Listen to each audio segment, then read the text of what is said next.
the world of Wii Sports, there is one competition with honours high above the rest. The Wii Sports Baseball World Cup. Me's from far and wide dream of playing on the biggest stage, and the teams who manage to enter this prestigious tournament will all be fighting for the chance to win the coveted Golden Wii Remote. For the Stoke-On-Trent Steamers, this was the goal, as they had already won the Golden Nintendo Wii last time but couldn't play any games on it because they didn't have any controllers. And so the champions of 2 years ago were back, but this year would present a whole different challenge, as the tournament was to be hosted on the hallowed shores of Wuhu Island.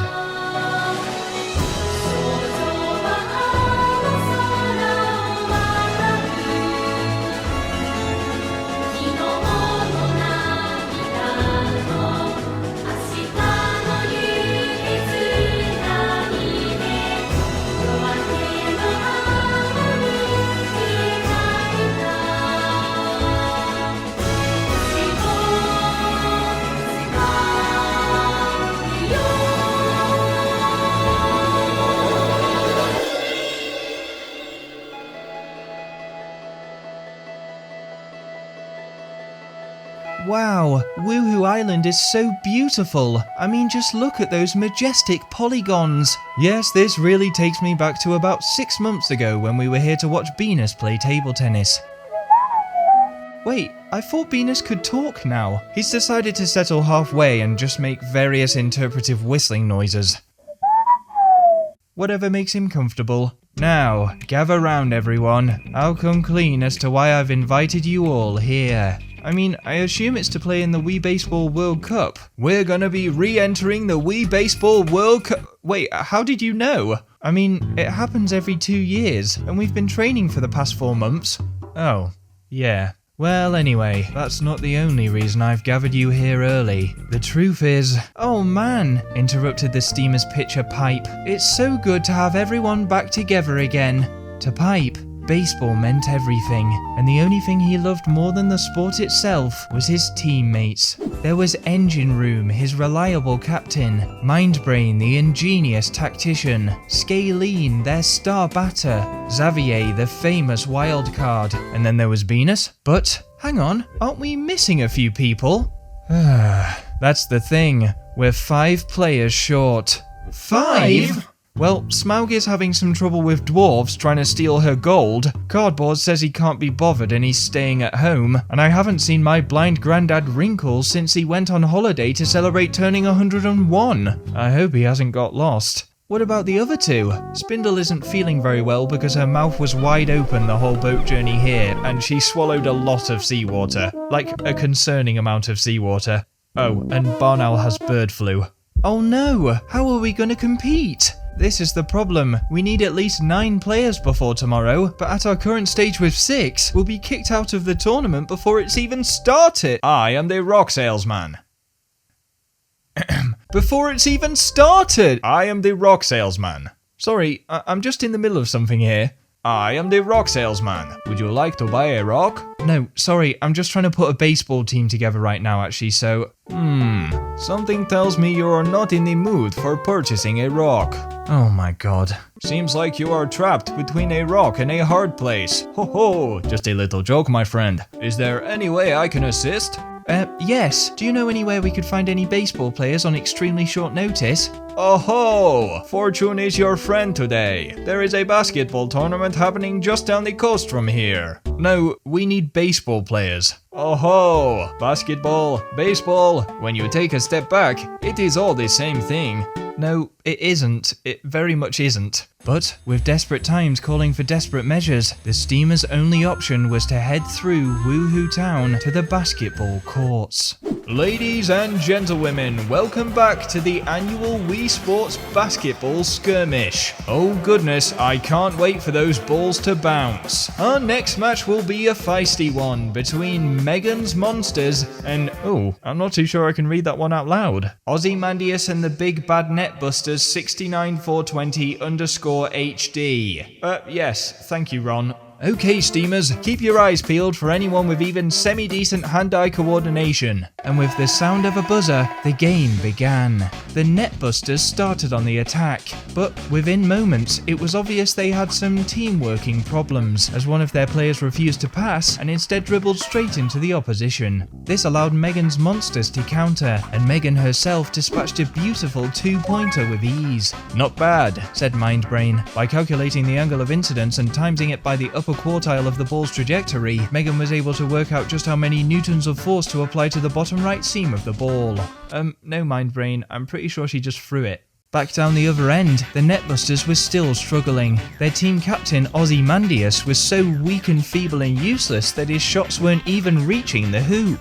His blonde teammate was arguably even worse, and the spectacled woman on the far side hadn't even had a touch of the ball the whole game. With the clock running down to only 10 seconds left, the score was still 2-0, and neither side were really impressing. That is, until... Oh, hello! Mr. Picnic there, drawing the sides even right at the death.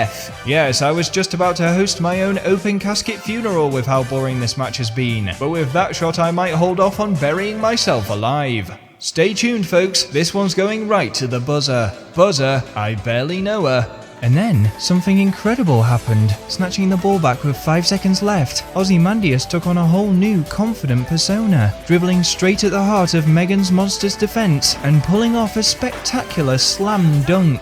Dependable when the going gets tough. They might just be the ones, and with every game the Netbusters played in the basketball skirmish from then on, they impressed more and more.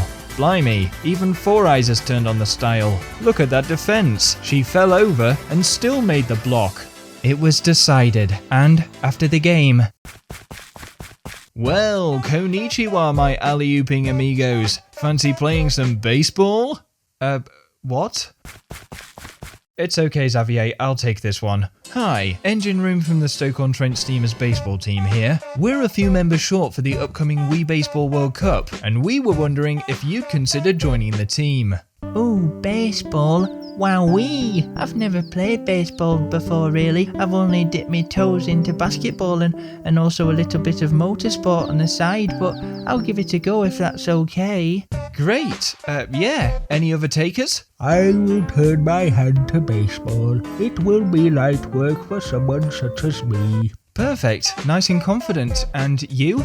Well, I've played rounders before. Excellent, you're in the team. And just like that, the Stoke-On-Trent Steamers had 3 new players. There was Ozymandias, an ex-motorbike driver from the Mario Kart scene. He had to postpone his career after 2 Grand Prix as his helmet was far too big for his head. Mr. Picnic, a being of ultimate perfection. Crafted from a golden fig of the Yggdrasil tree by Odin himself, he was the only man with a god complex that was 100% justified. And finally, there was Spinny Winnie, also known as the Typhoon, nicknamed not because of her raw hurricane-like power, but because of a mild tinnitus in her right ear which gave her motion sickness and balance issues. With none of them ever having played baseball before, Pipe was feeling this new roster was not exactly ideal, but there was no time to worry about it, as, before he knew it, the next day had arrived. He and the team travelled over to Wuhu Stadium, and couldn't help but be swept away by the electric atmosphere.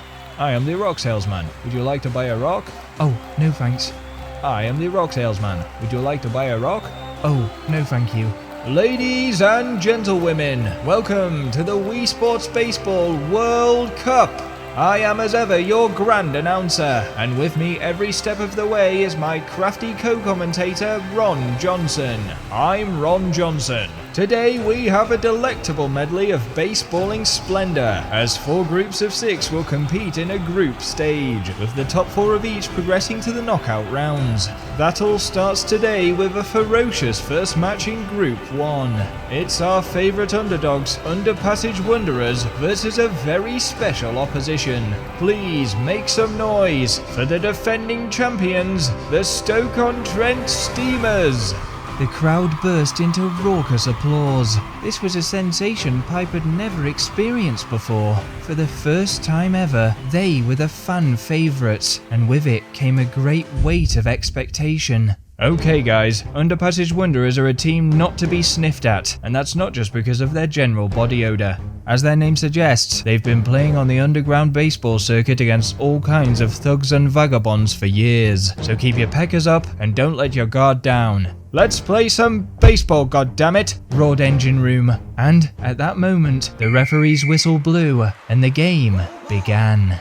As usual, Pipe was first to bat. He faced up against the Underpassage Wanderers captain, Yoko. She was probably most famous for being married to John Lennon during the 1970s. Despite being 90 years old though, her pitches still packed a real punch. So much so that Pipe was only able to manage a foul ball on his first hit. He began to doubt himself. He didn't want to let the screaming fans down. But no, he was a defending champion. It was about time he started acting like one. And with a huge swing, the ball flew into the air and skidded across the pitch for a wonderful double. The Steamers were up and running, and then there was Venus.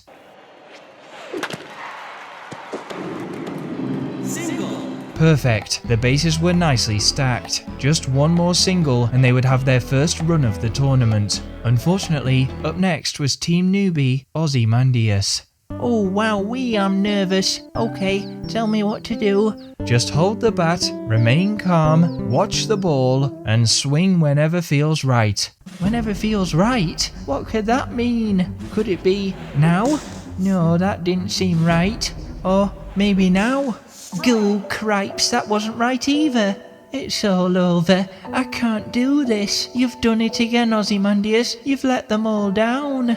And Ozymandias was struck out. Sorry, everybody. Don't worry, Ozymandias. It was your first ever go. Meow, said Ozymandias. Anyway, it's all okay because our wild card Xavier is in next. The crowd erupted into song. Xavier was so famous that he had his very own theme tune. And everyone was in chorus, from the front row to the very highest rungs of the stadium. But right now, there appeared to be something else on Xavier's mind. Hi, I'm Xavier, and when I'm playing baseball, I like to be looking my best. That's why I use Big Conditioner. Big Conditioner, it's bigger than normal conditioner. And Xavier was so busy advertising his new sponsorship that he forgot to even swing. With 2 outs in a row, the pressure now fell on Spinny Winnie. But having never played baseball before either, she shunted her shot straight into the ground and it bounced straight into Yoko's hands. It was up to Pipe then to put in one hell of a pitching innings. He had to do whatever he could to keep the score at 0.0. Oh bollocks, Yoko had scored a double. Plus, next up was a guy called AI. What, Underpassage Wanderers had robots playing for them? Goodness, modern technology was scary. No matter, for this was not Pipe's first rodeo, and with his next pitch reaching over 150 kilometers an hour and Mindbrain calculating his position just right, AI was caught out. 1 down, 2 to go, but Alex was able to sneak a single just past the inexperienced Ozymandias' grasp, and Underpassage Wanderers were now 1 away from home. Pipe would have to stop them with this next pitch. But, lo and behold, stepping up to the batting rink was Dangerous Daisuke. Oh no, not Daisuke, said Mindbrain. He'd better not have brought his brass band.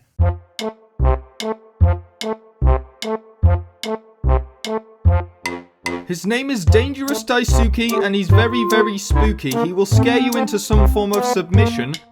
And if you don't pay close attention, well, I did forget to mention that he's got a rather violent disposition. And with the Steamers well and truly intimidated, Pipe did a poor bowl, Mindbrain scuffed his catch, curses, my knees were shaking, and Underpassage Wanderers zoomed into the lead. Coming back to his senses, Pipe was able to cut things off at just 1 run advantage. It was now paramount the Steamers had a good batting innings, but as if things couldn't get worse, their third new player, Mr. Picnic, was up next. Now let's see. Baseball. This should be easy for a perfect specimen like me. La-da-dee, la-da-doo. There we go. It was incredible. Mr. Picnic's first ever hit of a ball, and it was a ginormous home run. With this, the Steamers' mood changed. Star batter Scalene pumped up her massive muscly arms to score yet another huge home run. Engine Room cracked out a single, and then it was Pipe's turn to show everyone just how it was done.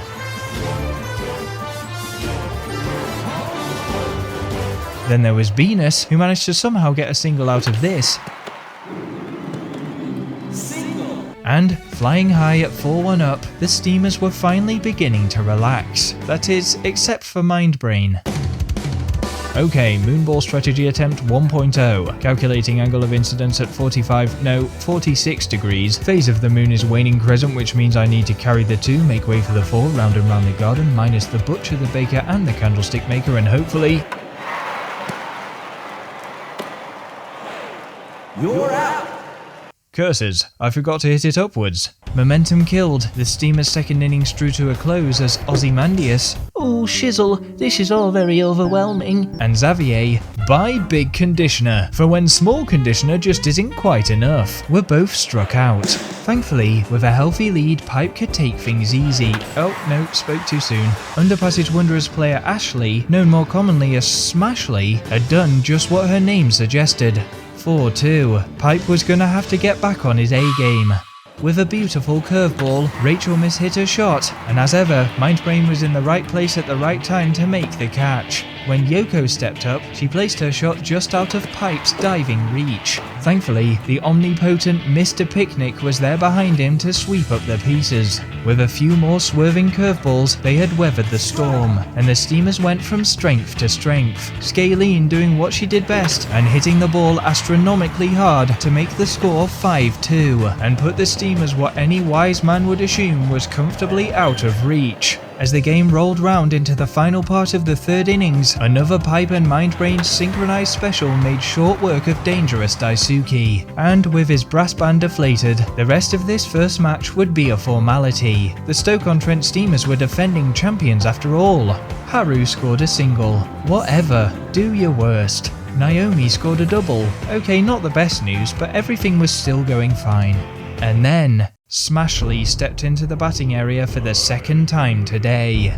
Uh-oh, Pipe and the rest of the team had got conceited. The bases were loaded. If Smashley did what she always did and smashed the ball, then...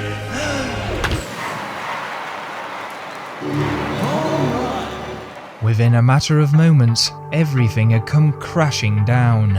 5-3, 5-4, and then, like a punch in the gut, 5-5. It was nothing short of a disaster. The best the Steamers could hope for now was a tie. And, with 2 more outs still needed to end the game, even one mistake could prove fatal. The pressure was stifling. This first game could define their entire tournament. And, with it all hanging in the balance, it was up to Pipe to conjure up something heroic. He began with 2 great arching curveballs, the first resulting in a foul ball, with the second only just about staying in the strike zone, as it swerved so much that Venus, who was currently playing backstop, was nearly caught off guard. Then, before Rachel could sense a pattern, Pipe switched up the angle of his spin, opting for a screwball, which was then gracefully swept up by the divine hands of Mr. Picnic. 1 more out to go. Pipe could do this. As the Underpassage Wanderers captain Yoko Ono steadied herself in the batting box, Pipe threw the ball with everything he had, but she was equal to it, smashing her shot into the ground so it looped over Spinny Winnie. Everything was now riding on this next pitch. Beeping and booping, AI stepped onto the field. It was man versus machine, the main difference being that machine wasn't currently nearly passing out with nerves. But that's what made Pipe so strong, that he cared so much about this sport and about this team. The connection he shared with the Stoke-On-Trent Steamers was what carried them to victory last time, and that was something that would never change, something that nobody could ever take away from him. All he had to do was believe, but... What? No. AI had hit the ball. The Underpassage players were running. The scorecard was changing. This wasn't how things were supposed to go. The Steamers had lost. The stadium fell into a stunned silence. Goodness me! What an upset! I don't think any of us were expecting that.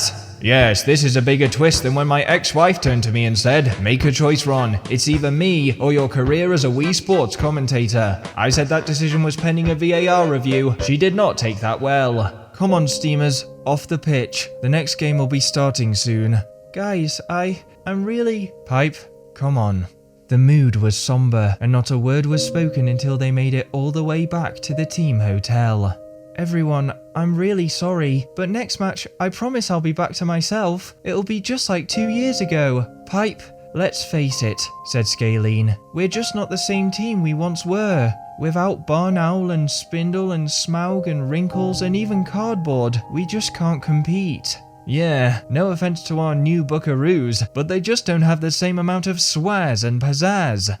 We're right here actually, and I could smite you all any second, so watch your mouth. Also, hang on, you spent the whole match promoting your stupid conditioner sponsorship. That's Big Conditioner, now available in succulent golden fig flavour. See, there he goes again. How dare you? I was crafted from one of those figs. Guys, please stop arguing. Let's just be a team like last time. This isn't last time, shouted Engine Room. Okay, this is this time. And we're here to play baseball, goddammit! We can do this, guys. All we need to do is figure out a new system to accommodate our new players. Now come on, tactics, mind brain, tactics.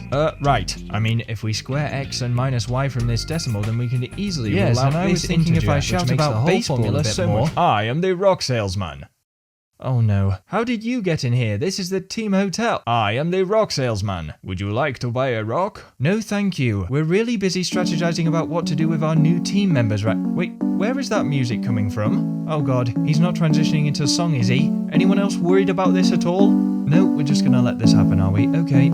I spent all my time collecting different rocks. Which ones do you like? I've got plenty left in stock. And if you're lucky, you might find amongst the gemstones I have mine that missing thing you've been looking for. Or maybe even more.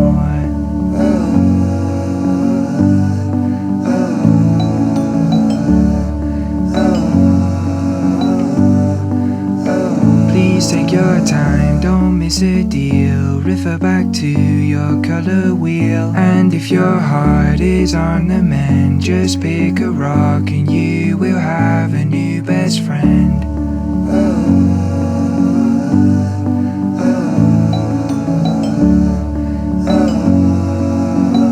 And you will have a new best friend. And you will have a new best friend. So you see, each of you is like a rock. What? How does that make any sense? As a god myself, that's technically blasphemy, but I'll let it slide just this once. Yes, no more than a simple, boring rock. Okay, now it feels more personal. But with enough pressure and enough time, do you know what a rock can become? A smaller rock? A beautiful gemstone, like these ones I have here, only $2.99, it's very good price. Oh, he's just selling things. Okay, Engine Room, what's the plan? We're not changing anything. What? Thank you, Mr. Rock Salesman. And actually, I think I'll take a bit of pumice stone if you have it. Oh yes, the pumice stone, very nice choice, sir. Now, get some rest, everyone. Tomorrow is gonna be a big day. And Engine Room was right. The next day came around, and the atmosphere in the stadium was more deafening than ever before. It seemed the Steamers' opening day defeat had only riled the crowd up.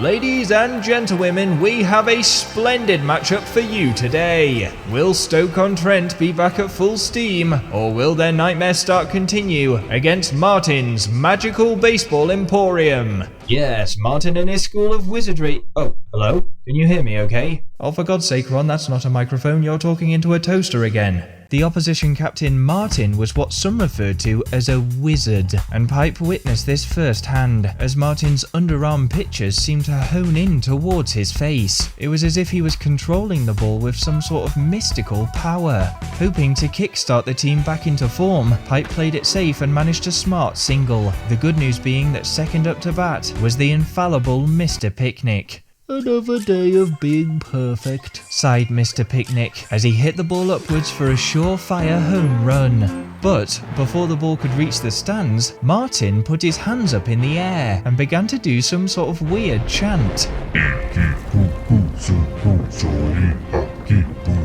And the ball plummeted out of the sky, only to be caught by an opposition fielder. That doesn't count, there was magical interference, that doesn't count, I'm still perfect. But Mr. Picnic was very much out, and with Xavier, buy Big Conditioner. Conditioner? I barely know her. And Ozymandias, Oh, shucks. Oh, fiddlesticks. Being caught as well, the Steamers were still playing just as badly as before. This isn't working, Engine Room. I really think we should... Patience, Mind Brain. I know what I saw when I signed them. We just need time. But the Steamers didn't have time, as Martin's Magical Baseball Emporium got up to yet more supernatural hijinks, arrowing shots directly at the Hit It Here sign, and redirecting guaranteed catches straight out of Venus's hands. It was like the Steamers had no control, as if this game, their entire tournament in fact, was pre-written, cursed to be a big stinking failure. Pipe felt a crushing sense of responsibility. The Stoke-On-Trent he knew were falling further and further from their champion status. He would not let them tumble any further, and, drawing on all of his pitching skills, he took 3 tremendous outs in a row, making sure the Steamers sank no more than 1 run behind. It was no use though. Engine Room skimmed his shot straight to third base, and then there was Venus. You're out. And all they could do was hope against hope that Mind Brain could figure a way out of this downward spiral. Okay, by my calculations, magic isn't real.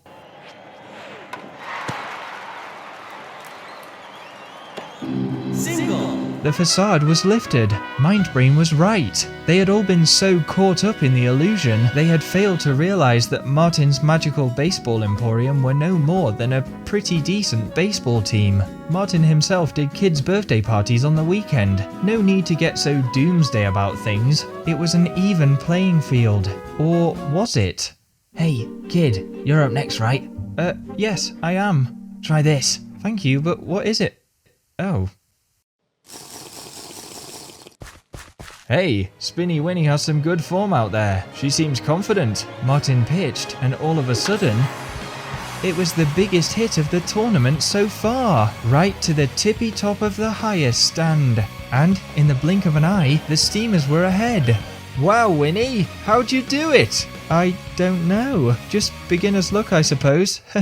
The Steamers were back in business. Scalene, Pipe, and Mr. Picnic secured another run, and it was only Xavier. Buy big conditioner crazy coconut flavour. Big money, big conditioner, big fun. Who was still distracted. Thankfully he made up for it by catching Matt out during the second innings. Engine Room was proved right. The Steamers just needed time. Time for new teammates to fit in. Time for old teammates to brush off the rust.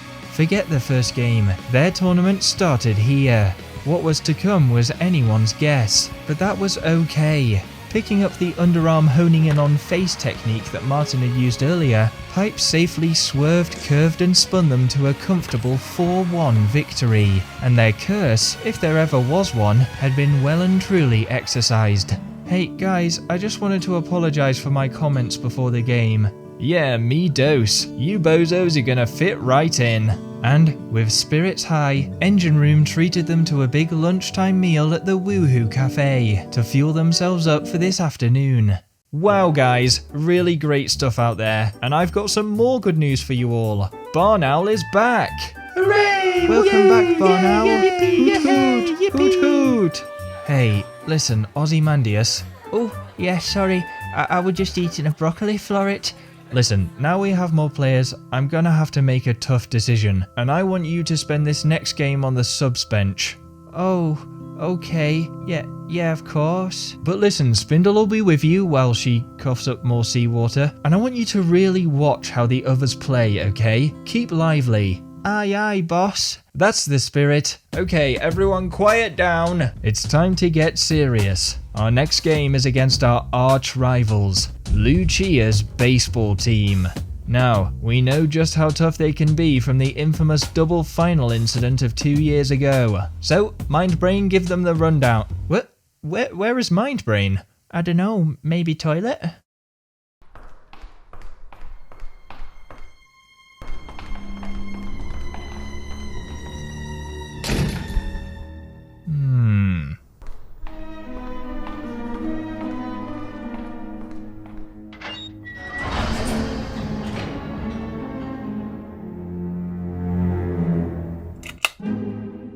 Huh? As Group 2, 3, then 4 played their preliminary stages, the afternoon finally rolled round, and the Steamers found themselves lining up against their oldest and gravest enemy. Well, well, well, the Stoke-On-Trent Snivellers. I hear the sprinkler system isn't working today. Come to cry all over the pitch. Nah, I'm just kidding, guys. Nice to see you all again. Engine room. Hey, Lucia. Pipe. Hello. Venus. But the time for chit-chat was no more, and with Ron Johnson spouting another witty catchphrase, and that's when I found out she took the kids. The whistle blew, and the game began. As usual, Pipe was first. Lucia was known for her devilish way with words, and he prepared himself for one of her cutting insults. But for some reason, wow, Pipe, I've never noticed before, but that beanie really suits you. What? Lucia is being nice? And Pipe was able to hit the ball long for a double. This was great. Without Lucia's usual antics, they could keep their good form going from this morning. But with Barnowl being a bit rusty after recovering from his bird flu, and Xavier still insisting on promoting his sponsors, Big Conditioner, now made with 100% less chili powder, the Steamers were still very inconsistent. Thankfully, Lucia was once again there to help. Engine Room, I really respect you as a captain, and I think there's a lot to learn from you in terms of leadership skills. And Engine Room was so made up with this compliment that he hit the ball with great enthusiasm, and the Steamers scored their first run.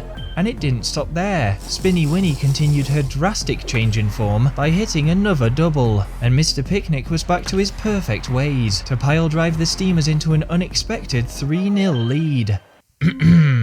Lucia? Right, yeah, sorry. Oh, Scalene, are you going scuba diving or do you just have a dead trim? That was the Lucia they knew. Scalene missed the ball, and the teams changed sides. It was now Lucia's turn to bat, and Pipe was wary. Was she going to shower him in praise? Would she rip him apart? Or would she do neither? For whatever reason, Lucia just stood there, blinking. Perhaps she had something in her eye? Or maybe it was just another distraction tactic, as she hit the ball just fine, and it went soaring past the diving reach of Mindbrain for a rather impressive triple. Lucia's baseball team then turned on the style, collecting a series of doubles and bringing the score back to level pegging. That 3-0 lead had disappeared in an instant. As was usual between these two sides, the competition was hotting up, and Pipe rose to the occasion, cooking up a smorgasbord of fastballs to bring the first innings to a close. The Steamers were batting again, and Mindbrain was next. Okay, Moonball Strategy Attempt 2.0. Seeing as we're in the Northern Hemisphere, Orion's Belt should be in the southwestern sky, and with a wind speed of 4 knots and a temperature of... Wow, Mindbrain, you're so clever. Mindbrain's concentration broke. Now Lucia was back to being nice again. What on earth was going on? Venus decided to ask if she was okay. Oh, hi Venus. I am... Oh... Hello, hi. Yeah, I'm doing fine. Even better now you're here. Lucia gave Venus an easy ball, and he made such a sweet connection that his shot bounced off the handrail at the back of the stadium. Lucia, what's up? You're all over the place, said Pipe, but again, she wouldn't reply. She just kept blinking, and Pipe was so worried about her that he was caught out. The match continued in this peculiar fashion. Lucia praised Barnowl on his beautiful feathers, and he was able to hit a huge home run, putting the Steamers 5-3 up. When it came to Xavier, however, oh, I tried your conditioner and it made my hair all horrible and sticky. And with the game reaching its halfway point, the Steamers called for a timeout. It's weird, said Pipe. She just keeps blinking at me. Maybe she's trying to tell you something, like a code of sorts. I don't know. Mindbrain, what do you think? Where's Mindbrain?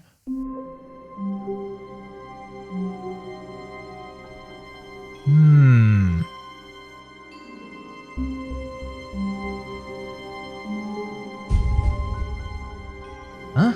I knew it.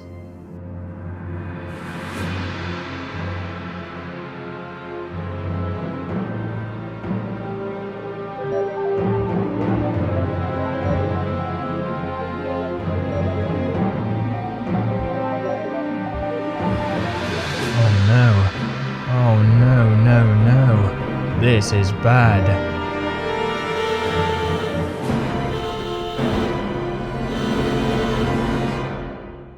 And so comes the end of our halftime break, sponsored by Big Conditioner and Crude Oil. Ron, a big second half for both teams. How do you think things will shape up? I just don't know. I don't know. Oh yeah, this is a tough one. I am worryingly unsure. Thanks for the insight, Ron. Now back to the game. With Mindbrain still nowhere to be found, the Steamers headed into the second half a fielder down. The slender lead they held was going to be difficult to hold on to, even more so as Lucia's actions continued to get stranger and stranger. Now, not only was she blinking funny, but she was miming something with her hands. However, as a me, lacking any definition in her fingers, these hand signals were near impossible to read. Lucia, remember whose side you're on, came the call from the bench, and, demonstrating why she ranked among the competition's most skilled players, she hit her shot straight along the boundary line for a devastating double. Pipe had to switch on fast. The Steamers were now just one run ahead, and, ironically, in the blink of an eye, one bad pitch and there it went. A huge home run brought the score to 5-6 in the opposition's favour, and with only the third batting innings to come, the Steamers really were treading a dangerous path. Thankfully, at that very moment, Mindbrain returned. Oh, thank goodness, Mindbrain. Where have you been? Are you okay? There's no time for that now. You have to listen to me. I've just discovered something terrible. Oh! Play had continued, and the ball shot in Mindbrain's direction. He scuffed his catch, and Lucia's baseball team scored another double. You can tell me on the bench. We're in a bit of a pickle at the moment. Oh, we're in more than just a pickle. We're in a whole chutney, said Mindbrain. But the action didn't stop, and the chance for any more conversation evaded him.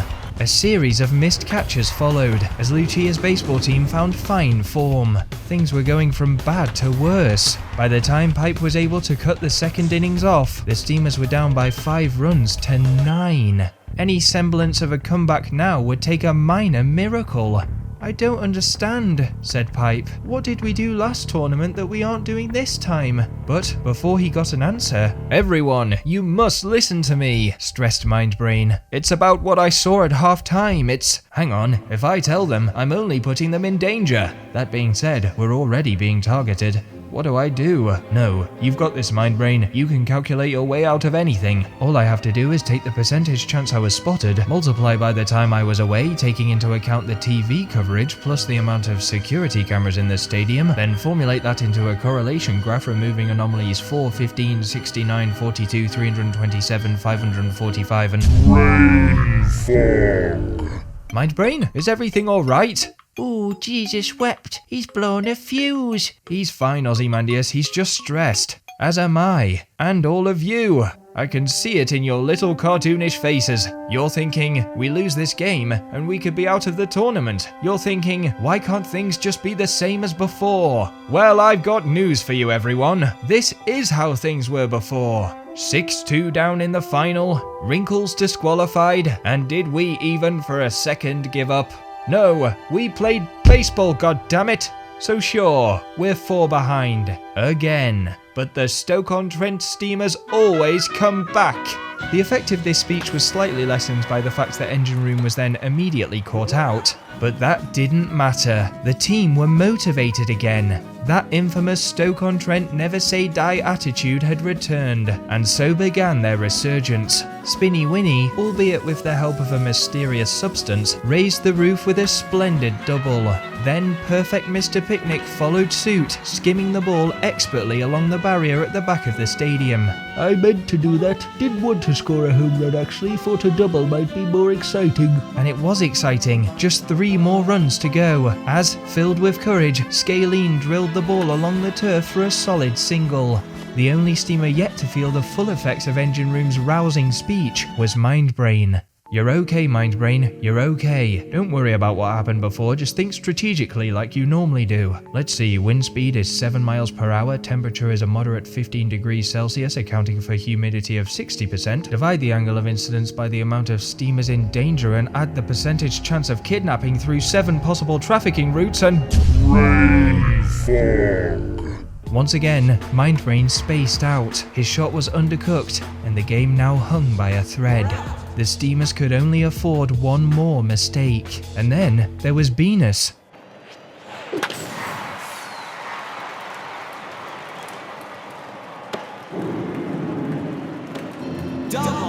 The crowd gasped as everyone's hearts collectively flew into their mouths. Whoa! A game of such fine margins, isn't it, Ron? My ex-wife had fine margins, I'll tell you that for nothing. God, I'm lonely. But the fact remained, the Steamers had just scored another run. They were making the impossible possible again. It was the feeling that Pipe loved the most, an overwhelming sense of camaraderie. He was so grateful to be a member of this team. With them by his side, he felt he could do anything, but... You're out. With such a cruel twist of fate, in an instant, it was over. Pipe was caught out. The game had ended, and for the second time already this tournament, the Steamers had lost. It was the worst feeling ever. Pipe, the one who wanted to keep this team together more than anyone else, may have just made the mistake that tore them apart. Pipe, it's okay. We're not out yet. At least, not on paper anyway, said Spindle, trying to console him. Shall we get going then, Mr. Xavier, sir? What? Xavier? Where are you going? Yeah, sorry guys, the big boss is riding my ass hard over these new infomercials for Big Conditioner's new soft kiwi and durian blend. So I'm gonna have to sunrise this whole baseball idea and instead focus on the logistics of going forwardness for now. What? You're leaving? I prefer the term departing. Has more of a corporate edge to it. Good luck in the next match, okay? I gotta skedaddle, have about 7 meetings before 3:37 p.m. So, see you later. Bye-bye. Wait, bye now. no. Bye-bye now. Bye-bye. Xavier, you... Let him go, Pipe. But we can't be the Stoke-On-Trent Steamers without Xavier. No one is bigger than the team. Blimey, I need people who are willing to shed blood and sweat and piss and tears for this gorgeous yellow kit. Xavier seems more concerned with washing off bodily fluids than shedding them. This is just not our lucky year. Well, I've got news for you, Engine Room. This is how things were before. 6-2 down in the final, Wrinkles disqualified. No, Pipe, you were right. Things have changed. I've had players unable to play before, but never by choice. Excellent choice, Mr. Xavier. Now about those Xavier-themed loofahs we've been workshopping. And, just like that, he was gone. One of the most prominent figures since Piper joined the team, walking away, and he was utterly powerless to stop it. It was like sand running through his non-existent fingers, but whilst he delved into a world of depressingly poetic metaphors, elsewhere, Lucia had taken Venus aside. It was obviously Morse code.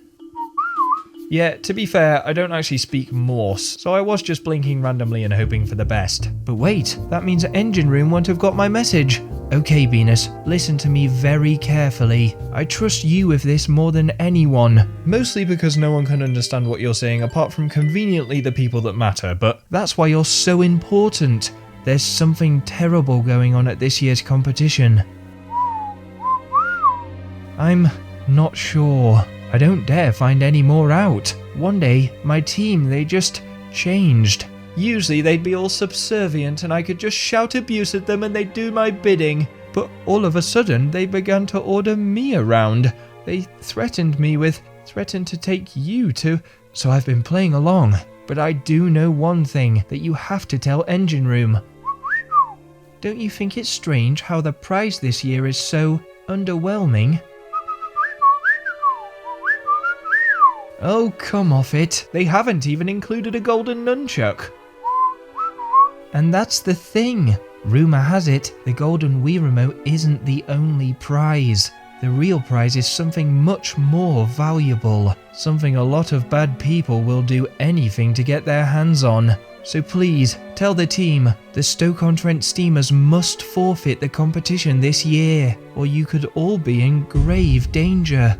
Where's Lucia? I want to put her in a WrestleMania suplex again. Oh, gotta go. Be safe. Love you. Bye. Bye-bye. Bye-bye-bye-bye.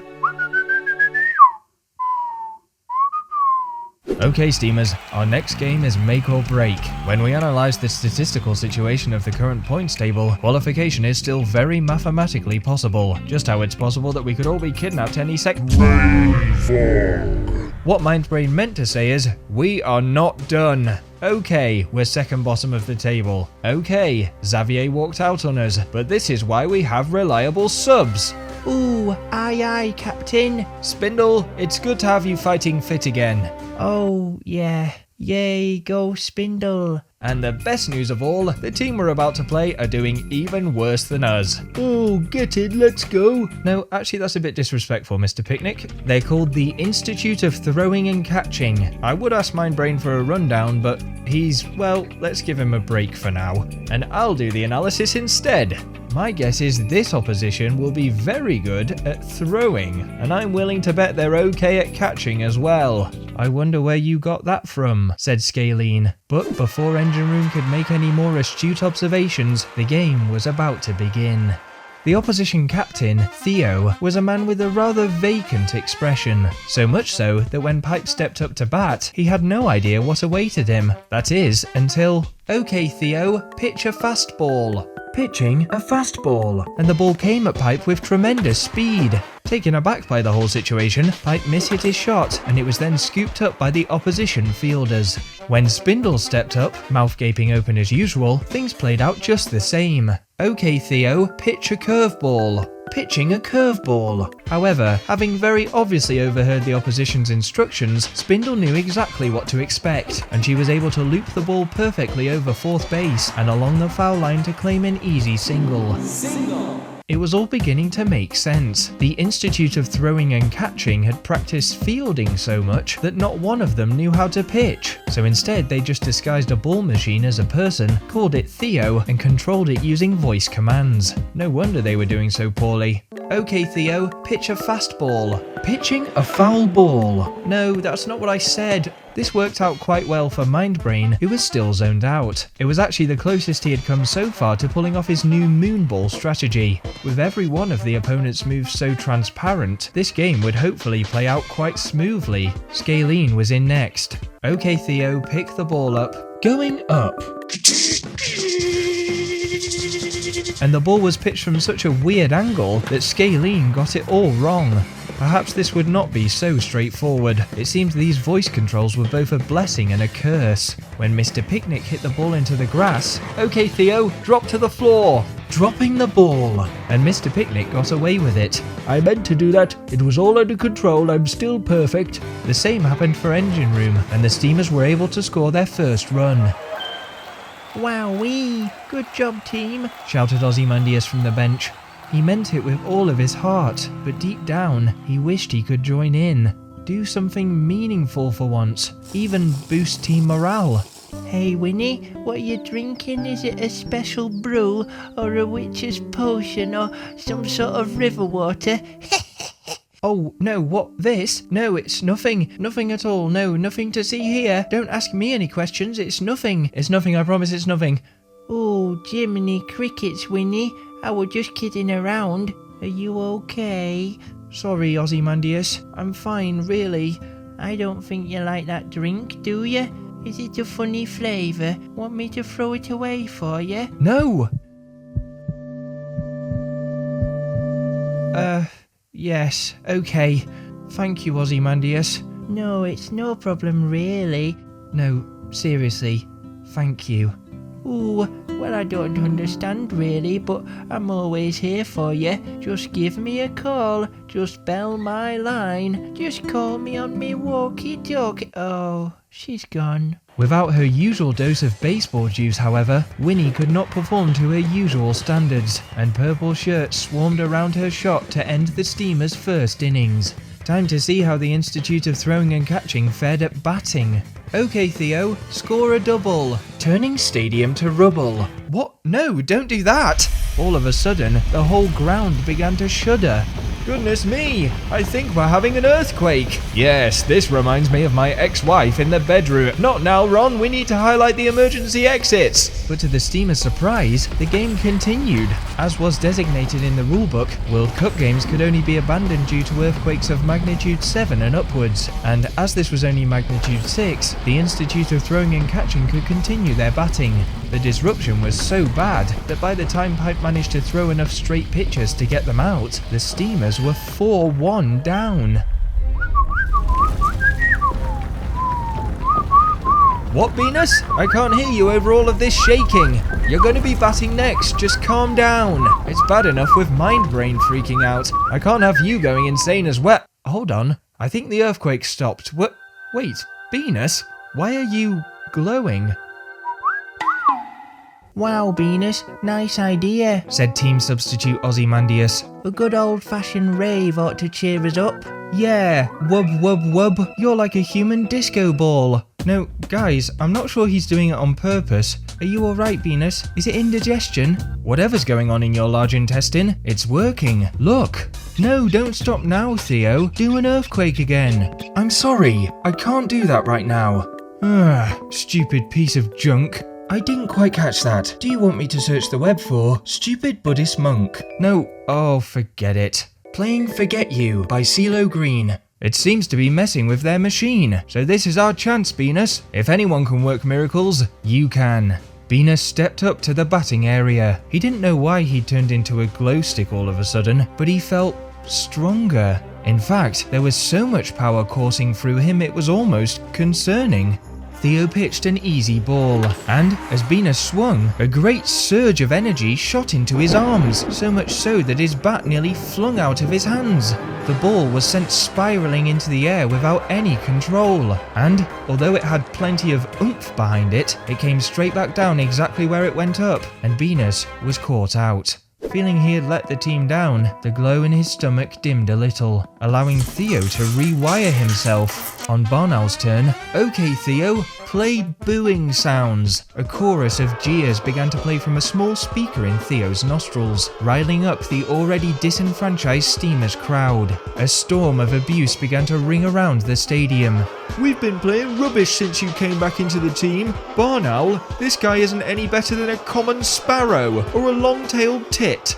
Demoralised and disorientated, Barnow was struck out, and so the Steamers' poor form returned. Pipe failed to adjust himself for an extra wibbly curveball, and the teams changed sides again. Like his favourite baked dessert, Pipe was beginning to crumble, for although he put on a tough outer crust, inside his emotional state was no more than a goopy mess. Denial, disbelief, betrayal, encompassed by an overriding sense that everything and everyone good in his life was slowly drifting away. And amongst all of this, somehow he had to come to terms with the very real possibility that any minute now, the Stoke-On-Trent Steamers might be out of the Wii Baseball World Cup. From absolute victory 2 years ago to miserable failure. How could anyone rationalise that? The only thing Pipe could find to cling to was that even if they did go out, this team stuck together through thick and thin. He knew Xavier was gone for good, wrinkles, smaug and cardboard missing. Perhaps he was fueled by pure delusion. But for his own sanity, Pipe outright refused to lose faith in them, for in the past, his friends had always stuck by him. Reigniting his sense of camaraderie, Pipe grabbed the game by the scruff of the neck. So followed an onslaught of incredible pitches, without shedding even one bead of sweat from under his yellow beanie. 3 top-quality strikeouts in a row. Pipe had done his part, and was more than happy to hand over to the team he had such undying belief in. The Steamers needed a minimum of 4 runs from their final innings, and it was up to Spindle to set that comeback in motion. This being her first match back, the pressure she felt was immense. Not that you'd be able to tell because her mouth was always wide open. However, finally being able to breathe again without the taste of salt water, she took one huge huff of air through her gaping jaws and cannoned her shot far into the distance. It was going all the way, a surefire home run, but no. It wasn't. The ball fell just shy, into the hands of a smug purple fielder. So-called fans once again erupted into a chorus of boos. Why not try hitting the ball instead of trying to eat it?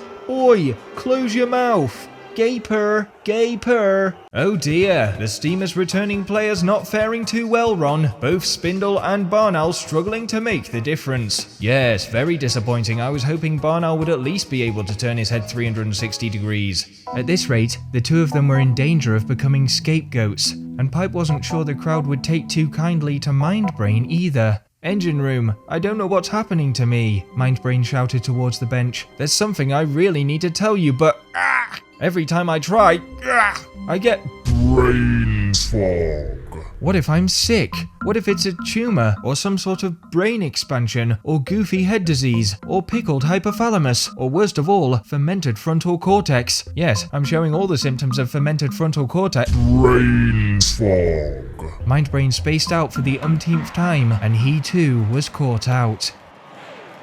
You're out. This really was it then. One more mistake, and the Steamers tournament was done and dusted. You could cut the tension with a bread knife as Scalene drilled the ball into the floor, only just avoiding the catch to scrape a single. Even Pipe, despite his denial, was pretty much resigned to defeat. Qualification was now a fantasy, but for the divine intervention of some god, they were finished. Only everyone seemed to have forgotten they did have a god.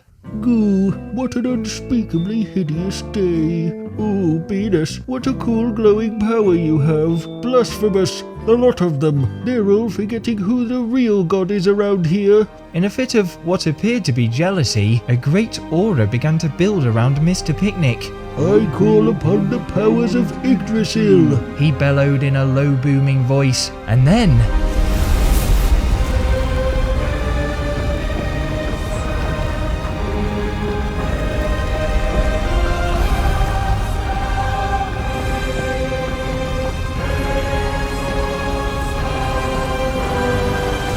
it was a hit no mere mortal could have mustered. Rumour had it that ball travelled through all of the 9 realms. Asgard, Helheim, Midgard, Weegard, Miflheim. The only thing for sure, it had ended up nestled firmly in the stands, and the Stoke-On-Trent Steamers were now just 1 run behind. Captain Engine Room, despite being preoccupied worrying about Mindbrain's breakdown, was just about able to loop the ball over the infield to keep the resurgence going.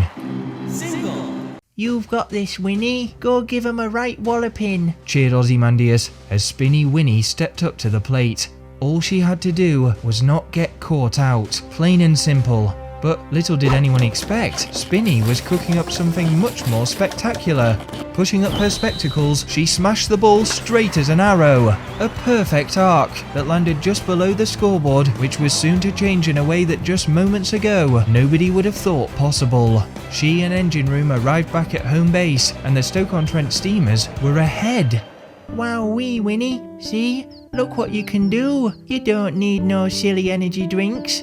Oh, yeah, so true, bestie. Thanks, Ozymandias. What a rush! But this was no time to celebrate too hard. They had to capitalise, and, filled with optimism, Venus entered the batting zone, glowing from his general spleen area, brighter than he ever had before. Theo was once again malfunctioning. Bluetooth mode deactivated. Oh, no. Bluetooth mode activated. Oh, okay. Phew. Bluetooth mode deactivated. Oh, for God's sake. His pitch was sloppy. Venus once again felt a great surge of power ripple into his arms. He tensed with all of his might, trying to control it, and sent another huge shot directly upwards into the sky. He couldn't get the hang of this newfound strength. And, inevitably, the ball came straight back down, directly into a purple fielder's hands. The Steamers' third innings was over. They were going to have to hold on to a 1-point advantage. Thankfully, holding on to unpromising situations had become one of Pipe's specialities. The Institute of Throwing and Catching may have been good at both of those things, but he knew batting was their weak spot. Ava, followed by Jackie, were both bested by Pipe's raw speed. His fastballs were so red hot, they left a trail of grass below them that looked all nasty and yellow. This match would go down as yet another shining example of the Stoke-On-Trent Steamers snatching victory from the jaws of defeat. A 5-4 thriller. As usual, they had played their way back into form, and this victory had come not a moment too soon, as this afternoon would mark their all-important final group stage game. A must-win against the infamous Gary Barlow and Xavier Fan Club Baseball Society. Having played each other on the Steamers' previous Road to Glory 2 years ago, they knew all too well the Gary Barlow fan club would be a tough assignment. Having initially been dedicated to singer-songwriter Gary Barlow from 90s UK boy band Take That, the fan club had since had a rebrand, now sharing 50% of their devotion to ex-Stoke-On-Trent Steamers player Xavier. Their dedication was so intense that each fan club member went through a strict training regime under the watchful eye of their leader, Haley, also known as Big H. washing their hair with big conditioner 3 times a day, singing the Xavier theme song before breakfast, lunch and dinner. All this to form one of the tightest bonds in the whole of Wii Sports. Their signature tactic, the Wall of Hands, was a perfect example of this synchronization. Some said that no matter where you hit the ball, a hand would appear. A mass of arms all connected to the same hive mind. Despite this, Engine Room was feeling positive about their prospects. Okay team, the points table is still looking ropey. We always knew we'd need to win both of our last 2 games. Thankfully, it seems we really do have a literal Norse god on our side. But having hyped himself up a bit too much, Mr. Picnic was currently on a rampage and had teleported himself to the ice realm of Niflheim to cool off. Oh, right. Well, that's a bit of a blow, but I still believe in us. We've got Ozymandias who can come in, and we'll show those raving fanboys what we're all about. You want me to play? No, I want you to file my tax return. Yes, of course I want you to play. Aye, boss man. But at the very same moment, it appears the Steamers will be missing Mr. Picnic for this game due to unforeseen circumstances. Ho ho! They're having a completely normal and unsuspicious bad string of luck this year. So our board of directors have very kindly decided to enact a new rule. Clubs with extenuating circumstances will be given a free substitute player. And it gets better, folks, because this year, that substitute is our very own Ron Johnson. oh, wait, what? Hi, I'm Ron Johnson. Right. Hi, Ron. Well, I suppose it can't hurt to have any extra players. This is all very short notice though, so I'm going to ask you to take the subs bench for this game. Okay, I will sit on the subs bench and twiddle my thumbs. Ho ho, that's our Ron Johnson. The crowd burst into applause, and with that, the teams lined up and the final group stage game began. The Wall of Hands set themselves up in their usual menacing lime green blockade. But harking back to their previous encounter, Pipe remembered that all he had to do was hit the ball over them. So, bending his shot above the pitch towards the back boundary, he picked up a nice double. It was a great setup for whoever was next. But then, there was Venus. He entered the batting zone still shimmering from his bowels, expecting very much once again to lose control. That's when Scalene stepped in with some advice. Listen, Venus, when I first got my massive biceps, I didn't know my own strength either. Every time I went to drink my daily protein powder, the glass would smash in my hand. I want you to imagine all the power inside you is wound up like a ball of elastic bands, or gastric bands in your case. Now, try to envision it slowly unraveling. Channel the flow of power through your body in one continuous stream. Venus closed his eyes. He felt a warm sensation emanating from his belly. At first he thought he had pissed himself, but then he felt it moving upwards, through his chest and arms, all the way to his fingertips until, crack! At the very last moment, all of the power released in one refined dose. The ball split the sky like a rocket, jet propelling the Steamers into a superb 2-0 lead. They couldn't have asked for a better start to the game, but with Barnell still being booed by the crowd, Bloody useless pigeon! and Engine Room falling prey to the Wall of Hands, that good start was pretty much immediately stopped. Worse still, Mindbrain was up next. Referee! Time out! Shouted Engine Room. Wait, what? No, Engine Room, I'm good. I'm just spacing out a bit. Oh god, here we go again. Say, Mindbrain. Yes, Engine Room. Remember back in the day when this whole baseball thing started and you missed the ball and threw your bat so far it knocked out the village postwoman? Oh, and she dropped all of the posts down the well? Oh yeah. And then we both had to go down and retrieve it, but you broke the bucket halfway down and we had to survive off nothing but moss for a whole week. Good times. Hang on, my headache is gone and I don't feel dizzy anymore. Don't even think about it. Just accept it and ignore it. Right, okay. And Mindbrain. Yes, Cap?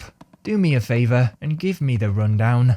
Okay, let's give this a try. Here's the situation. Someone, or something, is watching our every move. I found a room, monitors all over the walls with our stats and GPS location. A few things stood out.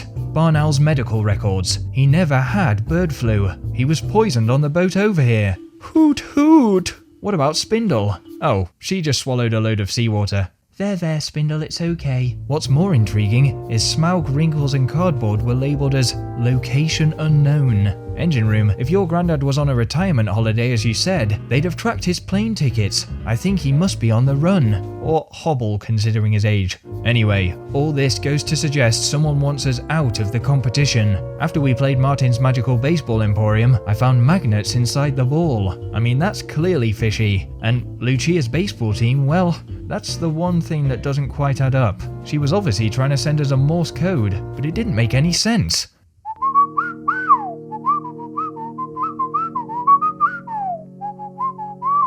Then it all adds up. Whoever they are know we're the best around, and they can't have us winning whatever they're searching for.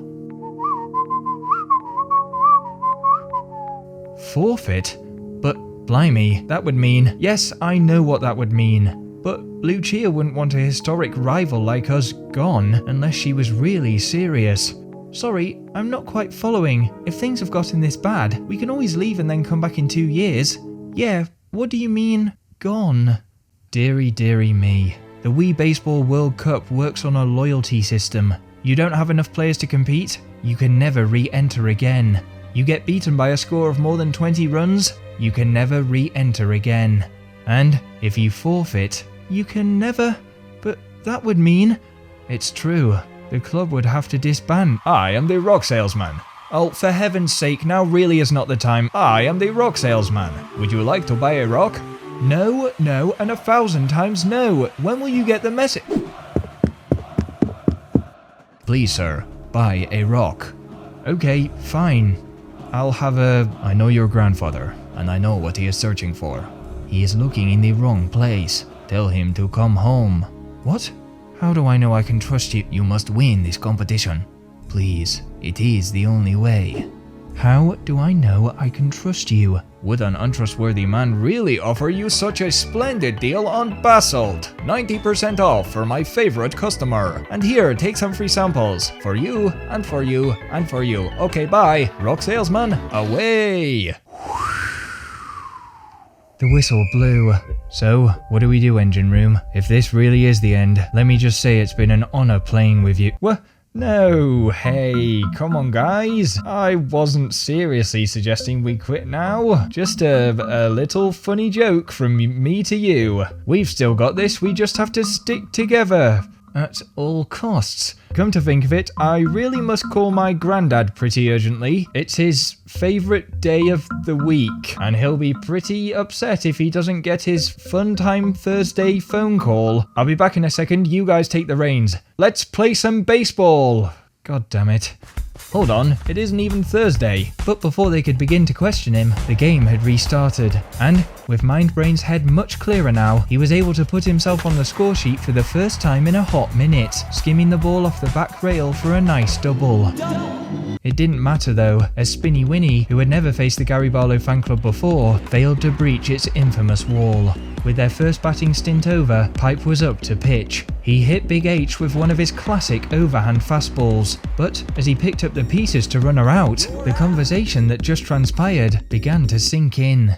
The Stoke-On-Trent Steamers disbanded? This team staying together win or lose was the one thing that Pipe had been hanging on to. Suddenly, it felt like the rug had been pulled from beneath his feet. Unable to concentrate, his next pitch was poor, allowing Ryan to smack the ball long for a home run. No, that was the opposite of what Pipe should be doing. If losing now really could mean the end, he had to make them win at all costs. But the Gary Barlow and Xavier fan club weren't going to make things easy. This was the moment they'd been waiting for. The crowd burst into song, a great chorus of Take That's most famous tune, Back for Good.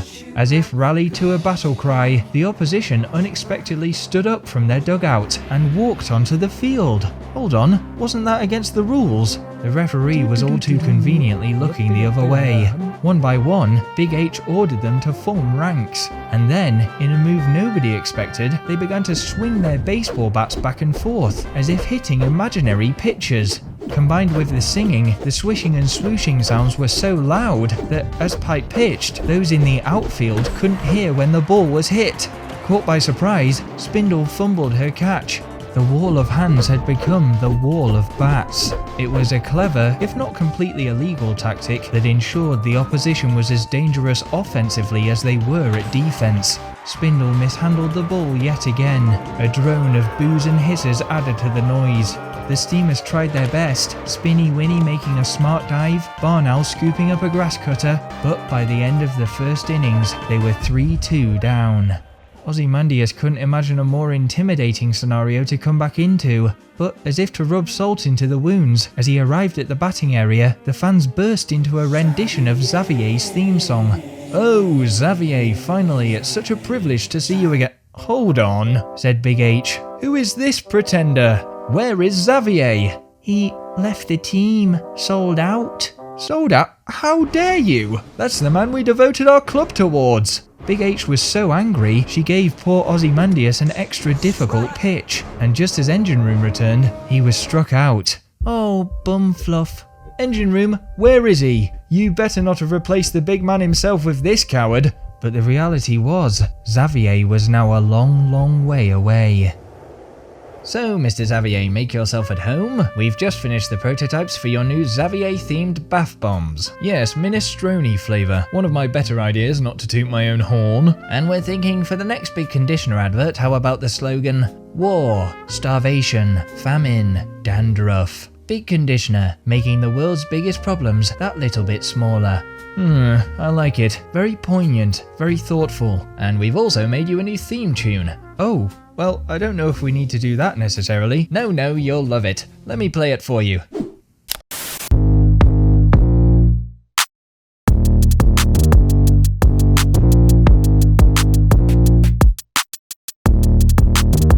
Oh, Xavier, Xavier, oh, Xavier,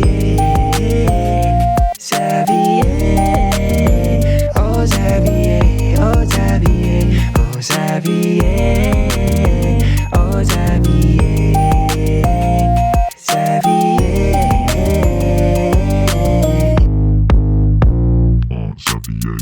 But I really like my old theme tune. It's kind of a part of who I am. It's my thing. No, Mr. Xavier. Big Conditioner is your thing, and the people love it. You say, buy Big Conditioner, and the public, they buy Big Conditioner because they love you. Oh, well, thanks.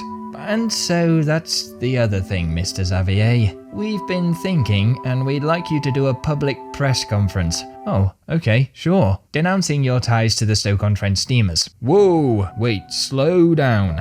Yes, it's a shame, but it's for the best. They're hurting your brand. But I really don't think I need to go that far. Mr. Xavier, you do want to keep this sponsorship, don't you? Well, yes, but good. Then it's decided. But Xavier, oh, Xavier, Xavier, oh, Xavier, oh, Xavier, oh, Xavier, oh, Xavier, Xavier. Back at the game, with Engine Room making the score 3-all, in order to protect Ozymandias from any more scrutiny, he decided to make a change. Okay folks, let's get that positive feeling back. Ozzy, take a quick break, and Ron Johnson. I'm Ron Johnson. We'll give you a whirl. Before then, however, it was Spindle's turn, and all too predictably, the jeers and whistles started again. It was so unfair. She hadn't even been allowed to get back up to speed before all this blame was pinned on her. In their rapid rise to fame, the Steamers had picked up some fair weather fans. It was stifling. She felt as though the whole world was against her. "I blame you, Spindle," called Spinny Winnie from the bench. Oh no, it was only a matter of time, but now the team were turning on her too.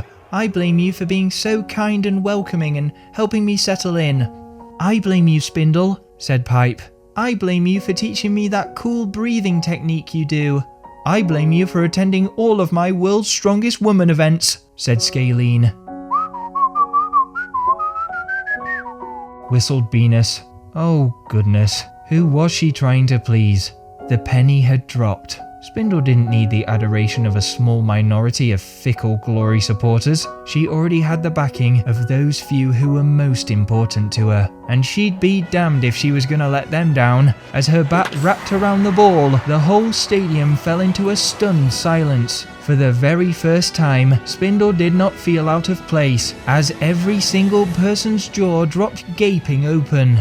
The Steamers were back ahead, although for how long remained to be seen, as it was now Ron Johnson's turn, and it soon became abundantly clear just how much of an asset he was going to be. Okay, I'm ready to bat, here I go. Oh no, it seems I have missed the ball. How could this possibly happen? And oh yes, I have missed it again. What a travesty. I am so clumsy. Not good news for the reigning champs, as I have just been struck out.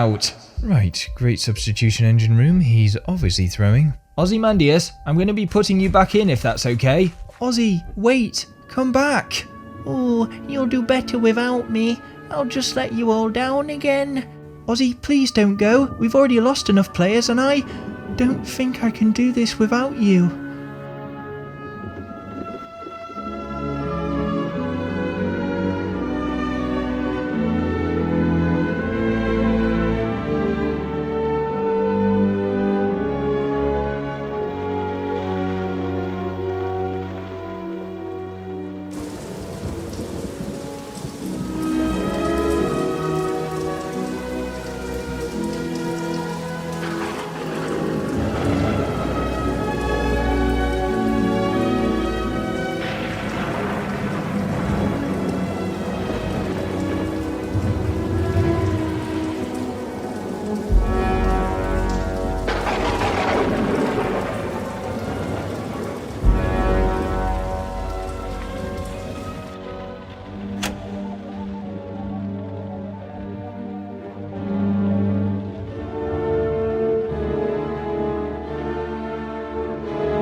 Ron, what on earth was that? You weren't even trying out there. Oh, Dios mio. Are you accusing me, good little Samaritan Ron Johnson, of sabotage? I gave it my all out there. The crowd responded with a chorus of jeers. Leave Ron alone! He's Ron Johnson. He's literally just Ron Johnson. Ron, mute your mic. The whole stadium can hear us. And yet you chose to put him in engine room. I know, I'm sorry. I was trying to take Ozymandias out of the firing line. He was overwhelmed. You know, he's braver than you give him credit for, just because his knees are always shaking and he appears to be constantly on the verge of passing out and, oh, well, at least he puts a shift in. Spinny Winnie was so angry at the situation, she couldn't focus on baseball at all. She punted her shot straight into the wall of hands, and the Steamers' second innings now hung by a thread. Pipe stepped up to the batting plate, but now grasping with thoughts of life without the Stoke-On-Trent Steamers, his mind was firmly elsewhere. If he couldn't play baseball, what would he do? The tournament wasn't even over yet, and he already felt directionless, without purpose. He went to swing as he always did, but he just couldn't find the conviction. His shot was half-baked, and with the wall of hands doing its job, the teams changed sides. Okay, this feeling was new. Pipe was no stranger to a despairing introspective monologue. In fact, he did it pretty much every match, to the point where even he felt it was getting a bit old. No matter how desperate things seemed, however, there was one thing he never questioned. Pipe was certain that he was put here in this universe to play baseball. It was an insatiable, burning desire, a flame that even after years upon years of running through the white void of the Me Plaza had never even threatened to go out until now. He felt stupid just thinking about it. Of course he wanted to play baseball, things just weren't going too well for them right now.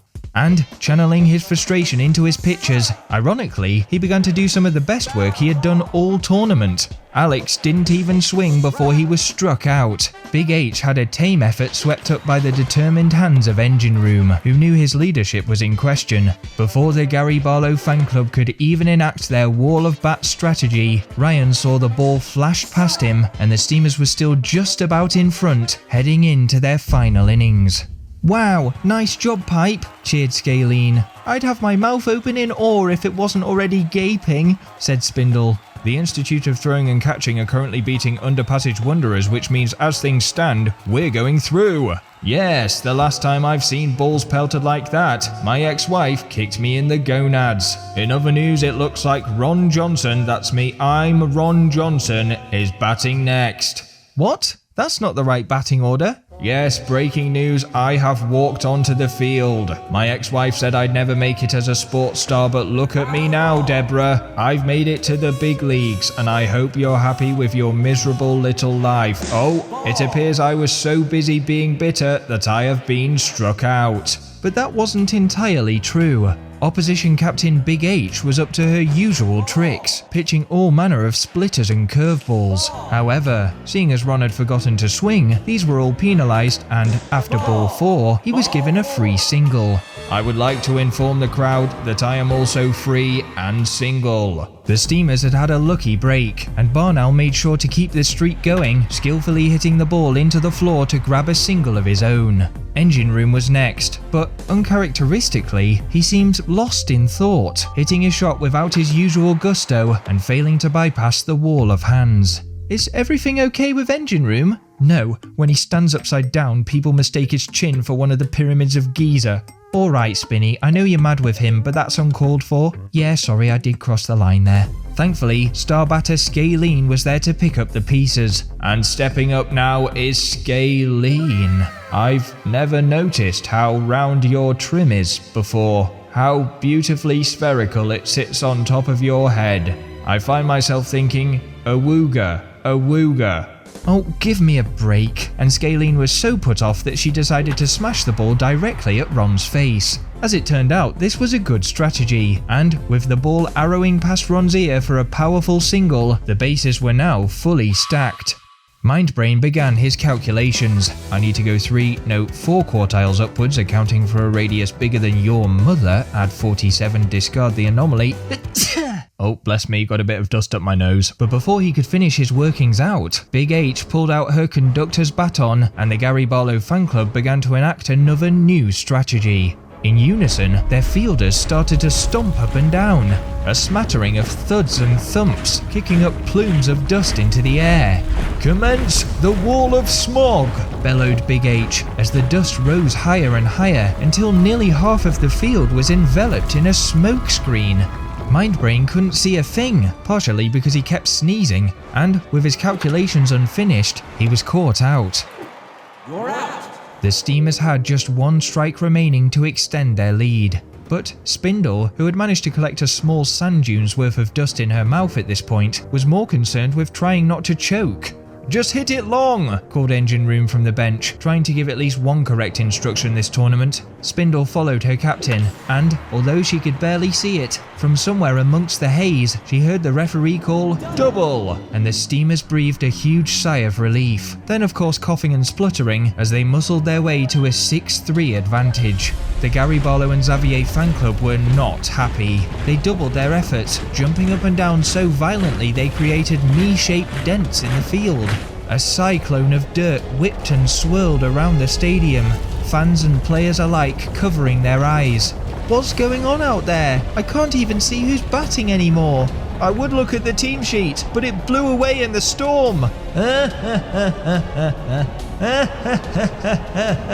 They could hear Big H's mad cackling from somewhere amongst the chaos, and then...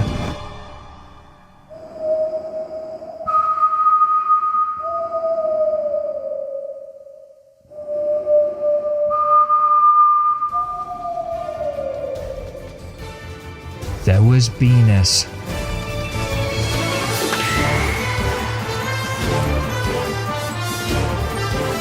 Glowing from head to rectum, he had hit the ball so sweetly that it parted the dust in an almost biblical manner. Some poor soul in Wuhu town would soon be getting an unexpected bonk on the head, as Venus had sent the ball comfortably out of the park.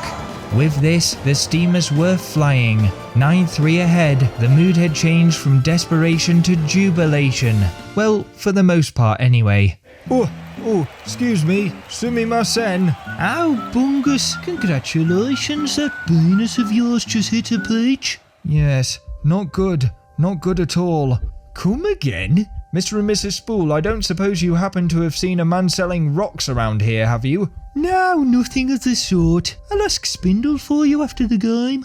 Back at the pitch, the Steamers were really getting back into the groove. And, with Spinny Winnie inflicting even more damage with an emotional home run, Pipe rounded out their final group stage game to win 10-3 and qualify for the knockout stages in some style.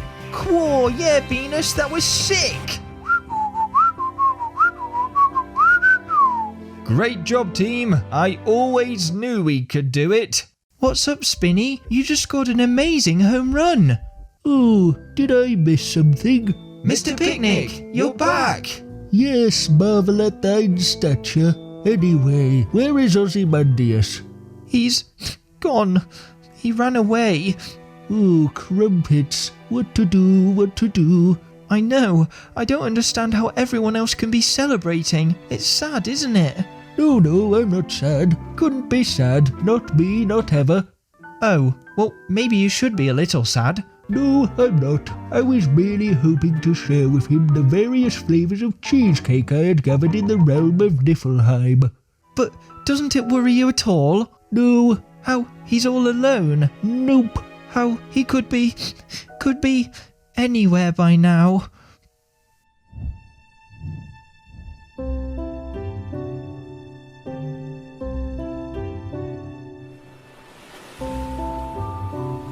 Excuse me, are you okay? Oh, cripes, I'm a gunner. Lower the mainsail. The captain's going down with his ship. Oh, silly me. I've already washed ashore. Here, let me put some bandages on you. Oh, thank you. That's very kind of you. But if you don't mind me asking if that's okay, where am I? Why, I thought you'd know. Well, what with that baseball kit you've got on? Why? Did I end up in Stoke-On-Trent or something?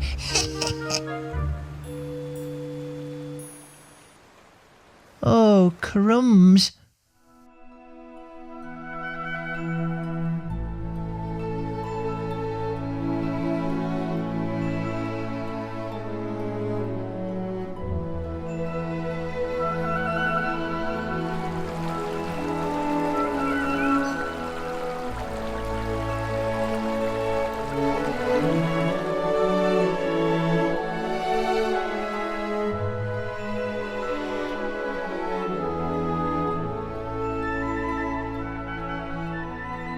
Okay, just a wee sec. My husband'll know what to do. Oh, dearie me. Not another castaway. Hello, sir. My name is Ozymandias, but you can call me Ozzy. I'd prefer if you didn't call me Mandius, though, if that's okay.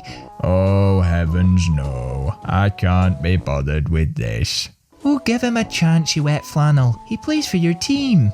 You're a steamer? Yes, hello. My name's Cardboard. I'm a member of the Stoke-On-Trent Steamers. When I can be bothered. Wowee. And this is my wife, Mache. As in, the second half of papier-mâché? Yes, that's her name. Wowee. I wish I were named after a solution of PVA glue and newspaper. You're a sweet little lad. So, if you don't mind me asking, do you not have a game? Oh, well, that's the thing, really. I'm not quite a proper baseball player, and I let everybody down. Here we go. So I ran away because I were nothing but a burden. It's really not that big a deal. No, well, but I really were rubbish. I kept on messing everything up and being struck out. Follow me. Oh, what, sorry? Come on, before I lose the will to live. Oh, okay. Well, if you say so.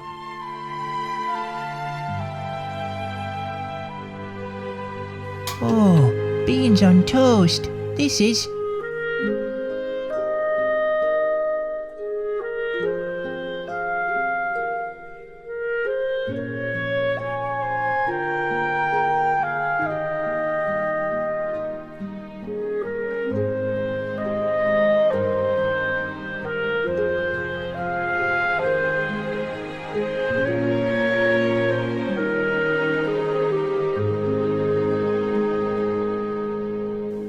They were rubbish back then. What? Spindle? Engine room? Mind brain? Yes, they were pants. Oh, jeepers. But they stuck with it. They let themselves be bad until they weren't so bad anymore. I understand. I haven't been playing very long myself. Yes, you are impatient. The truth is, I want so badly to be helpful, hit big home runs, make people cheer. You don't get better by running away. Aye, sir, but I know me. When the stakes are too high, I get all shaky in the leg department. I worry about jeopardising the team. It's just a bit sad, really, when you love being with people you know will do better without you. Oh dear, now even I feel depressed. I think I know just the thing. Are you sitting comfortably? Oh, well, I can't really sit down right now because I'm a bit jittery. Here's your xylophone, love. Then let's begin.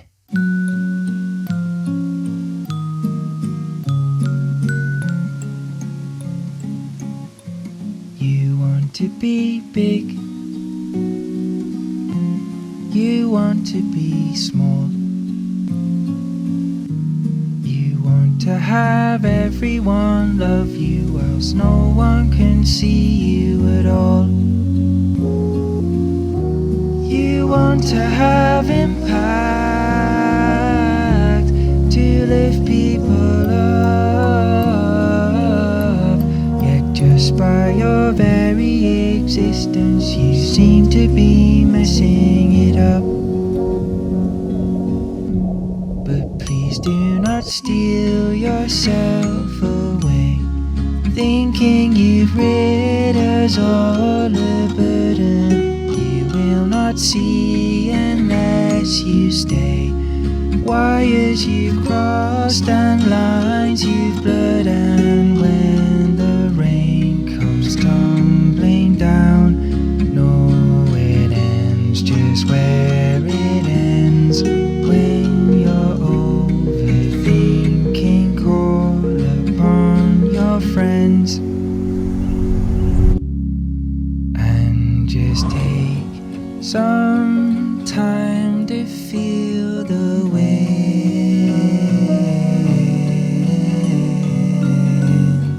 Take some time to feel the wind against your skin. Life feels much better when you live on bonus time.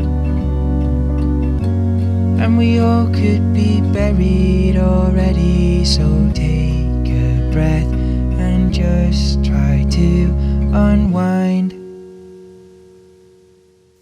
Well, this is it. I'm off. Yes, thank goodness you're going. It's been lovely meeting you. It's been tiresome talking to you. Oh, well, apologies. I'll stay out of your way from now on. But if you ever need me, just give me a call. Just bell my line. Just call me on me walkie-talkie. Oh, there I go, rambling again. Ozymandias. Yes, I know. Less talking, more doing. You're a good sort. Aye, sir. I do give it my best. Now I'm off to ruffle some feathers. If you say so. Oh, I need to lie down.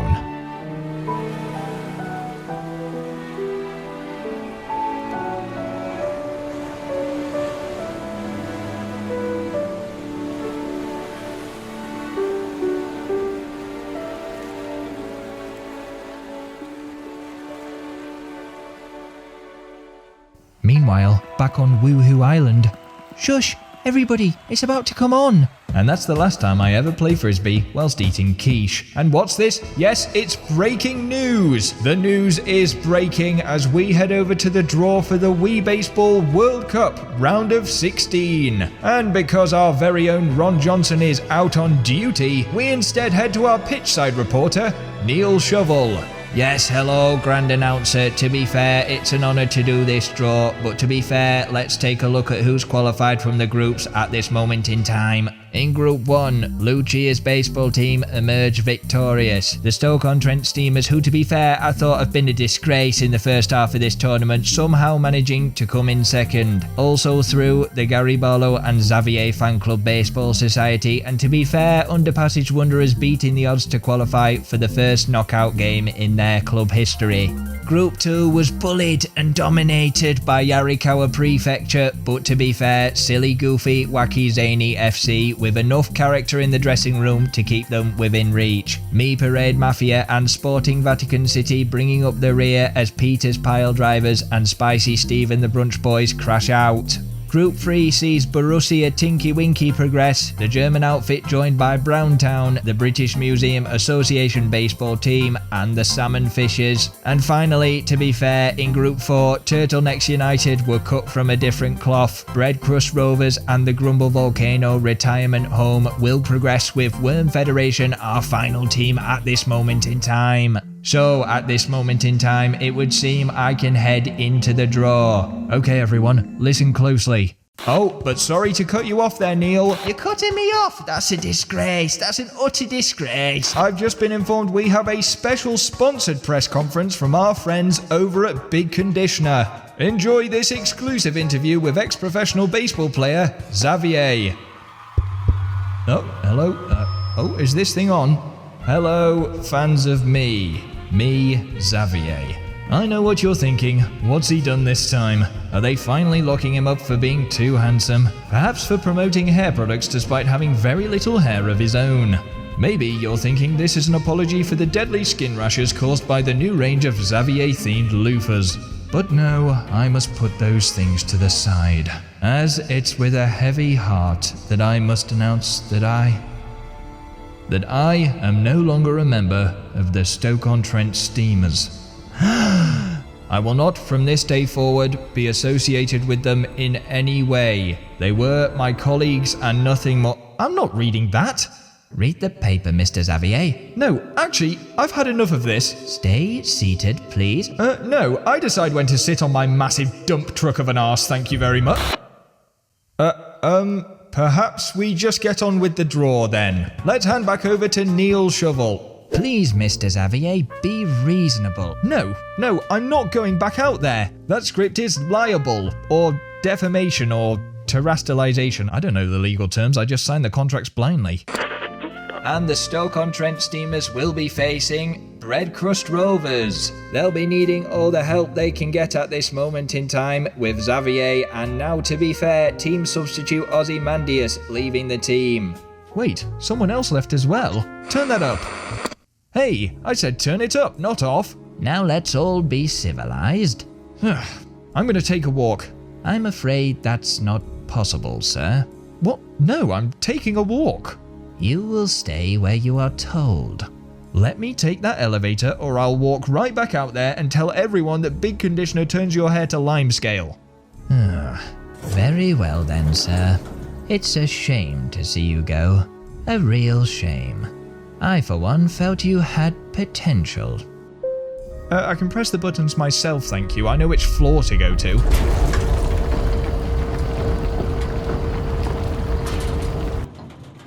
Goodness me, when did you last oil this elevator? You know, for a multi-million-dollar bath and shower-based empire, you do cut some corners. Goodbye, Mr. Xavier.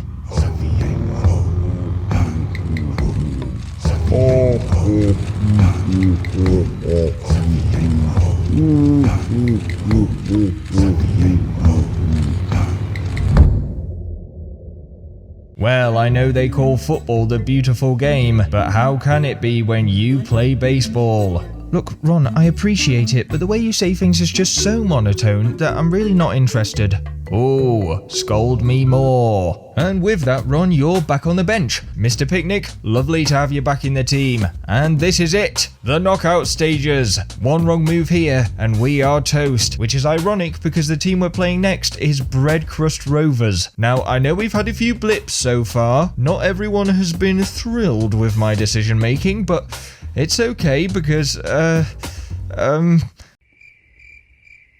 Let me give the rundown on our opponents. We believe they're called Bread Crust Rovers because of the way they field, grouping multiple players either side of the ball's flight path so they can sandwich it between their gloves. It's said their pitcher, Smelling Helen, can sniff out a shot's trajectory before it's even been hit, allowing them to get multiple bodies behind each play. She also pitches using a strange variation of the underarm technique. It's a kind of scoop motion known as the bread crust backspinner. Pipe adjusted his beanie forwards into what he called sport mode. Although on the inside he was filled with turmoil, despair, and a healthy dose of anxiety about the future, he had promised himself he would think of those things no more. Everything was fine. He was fine. In fact, here he was right now, in the team lineup, not thinking about the crushing weight of his problems at all, but about how very okay he was feeling. As he stepped up for his first bat, he was thinking so hard about not thinking about the things he would normally think about that he forgot to think about where he would hit the ball. The bread crust pitcher raised her arm, but just before she went to pitch, Helen flared her nostrils and took a huge deep sniff. Charles go left a bit, Darren right a bit. Ironically, this ended up helping Pipe, who mistakenly drilled his shot straight into the ground through Helen's legs to bounce up and over the bread crust fielders for a simple single. Single. See, thought Pipe, it was all about overriding his brain with a positive mental attitude, and this task would be made even easier, as Venus, glowing with overwhelming power, stepped up to the plate next. The only slight issue was Venus really did feel a creeping sense that he was beginning to be overly whelmed. He was grateful for this mysterious sparkling fortune, but he had to admit he'd expected it to level off. Instead, every time he hit the ball, he only got stronger and stronger. This increased strength came with an unbearable tummy ache. And was there supposed to be black spots in his vision? That was normal, right? Normal or not, the power kept flowing through him. And as Helen went to pitch, Venus wrapped his bat through the air to cannon the ball towards the stands. It was going to be another magnificent home run. Now that's baseball, goddammit! Cheered Engine Room. That must be going at like 100 million miles an hour, said Pipe as he passed home to score the Steamers' first run. I could probably do 100 million billion quantazillion, grumbled Mr. Picnic, whilst Venus rounded the bases to raucous applause. He was drinking in every last drop of adoration. He really had hit fine form until he didn't feel so good. No, all of a sudden he felt really quite bad, and then, Venus, what's wrong? He collapsed in a heap. Oh, what's this? And it appears we have a streaker on the pitch. Everybody stand back. What? Why? He needs attention. Urgent medical attention. I'm telling you, stand back. Oh God, Venus, I'm on my way, my sweet, sweet love. Engine Room, lift him up. We'll put him on my massive muscly back. No! What is wrong with you? You're Venus's dad, aren't you? Don't you want to help your own son? Venus, no! And it appears we've had some sort of void-based explosion on the field. Let me just consult the rulebook here. Yep, I have no idea what to do. Venus, control it! You must fight it! The shadowy mass began to temper, and eventually, a form which just about resembled Venus lay twitching on the grass. Okay, it's safe. We must get him off the field. Hurry! Bungus, what's happening to him? Looks to me like a classic case of demonic possession. I'm afraid it's far worse. There is a man who knows much more of this affliction than a fool such as I.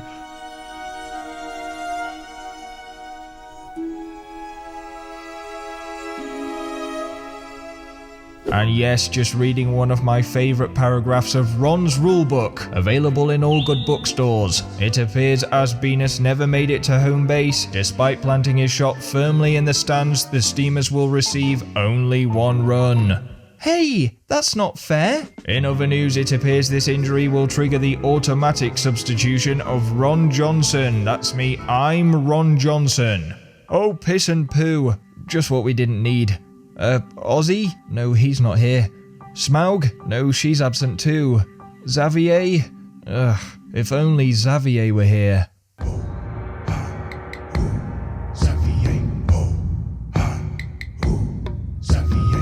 Welcome those watching around the world to the Big Conditioner annual boxing base bloodbath.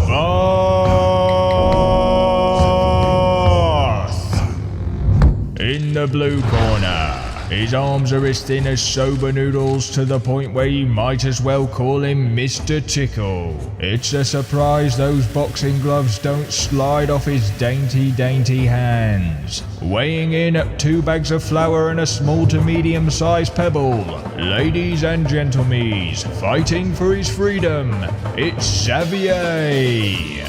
Please, ladies, please, take pictures, take lots of pictures. Xavier was trying to appear his cool and confident usual self, but it was hard to do a cold walkout when you appeared from an elevator to a chorus of boos, wearing a dressing gown which said Ice Age looking ass on the back. And in the red corner, the highest skill boxer this game has ever seen.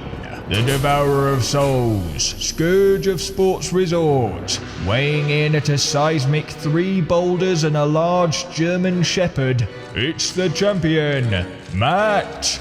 There was a tirade of whoops and cheers as Matt walked out onto the canvas. Although apparently the same height as Xavier, his aura was that of someone 10 times as tall. Xavier stood there in his shadow, wondering if he had any chance whatsoever. The only boxing experience he had was working in the shipping and receiving of the big toothpaste factory. Of course, this was cardboard boxing, and even then the stint had only lasted a couple of months until he was scouted to model for Big Shampoo. Puny little man of cleaning products, I shall stain you with blood and other bodily fluids. Well, at least I'll still have full access to the Big Shampoo, because you won't need any. Eh, Baldy? Goaded Xavier, trying to feign even a crumb of bravery. Touch gloves. Even Matt's pre-fight fist bump nearly sent Xavier toppling over backwards like a Jenga tower. This really wasn't good, but without any time to think about it, he stepped out of his corner, the bell rang, and the fight began. Straight from the off, Matt sent a volley of powerful punches his way. Xavier took a nasty hook to the temple, a sobering hit which snapped him out of his nervous daze. Adrenaline kicking in, Xavier retaliated by flailing his hands in Matt's direction. Without even a shred of technique, the result was more akin to sort of annoyingly prodding Matt's cheeks. But hold on, no wait, he was doing quite well here for a second. It turned out that if he just punched constantly, no matter how weak each shot was, Matt would be forced to stay on the defensive. Haha, take that, Devourer of Souls. Stop hiding behind those gloves. You can't hit what you can't see, but all of a sudden, lights out. Matt was merely biding his time and, with a calculated sucker punch, Xavier was knocked unconscious. Was that it then? Was it over already? His perfectly moisturized skin had been scraped and bruised. Xavier considered just staying down as the referee began to count. Was it really worth putting himself through hell? Giving up his comfy hotel room with his double king-sized hydro massage bathtub and range of personalized luxury bath bombs. Throwing away all of that just to see his friends again? Yes, it was absolutely worth it. Lurching back to his feet as the count hit 3, Xavier swayed into a fighting stance. Before he could even uncross his eyes, however, the fight resumed, and, tickling Matt with another few wet punches, he finally found the resolve to put his 3-time Chin of the Year award-winning chin on the line. The two fighters struck each other in the face in perfect synchrony, but this time it was Matt who fell to the floor. Owie! Xavier's fist throbbed with pain. That was his first ever proper punch, but he was hoping even more pain had been administered to Matt's face. As it had to be said, he was staying down. As the seconds ticked by, the sea of smirks amongst the crowd began to fade, replaced by grimaces of growing concern. 5 seconds, 6 seconds, come on, just stay down. Then, inevitably, My skin is like armor. Hope you didn't chip a nail, beauty boy. Now the real fight begins. Xavier winced. He was a fool for thinking it'd be that easy. but he had proved that he was capable of putting Matt on the floor, so surely, with more poking and prodding, he could do it again. Bang! Crash! Fat chance. Matt had simply been toying with him. A jab straight to the jaw, followed by a rib-shattering body shot that sent Xavier spinning 180, sprawled face up and mouth open on the canvas. Despite dribbling a bit down his chin, he tried everything to scramble back to his feet. Xavier was in deep trouble. Matt didn't let off the offensive, pounding his skull with haymakers from all angles. He tried to duck and weave as much as possible, whittling away at the iron-gloved wall in front of him. In fact, he was just about to break through when wallop! Another one of Matt's thumping punches made his legs give way beneath him, splaying out into a rather comical split. The crowd let out a roar of laughter. Xavier's ears were ringing so loud his whole head felt like a vibrating alarm clock. What was the point? He was a joke. Even if he did make it through this alive, the team would never accept him back, not after what he did. He couldn't believe in their hour of need he was here, being beaten to a pulp by some scrotum-headed titan for everyone's entertainment. How did he arrive at this situation in the first place? Thinking back, it had all started out of boredom. He never meant to become famous, he just happened to have a funny face. But from there, it was all his fault. Since that day, he'd done nothing but strive for notoriety and success, kicking the dead horse hoping it would spit out something more than just money. How misguided, when what he really needed was in front of him the whole time. Hey Xavier, long time no see. Oh, yeah, I suppose it's been a few years since I stopped playing. Listen, we've got this new picture, and we're thinking of mounting an attempt at the World Cup. I'll have to see it to believe it. Come on down tomorrow then. You're being serious. You can doubt, but only after you've faced one of his fastballs.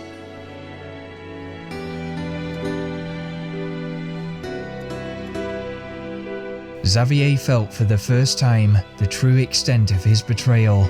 He was a traitor, a clout-hungry, egotistical, handsome loner. Watched by millions, yet he had never been more isolated. He had everything and nothing. He just wanted his friends back. Without anything to lose, as the countdown hit 7, Xavier hauled himself up. Look at him wobbling around up there. I reckon he'd get TKO'd by a gust of wind. Fine, they could laugh all they wanted, but there was a reason they called Xavier a wild card. Using the momentum of his already swaying body, Xavier dodged Matt's fist, then leaning into a punch of his own, which he planted directly in between his brow. Just one punch and he was down, and with the big man now sluggish in his recovery, the bell mercifully rang, and he had just about survived round 1. Xavier slumped against the ropes, mopping his forehead with a company-branded big hand towel. It was one of their lazier products, it was literally just a normal towel. He didn't know if it was just the mild concussion, but it felt like no time at all before he was called forward again to the middle of the ring. This was it. Do or die. The bell chimed and the two fighters picked up where they left off, cracking knuckles into each other's schnozzers, searching for the upper hand amongst a storm of uncontrolled swings. Xavier was feeling good. He was nimble. His hits were landing with more power than ever before until real power hit him straight in the gut. He was thrown violently forwards, hitting the deck with a dull thud. And that should be that, folks. Sleep well, little fragrant man. Matt made a few mocking sniffing motions from his newly crooked nose.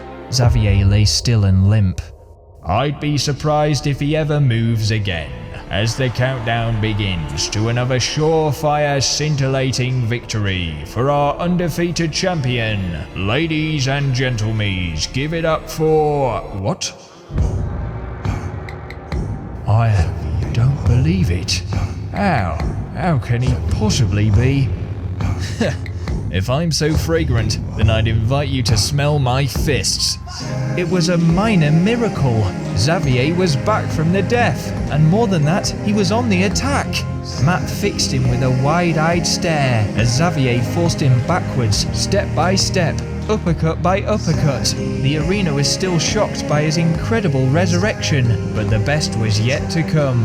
With one great cannon of a right arm, Xavier sent a king hit with pinpoint accuracy straight into Matt's spleen.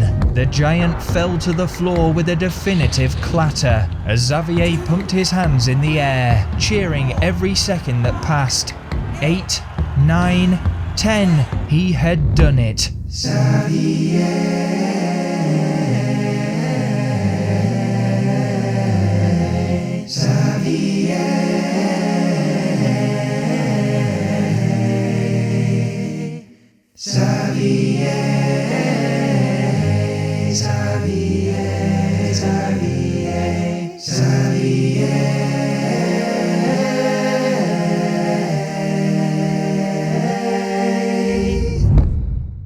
Take that, you old bag of bones. If you want to kidnap me, maybe just use some big chloroform next time. That's not a bad idea, actually. You can keep that one for free. Actually, no, you can't. I'll have my new agent fax an invoice next week. Damn it, he's getting away.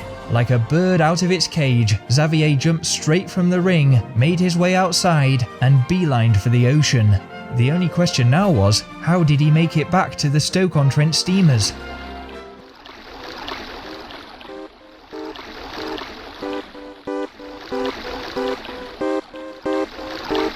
Yoo-hoo! Yoo-hoo, Mr. Xavier! Oh, what a lucky drive-by. Jump on! May I say, you might look a bit sweaty, but you still smell very aromatic. It's a good job Big Conditioner is effective for up to 7 business days, because I don't think I'll be using that trash in a while. So long, ding-dongs! Oh, that was a good one, so long, ding-dongs. I think maybe, if you don't mind me saying, that's one of your best ever, Mr. Xavier. Oh, you are a funny fella, aren't you? Oh, yes. Penfold, ready the chopper. We're taking another little vacation. Boss's orders. It's time to head back to Wuhu. And if I just turn the integer upside down, discombobulate the coefficient and focus on the hypotenuse, then I should be ready for Moonball Strategy 3.0. Ooh, right on the line, Sarah. This one's going right on the line. Curses, I must have forgotten to wear my lucky underpants today. The Steamers' opposition, Bread Crust Rovers, were reading them like a book. Okay, just pump a bit harder this time, Darren. Right you are, Chief. Oh my giddy aunt, that curve was insane! And tricking Scalene with a chin whistler of a pitch, under the instruction of Smelling Helen, the Breadcrust fielders were unbelievably disciplined, and the Steamers' first innings came to a close. Why can't we have a captain like that? They weren't saying it, but Engine Room could tell that seeds of doubt were beginning to grow within his ranks. And sure, he had made some bad decisions this tournament, hiring 3 basketball players to play in his baseball team assuming they were basically the same sport, then benching one of those players in favour of a commentator. I'm Ron Johnson. Yes, we know Ron, as well as allowing one of his best batters to leave mid-tournament even though they were desperate for numbers and facing permanent expulsion from the competition. In all fairness though, they were the targets of some sort of organised crime, and it wasn't his fault that Venus had turned into the human incarnation of a wood-burning stove. More than anything, it was his handling of these situations that had alienated members of his team. In benching Ozymandias, not only had he scared away his substitute, he had angered the other new recruits.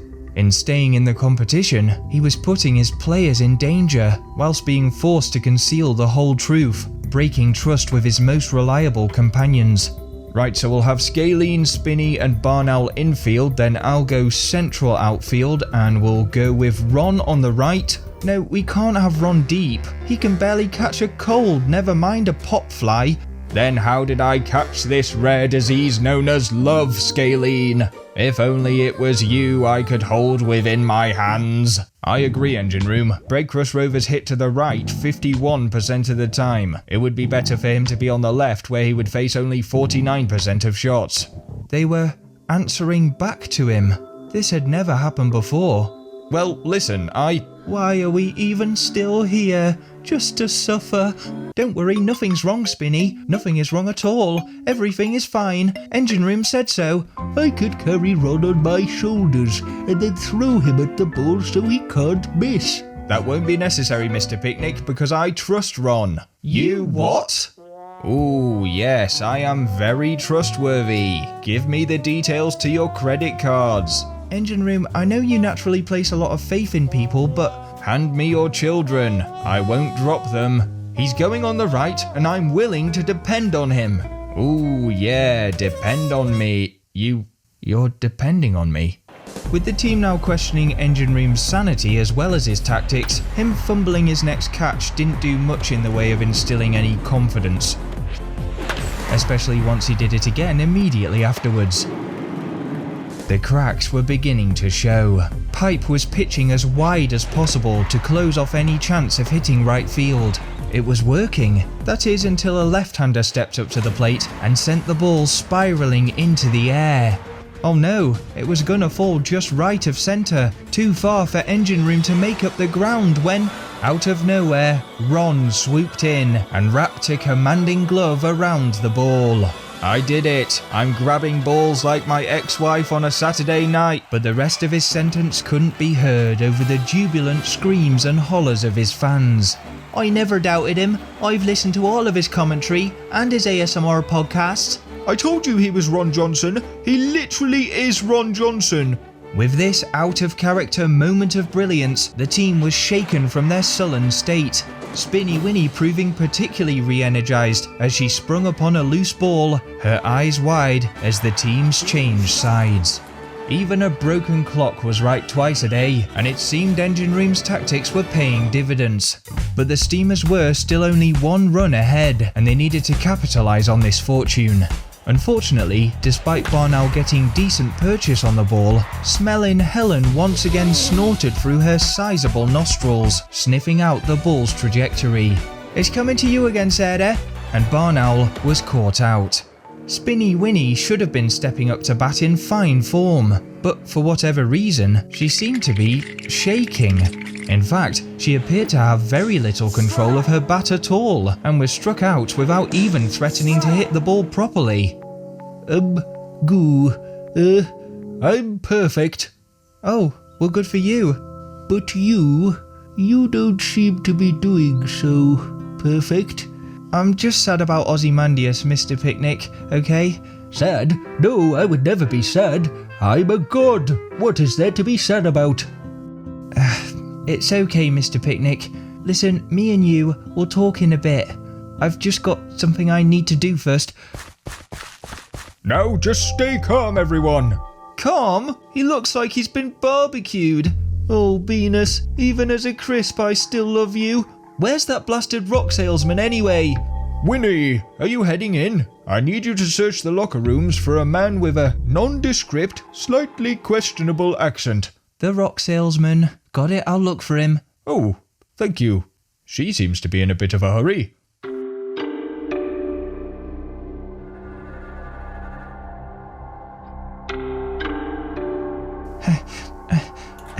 Which one is it?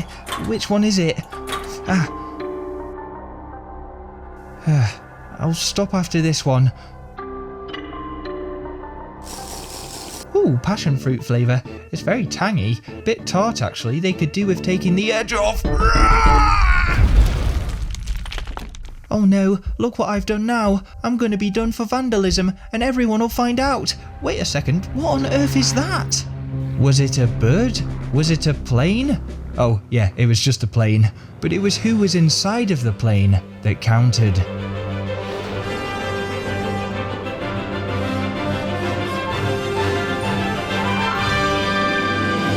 Hurtling through the air, Wrinkles felt the wind in his one remaining strand of hair. At 101 years old, wind speeds like this could potentially just take all of his skin off. However, the wrinkles in his face that gave him his name had a nice streamlining effect. Nonetheless, he was still falling. He wanted to reach the stadium as fast as possible, but not if it meant splatting onto the pavement when he arrived. He was not so stupid, and he had brought just the right person with him. Do the thing, Smaug! taking Wrinkle's hand, Smaug suddenly began to transform. A great pair of scaly wings sprouted from her back, and she soared with unparalleled grace through the hole in the ceiling and down into the stadium. Oof, well, the hip replacement seems to be holding up. Good dismount, everyone, good dismount. Wow, you must be Smaug. I've heard the team talk about you before, but I never thought you were actually a real monster. Oh, I meant that in a good way, sorry. And I suppose, based on the bright banana yellow of your shirt, that you've been covering our shifts. No greetings right now, though. I'm afraid time is of the essence. If you would. Oh, yeah, this way. Grandad, engine room. I got your call. I know, because I was talking to you on the other end of the call. Wrinkles? Bungus? Oh, squash the beef, would you? We've got trouble. Yes, quite right. The rock salesman has disappeared. Why, didn't you try using the secret signal? Secret? What? Dear, dear, dear. Imagine not knowing the call of the rock salesman. Dearie, dearie me. Yes, all right. What do we do then? Lucia, still have that euphonium of yours? Yeah, but why? Here, play this.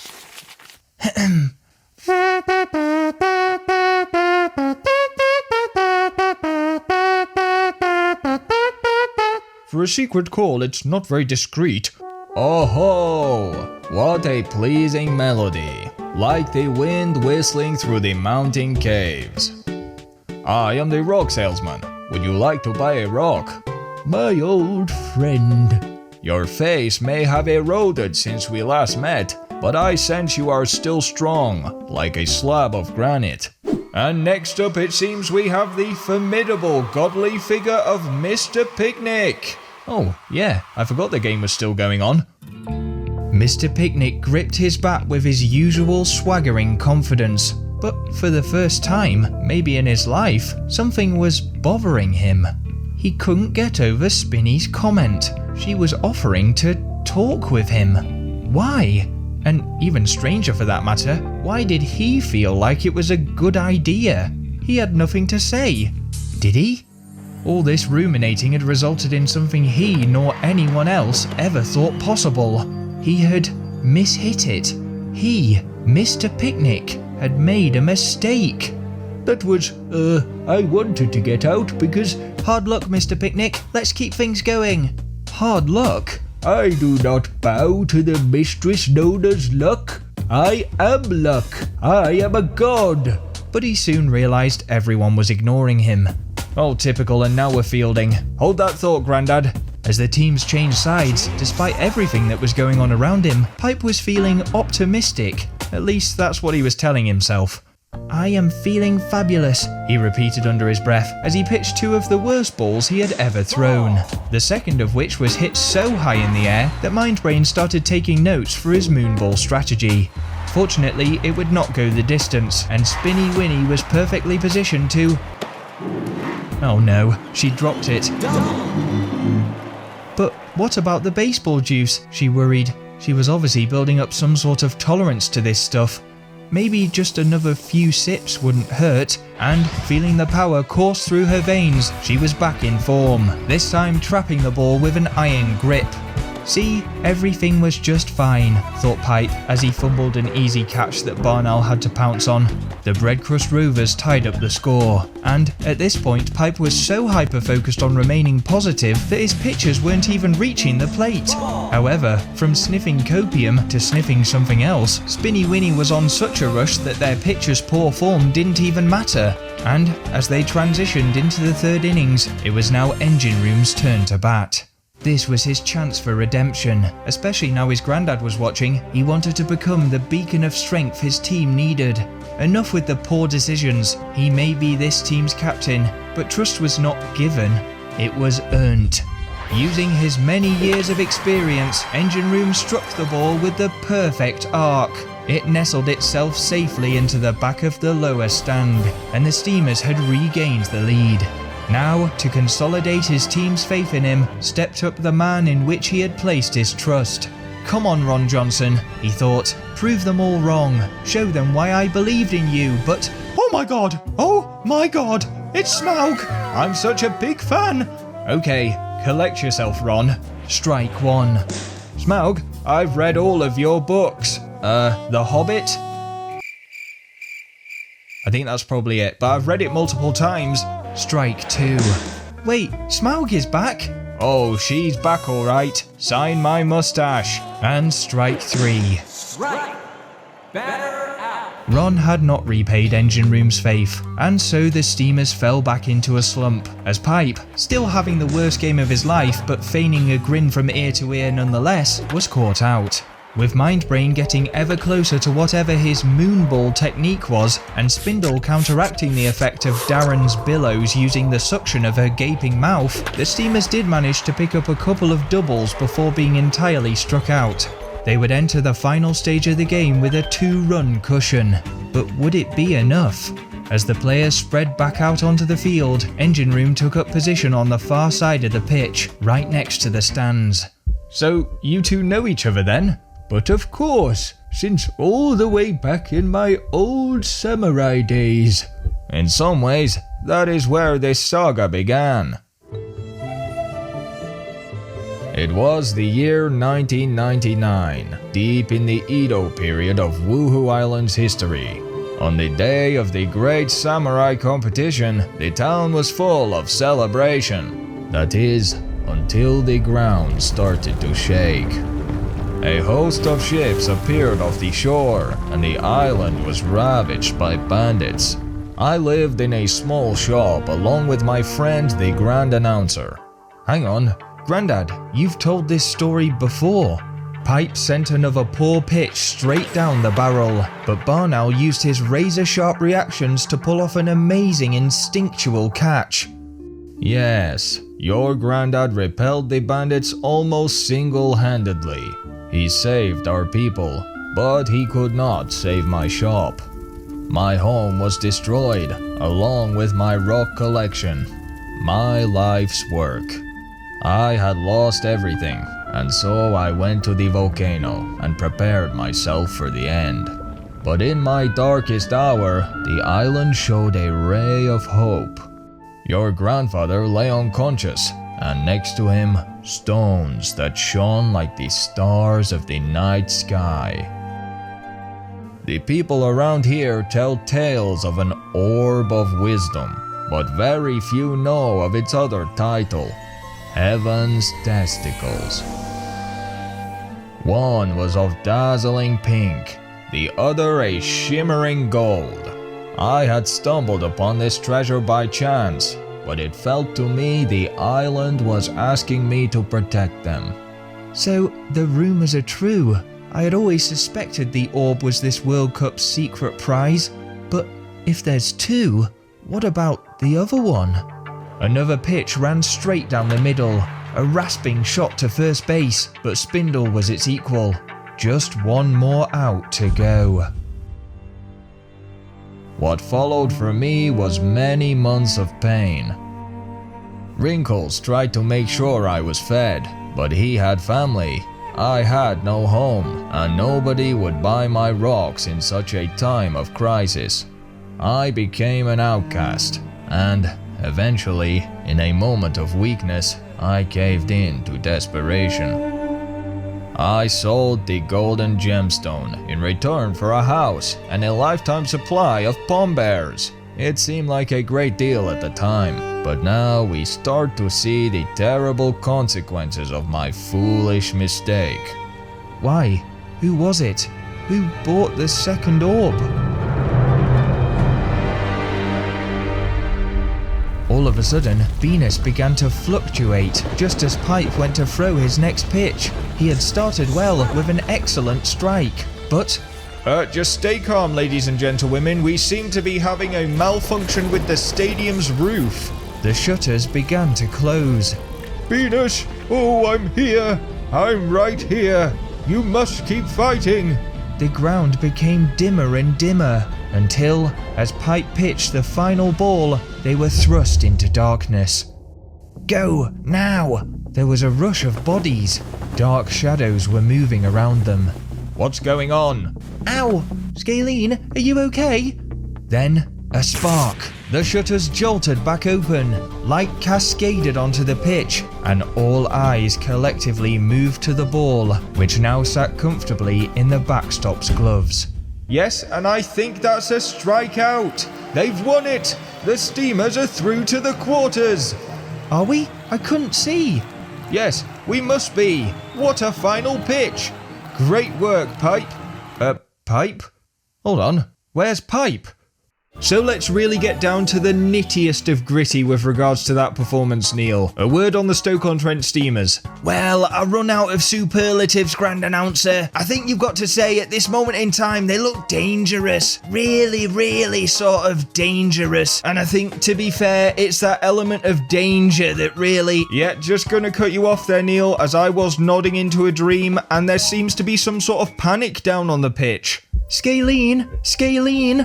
Oh, where is she? The Steamers appearing to have misplaced their pitcher and star batter. Manfred, what do you make of this? Well, they're just a bunch of babies. You know, it's baseball. Some of the players get kidnapped and you get on with it, because that's baseball. Do your job. The result, of course, setting up a quarter-final with silly, wacky, goofy, zany FC. The FC standing for funny and carefree. What do you reckon, Tommy? An exciting fixture? Yeah, of course. Oh, beautiful Scalene. I can still see her featureless face before me as if she were still with us. She's not dead, Ron. No, but Pipe might as well be. He can barely find his way from the changing rooms to the pitch. If someone's taking him God knows how far away, then he's gonna end up in a cult. You know how gullible he is. If I was in a cult, it'd be to worship the curvature of Scalene's biceps. What are we gonna do? He didn't even have time to pack a spare beanie. Hoot hoot, hoot hoot. Okay, first things first, we'll bring Smaug and my granddad back into the team. I'll do my best, Engine Room. And then I want Mr. Picnic on pitching duty. And he doesn't even understand how Google Maps... I've spent my life throwing snowballs in the icy hells of Niflheim. A baseball will be light work. But, Engine Room, I've always been second pitcher. So you're saying Venus and the orb are intertwined somehow? Yes, without one, the other cannot exist. Then but what if something goes wrong and he ends up disappearing for good? Oh, Venus, stay with us, please. Engine Room? What? Yeah, I'm listening. We have a theory. When I gazed upon the orbs all those years ago, the brightness took my eyes. But ever since there have been moments where the milky white of my vision, it clears. If Venus were paired with one, my eyes may have been twinned with the other. And that one, it's close. At present, I can pick out the bright yellow of your shirts, and when I squint, I can tell just how handsome my young grandson has become. Look at that big chin of yours. You are what we call in the business a sniper's dream. Yeah, alright guys, enough of that. I can help him if I could just stop! I won't let you anywhere near him. You've done quite enough to help him already. Oh, run along, girl. Don't you have a match to play? No, actually. No? Lucia, I stood up against them, Engine Room. As captain, I still had the power to withdraw. We've forfeited. You gave up your chance of winning? For my son? Yeah, you could learn a thing or two, you old barnacle. Speaking of learning, it's high time we told you what we've been up to. Me and your old man have been tracking a group of delivery vans. We assumed they were transporting the orbs, as my eyes came back to me whenever Smaug flew nearby. But when we arrived at their warehouse outside the big conditioner tower, all we found was crates of that darn energy drink. Engine Room, have you and Mind Brain fallen out? Hoot hoot hoot hoot hoot hoot hoot hoot hoot hoot. He's always been our backup pitcher. And what news of Venus, Engine Room? Shouldn't we be more concerned about Venus? Yes, we need to take action. Remove Bungus from the stadium and get medical attention. Aren't you listening? We need to take action. We need to take action. Venus got lost on our way home and we can't find him. Oh God, Venus! Let's search the whole island with helicopters and boats and engine room a moment. He was so young, so young. And megaphones and metal detectors. I don't know, is he made of metal? Maybe meat detectors, like human flesh detectors. You need to take a moment. There's no time. They're looking to me to find him. Mindbrain thinks he was stuck up the great tree. He likes to eat leaves. It's the only logical conclusion. And Spindle thinks he fell off a cliff. He's dead! He's dead! You must always take a moment. No more, but certainly no less. And then a decision. Why is it my choice anyway? I don't know where he is more than anyone else. Oh, there are many things in life we don't know, and many things which are out of our hands. And yet, our greatest gift is that we can always choose. As captain, this will be your greatest freedom. If you cannot trust the world, trust yourself. You may not always know where you want to go, but you will always feel where you ought to be.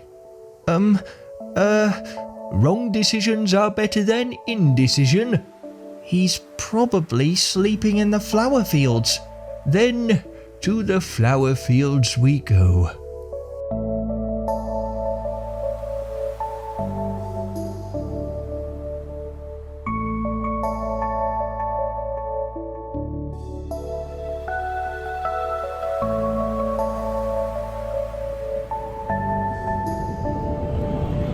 My word is final. Start warming up.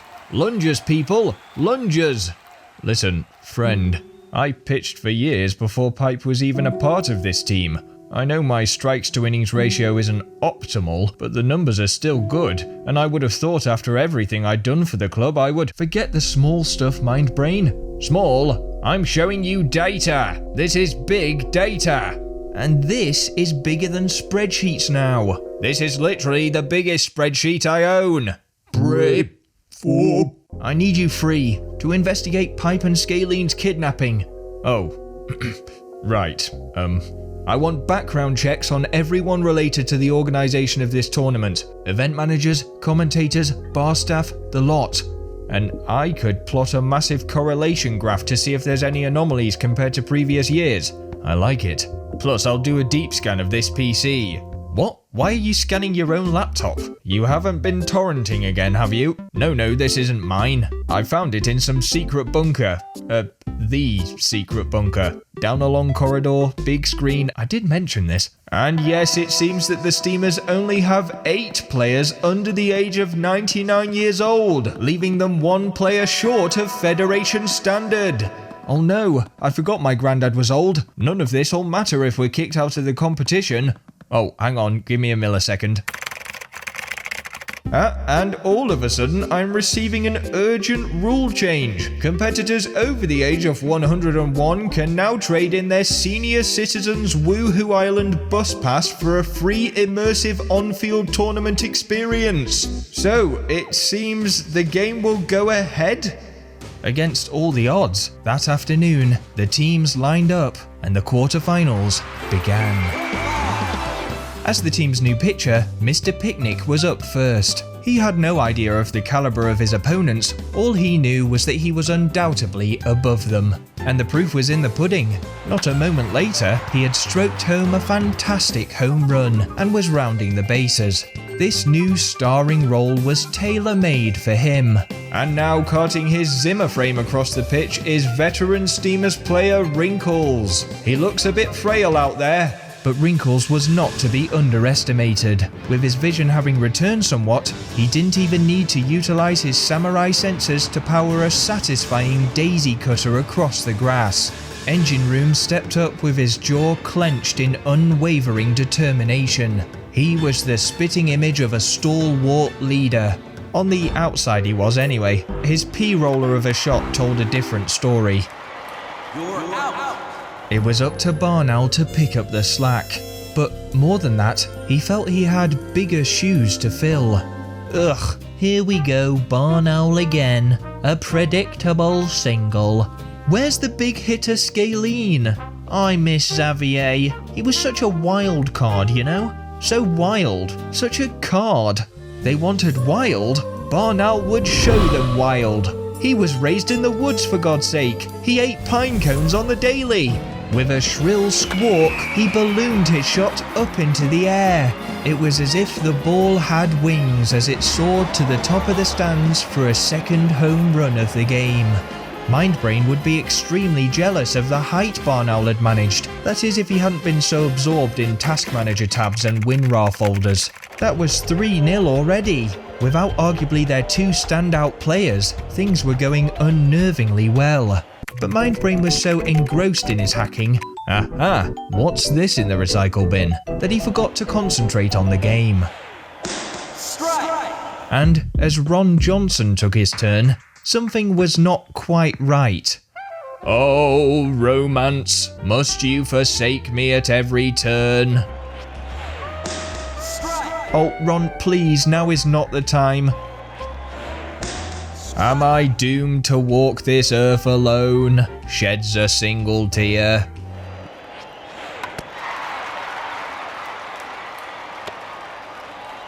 You're out. No, not this time. Scalene, my love, I will find you if it brings me to the ends of the earth. Ron, come back!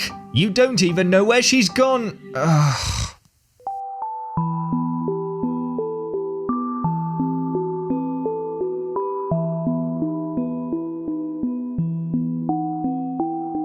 Oh, Shizberg. Whoever they are, they make a damn good prison. I mean, they've really thought about this bar placement. The gap is just small enough I can't get my massive triceps through. Well, it's over then, isn't it? What? Where did all that baseless optimism go? I was putting it on. Trying so hard to keep positive, but then Xavier left, Ozzy ran away, Venus exploded, we've been kidnapped, the team will be disqualified, and the Stoke-On-Trent Steamers, well, it's all done. Nothing left. I can't believe you of all people are quitting. Well, it's not like I want to. You wouldn't understand. This was my one dream, and it happened. It's past. 2 years ago I had the happiest week of my life, and I didn't even properly appreciate it before everything just moved on. And since then it's just been a downward spiral. The best things in my life are just slipping away, and I'm trying not to have too many introspective monologues. I'm trying not to care, but I'm scared. Scared I'll have no reason left to pipe. Time moves on. People change, move away, and good moments pass, and it sucks. And sometimes the worst part is that whether you like it or not, you keep going too, and you end up thinking, I want to stop. What if I did? What if I just stopped? But something worth recognizing is bad moments pass too. It's not as if this is it now. Even if you specifically wanted to stay in this prison forever, reviewing each and every dank corner. Yes, that one's got a little bit more mold than the others. Yeah, this'll pass too. And there's nothing to be done about that, but I mean, it's like you've forgotten where you came from.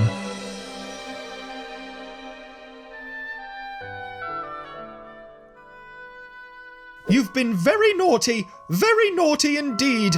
I expect you to practice baton twirling extra hard tomorrow. We'll make a me parader out of you yet.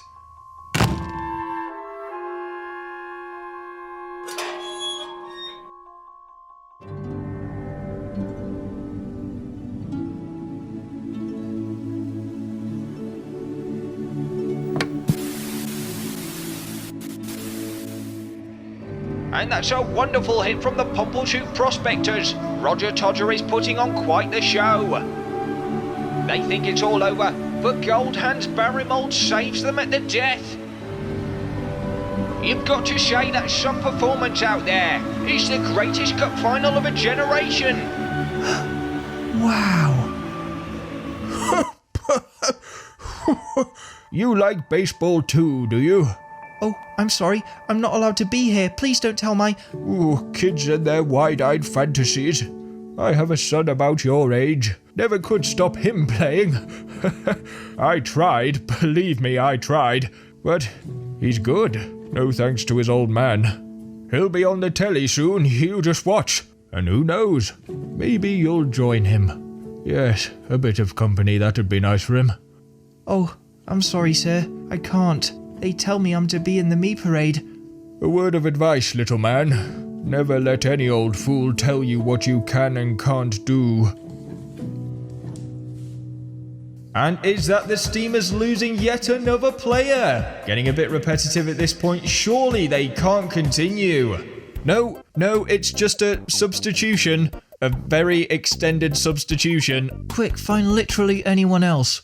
With the Steamers down to only 8 men, fielding was gonna be tricky. Thankfully, their new pitcher, Mr. Picnic, had everything under control. There we go, that's one strike. Prepare for a perfect sweep. I'm not really feeling this one. Think I'll probably just get caught out or something. Oh, excellent.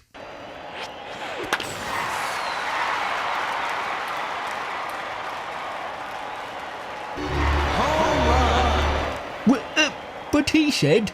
Oh god, how silly of me. I accidentally hit a home run. That's just so goofy of me. Mr. Picnic couldn't comprehend it. The batter had been so deflated by his godly presence, and the next moment, he had hit a home run. He took his anger out on the next opponent. There, see? I am immaculate. A few moments later, however, oh man, wouldn't it be so crazy and zany if I hit the ball to the right and scored a double? No, not really. The batter then hit it central and scored a single. What is going on? These puny mortals are out of their minds. Look, I don't want this as much as you, but please just put the shirt on. Can't I keep my Indiana Jones replica leather jacket on? No, just get out there. Hey, so imagine if wouldn't it be so funny if Mr. Picnic kissed Engine Room right now? I'm not going to do that. It's just fan fiction, Mr. Picnic. They're messing you around. Stop taking everything so literally. But Mr. Picnic was having real problems. Wouldn't it be so crazy and random if Ozymandias and Xavier never came back and they disappeared forever? Goo, no, that can't be true. Ball! Oh my god, Mr. Picnic cares about Ozymandias. I completely ship them now. What? No, I don't care. But if anything has happened to him, goo, these people... I still can't get over that. So long, ding dongs. That is comedy gold, Mr. Xavier. You are one funny little fuck. Oh, blimey. It's that there Ron Johnson. What are you doing all the way out here with a pickaxe? Oh, diggy diggy hole. I'm simply role-playing Minecraft in real life, of course. That is tragic. Oh, it looks like hard work. You've got a right sweat on. Yes, that's because I've been exercising. Say, can I borrow a drink if you have one?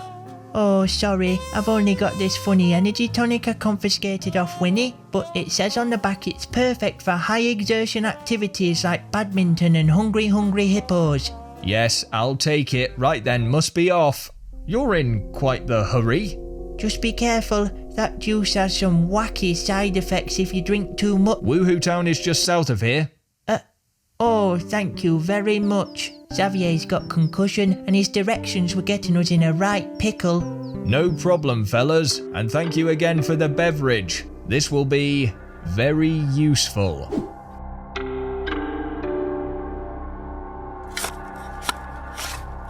No, I'm gonna hit this one so frickin' hard that the bat will explode. Mr. Picnic was fooled once more, and Winnie could see their little chat needed to happen sooner rather than later. Mr. Picnic, why do you keep listening to them? Goo, fine. I'll admit it. I do have one tiny, insignificant weakness. Sometimes I think I'm so perfect that I don't understand other people's imperfections. If someone says they'll do something, why wouldn't they just do it? I don't know what to tell you. People don't always say what they mean. It feels like they never say what they mean. You're always saying you miss Ozymandias, but the look in your eyes, it's so guilty, like you've made a mistake. Well, you know what? You make mistakes too.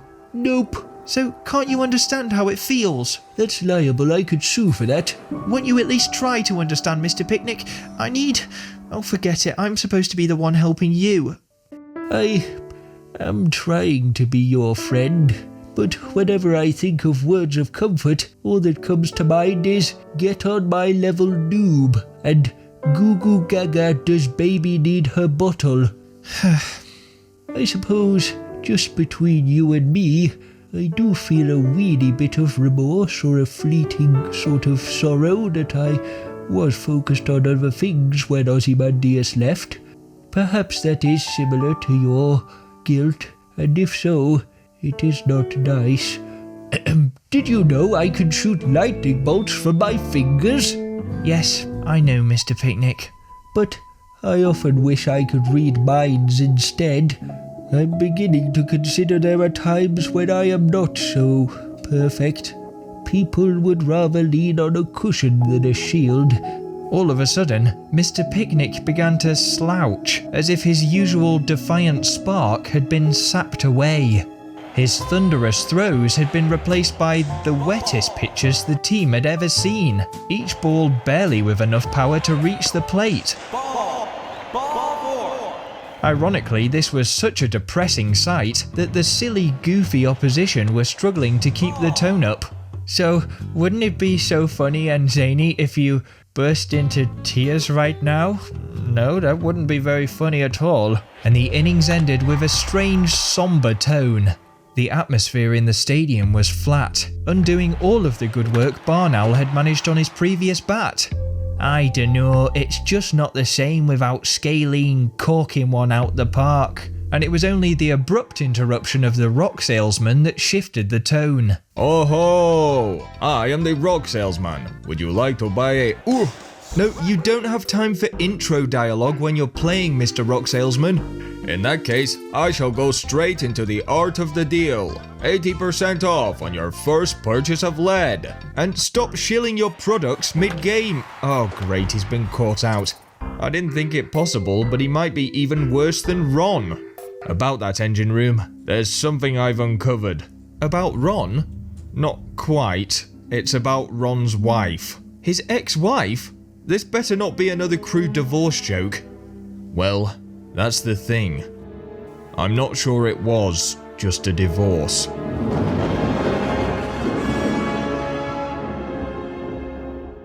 Well, I haven't seen people this in prison since my ex-wife locked me in our bedroom cupboard. Ron, what are you doing here? Oh, what a shame. Without you two, the Steamers are done for. Speaking of steam, why have they put you in Wuhu Volcano? You're hot enough already, Scalene. Oh, Ron, if you've just come here to chastise me... Plus it sure does make mafia business thirsty work. Don't tell me this whole time you've been plotting against us.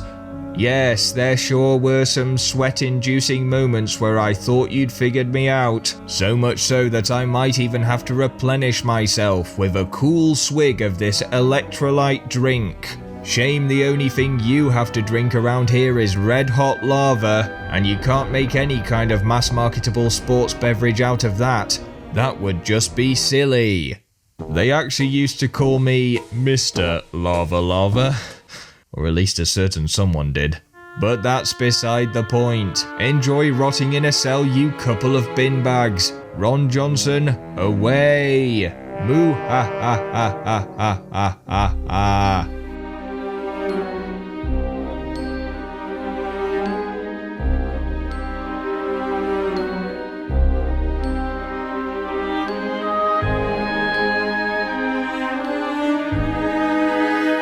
Have the prisoner's spirits been broken? More broken than me when Deborah told me she never even thought my bowl cut suited me. Anyway, guess I'll head back to the commentary box now. You haven't heard from Deborah in a while. have you? No, the silly bitch just won't call me. It must hurt, telling all of these jokes, having to pretend you merely parted ways. I'm married only to the organization now. There was a son, too. What was his name? Stuart? Staples? If anything has happened to Stavros, I swear to God You'll what? Listen, I've done everything you asked. You promised me you'd... You see, that's the thing, Ron Johnson. The big boss upstairs feels you've begun to develop a soft spot for the enemy. No, those Stoke-On-Trent Steamers. They really grind my pepper mill. Goodness, I'm getting vexed. Might consider a gamer rage. You never were a very good actor. Probably something to do with that horribly monotone voice of yours. Hey now, that's uncalled for. You are of no use to us anymore. What? Wait, no. You'll still let them go though, won't you? You said they'd be safe. Goodbye, Ron Johnson.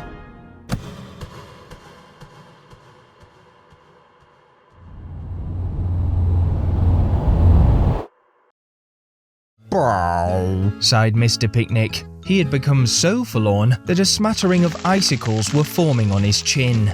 And with that, his holiness was very much being put into question, as it wasn't typical to worship anybody that repeatedly hit foul balls. Engine room, you've got to switch me back into picture. Look at him. He's got all the presence of a damp dishcloth. Research, Mindbrain. Stick to your task. But as the teams changed sides, Mindbrain was finding it harder and harder to stomach being snubbed, especially when their current second pitcher was bowling like that. Mr. Picnic continued to throw stinker after stinker, and in that sense, it was great fortune that his misery proved to be silly, wacky, goofy, zany FC's kryptonite. I would just find it so hilarious right now if Mr. Picnic signed up for cognitive behavioral therapy. Wait, that's not okay to say.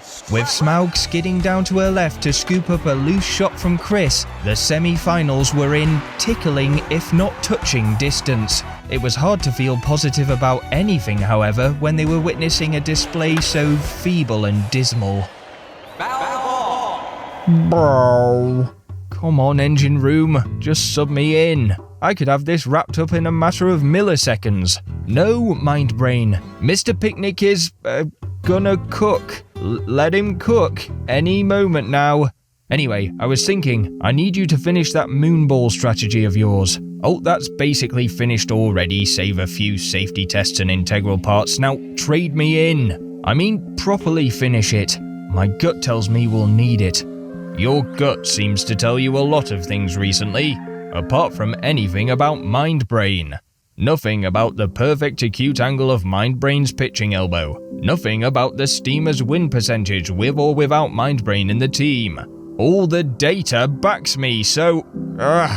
just admit it. You don't trust me. No, Mindbrain, you don't trust me. As your captain, nobody does. And I can't blame them. Look at Engine Room with his massive chin and his silly decisions. Oh yeah, that really instills belief, doesn't it? Lovable yet lousy. That's all I am. With a face that looks like I've swallowed a MacBook. Put me on skis and I'll end up as a snowball. Make me lead a baseball team and it's the same result. You're all so used to me goofing up that you can't even conceive that for once, I might just have more information, more data, than you. Oh, right, yeah, and what information is that? But I don't know whether I can even say it. Oh, well, that's convenient, because I'd prefer you didn't talk to me anyway, so... The rock salesman. Oh, yeah, your new best friend, the rock salesman. He lived with those orb things, whatever, for years, and it caused him... unimaginable pain and boo-hoo-hoo must have been so hard for him. Okay, that does sound pretty nasty. He reckons if they get a hold of you like they have Venus, at any moment you could just... And I may be a terrible captain, but mark my words, no player is dying on my watch, and I am trusting you to come up with a strategy to save him. Engine room, have I ever let you down? Not in the end, no. Along the way, questionable, but I want to punch you so badly right now, so instead, I'm going to give you an over-enthusiastic fist bump because, curses, you're the best friend I ever had. God damn it. Sorry for being selfish. Plus, if you're a bad captain, then what does that say about the vice captain, eh? I must be as effective as a root vegetable, but that root vegetable's got a life to save. Plus, look, I guess sometimes the data is wrong. With Mr. Picnic finally managing a proper pitch, it was up to Spinny Winnie to kick some life into the game. But right now she was experiencing too much of a different kind of kick, and proving to be more spinny than Winnie, she was caught out. You're out. Fine then, Engine Room would do it himself. Mindbrain had got him all fired up. Whatever these gemstones give can just as easily be taken away. If we wait too long, you may not have a friend to save.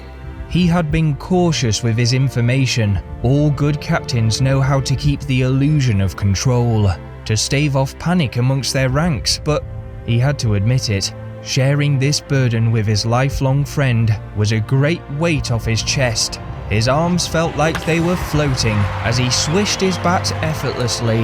That was a shot to instill hope. That was a shot to remove all doubt.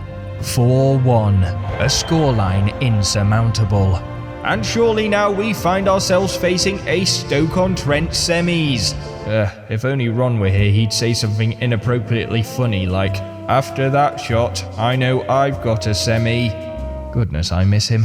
The mood around the stands had brightened, but as Smaug stepped up to bat, that warmth faded away slightly, and she felt a shiver under her scales. Something, or someone, felt off. No, not off. Familiar.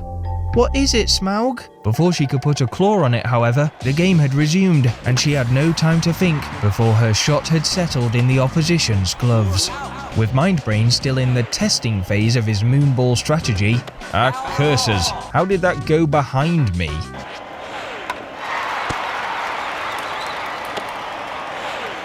You're out. Oh, dog water, and that's not any good either. the pressure now fell on Mr. Picnic. His shoulders trembled as he lifted his gloves, like he was fighting to hold up an immense weight. It looked a bit silly considering his divine statuesque form, but through her backstop's padding and dizzy vision, Winnie felt he appeared defiant. The problem was, the wacky zany bench were thinking the same, and they were getting desperate. No, imagine if Spinny Winnie was actually a crippling addict with baseball-related substance issues. Ooh yeah, that'd be so deep and edgy and deep. Pretty embarrassing. At least be addicted to something proper like Maltesers or heroin. No, it's not like that. It's all so clear to me now. No. I mean, I guess they did just hit the nail exactly on the head, but come to think of it, that is some mysteriously accurate fanfiction. Are we sure they haven't been given spoilers? I am... You're nothing, Mr. Picnic. Listen, you can't tell anyone I am not above you. I am the same as you. Just as ashamed as you. Flawed in the brain as you. I'll get us all kicked out. Oh... Nice rhyming, Mr. Picnic. Bars. Thank you, but for once, I don't think I deserve the praise. In my adamance to remain godly, I have overlooked my subjects. No, my friends. Winnie, I am not your superior. I know what it is to hate part of oneself. I just refuse to acknowledge it. I am a fig, when you boil it down, crafted to be the almighty realm's dinner entertainment and part-time pot washer. Not a god, a fruit. I cannot magic your problems away, but gods damn them, the first people I ever cared about are in a real mess, and I am about to clean up. whipping up a tirade of blue flame and icy frost. It seemed even the potwashers of Asgard were bestowed with otherworldly power. About time he used it for someone besides himself. With 2 pitches that could rupture eardrums, Mr. Picnic brushed up a couple of fine strikes, then followed with an awkward middle grounder which was sent straight into the firm hands of Mindbrain. Mindbrain was so pumped up after his tiff with Engine Room that he snapped his giant pencil in celebration. And as Engine Room wrapped his hands around the following shot, he too began to whip his shirt above his head, for which he was cautioned and received a yellow card. Finally, it was time for the big show. A dazzling display of ethereal lights painted the sky, but the throw itself was anything but colourful. Straight as you like, cold and hard, pitched through the batsman like a heavenly spear. And with that, the game was over. The Steamers were through. And amongst the cheers and jubilation, Ooh, Bayek, that was some finish, Mr. Pickpocket. Get it? 'Cause you stole the show. Oof. Hello, Winnie. Oh, you might want to plug your nose. I'm a bit seaweedy, but looks like you're stinking it up a bit more than me. I'm here now. I'm here. And good to see you too, Mr. Picnic. Your hugs are a bit chilly though. Ozzy, no way! You came back! Yes! Finally a player has come back instead of leaving. Is this real? Somebody pinch me. I will. Ow! That felt personal. It was. And whoa, Nelly, hold your horses. It's better than that. I only went and brought Xavier back with me, didn't I? Didn't I? Ooh, tough crowd. I see. Is that so? Typical. He comes crawling back now. Oh my god, Xavier. What happened to you? Hey, guys. Bon, I'll get the first aid. The big plasters. Hoot hoot. I made a massive mistake. You did. I betrayed you. Walked out on you all in your hour of need. Put money over the club, the fans, my friends. You did. But now I realise that... So, look, I know this is far too much to ask, but will you let me back in the team? I will. I mean, I've zero ground to stand on. I completely understand if it's a no. I did such a terrible and selfish thing, and there's really no reason for you to... Wait, what?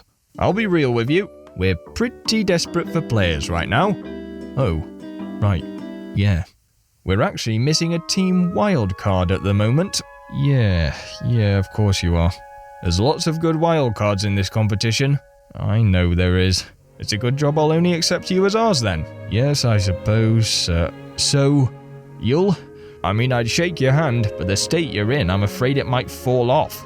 Come on, Steamers, let's get back to the team hotel. You need a good night's rest. God, what actually happened to you? Did you fall off a building? Goodness me, tell you what, this stuff really makes you feel like crushing things. You don't happen to have any walnuts, do you, Pipe? Or like human skulls or something? You can crush my skull. Yeah, alright, lighten up, we've escaped and... Wait, we can't be that close already. Why do I hear match commentary? And it appears I am falling through the air, most likely resulting in my inevitable death. Just a shame I never got to say goodbye to my loved ones before my body became a fine puree on the rocks below. Deborah, I will do my best to join the stars in a place visible from the Me Plaza. Bloody hell, Ron. I knew you were clumsy, but tripping off a skyscraper. I wish I could trip off a skyscraper. Jesus, Pipe. Anyway, let me guess. Oh, Scalene, it appears I have fallen for you all over again. Or something to that effect. No, I'm sorry. I know you all found my constant flirtatious jibes incredibly funny and endearing, but I'm not who you think I am. Yeah, we know. You do? But my acting was flawless. You're better. Thanks for the muscular trampoline. More to the point, we have to get you two back to the team as soon as possible. Yes, we'll start heading down the mountain straight away. Oh sorry, I didn't realise you had grappling hooks for hands and double-sided sellotape for skin. It's too steep, you divs. I'd recommend falling, but to be honest the experience comes with a tad more lifelong trauma than you'd ideally wish for. But no, walking could take days. Well, how did you get up here? Ah.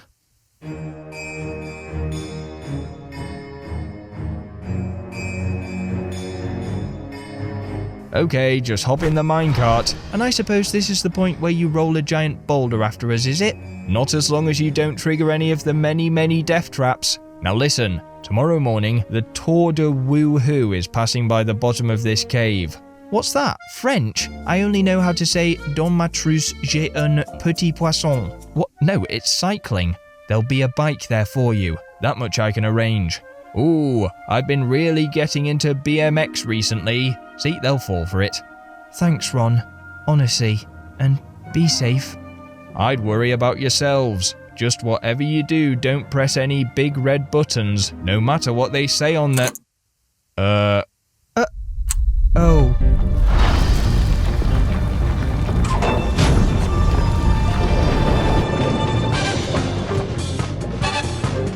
Pipe, what was the one rule we were given? It said press me. It was literally asking to be pressed. The two of them pumped and pumped as fast as they could, but Scalene's arms were too strong. It's stuck. Oh, I knew I shouldn't have drunk that much baseball fruit shoot.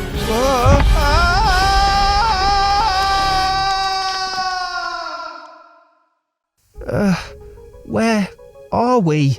What time is it? Why can I hear pedaling? Oh no, Scalene, the race is about to start.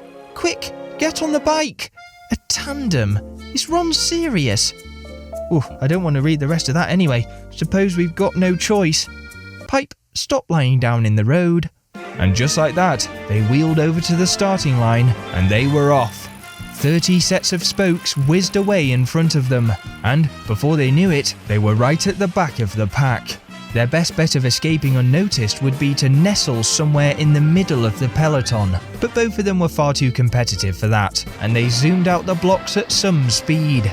According to their GPS, the course was supposed to take them through the volcano, then looping around and down through a series of cliffsides and tunnels to eventually end up in Wuhu town. They would never even make it that far, however, if they didn't manage to keep two wheels on the ground. Scalene's quads were so powerful that it was difficult not to just pop a constant wheelie. They would have to focus hard, not just because they were entering a chamber full of lava, but because, oi! The competition kept clipping their back tyres, sending them dangerously close to the bubbling magma below. Perhaps the organisation had placed agents within their opposition. They couldn't be too careful. If this corporation were powerful enough to stage kidnappings, then who knows what traps they may have set? Landmines, maybe swinging axes, or banana peels? Oh god, they were slipping! Mayday! Mayday! Oh no! They rode straight off a cliff. Using her drug-enhanced fists, Scalene blasted holes through the oncoming rocks and ridges ahead. They were riding near vertical, and yet somehow, against all the odds, they managed to stick the landing, wrestling their two-seated bike into submission with the help of another long and really rather impressive wheelie. This had accidentally turned out to be quite the shortcut, or it would have done had they not mistakenly joined a separate stage of the Tour de Wuhu. Despite the town being just there, they were ushered back around the road and up another hill, theoretically to do it all again. This was bad news. They had barely survived one trip down the volcano. So, as they navigated along the narrow crest of Wuhu Island's coastline, Scalene put the burners on. They shunted their way through the pack, and Pipe spun the handlebars to take a detour through a nearby cave. Hopefully this would get them back on their original route, and, if it wasn't too much to ask, shoot them up from 19th to podium position. I mean, look at the big group in front of them. Everyone was slowing down. It was almost like there was a bridge. An icy cold blanket wrapped around Pipe's body. Well, this was on the nose. He was now quite literally sinking deeper into despair. Bad times will pass too, Scalene's advice. He understood it, but he didn't believe it. For a moment, he considered what might happen if he just let himself drift. It would be quite peaceful, really. He'd never have to play baseball again. That cursed game that had given him so much, and then taken it all away across slow and agonizing episodes. He'd never be caught out again, never face expulsion from the tournament, never have to see Engine Room grit his teeth and refuse to back down, or hear the frantic tapping of Mindbrain's calculator. He'd never hear Spindle's jokes or Xavier's catchphrases, never see those proud beaming faces on the bench as he hit a home run. Okay, but this way he'd never have to lose a friend again, although, in a sense, wouldn't he lose all of them at once? Yeah, this wasn't the answer.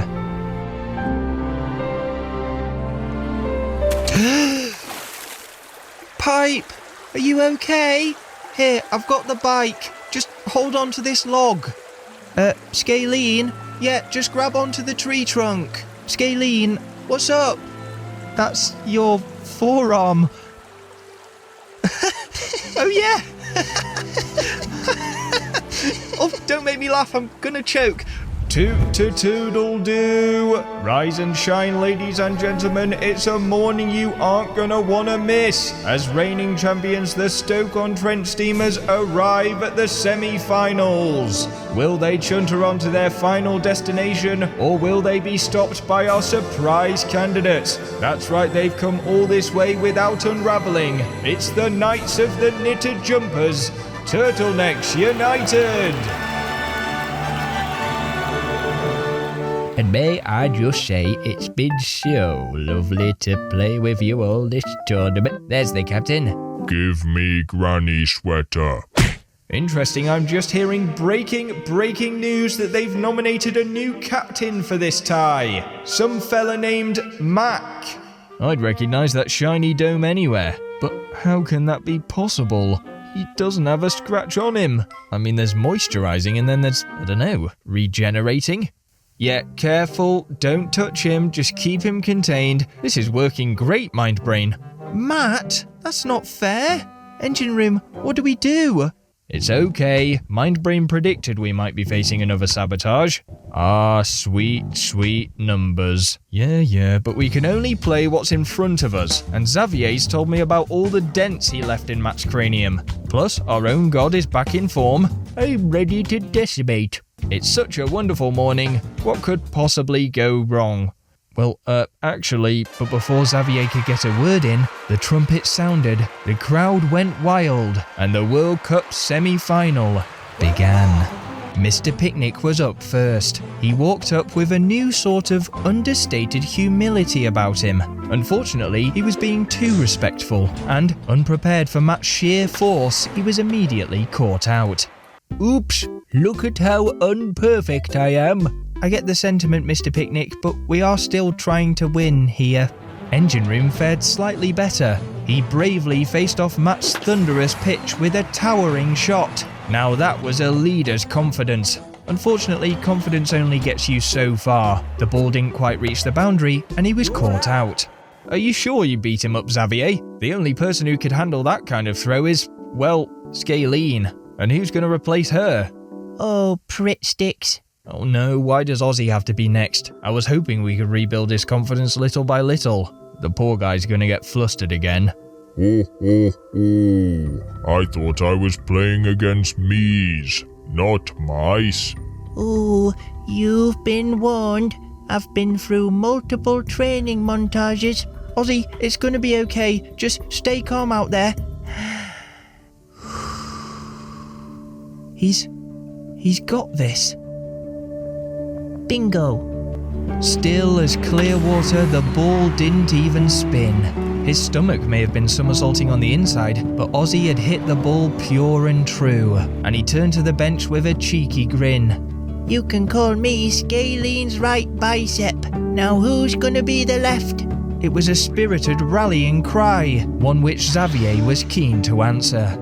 He had a great debt to pay, so much to make up for, and yet he just couldn't get over it. You must have thousands of physiotherapists on your payroll. How did I recover so quickly?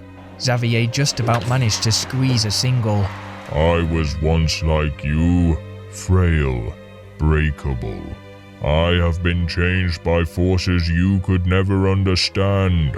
Perhaps you should ask her. She might have more of an idea. Winnie? It didn't make sense. Winnie was barely with them at all after another wavy night chugging baseball juice. What sort of power could she handle? Or perhaps he was alluding to the fact that she couldn't. The team looked on perplexed. All except for Smaug. What is it, Smaug? What's wrong? I know the top of that head. Yeah, it's obviously Matt. It's a terrible disguise and we've all seen him before. Not like I have.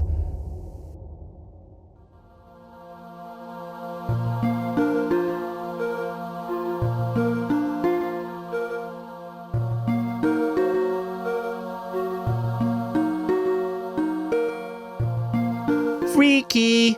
Freaky deaky! Freaky freaky pee pee! What's that weird spot floating next to her? I bet it's a pimple. I bet it's a scale, and she's a dragon. Everybody run away from the dragon. Run away! Run away! Run away! No, guys, come back. Sniff, sniff.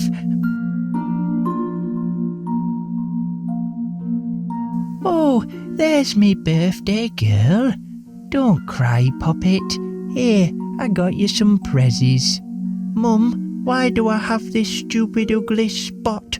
We all have that on my side of the family, Betty.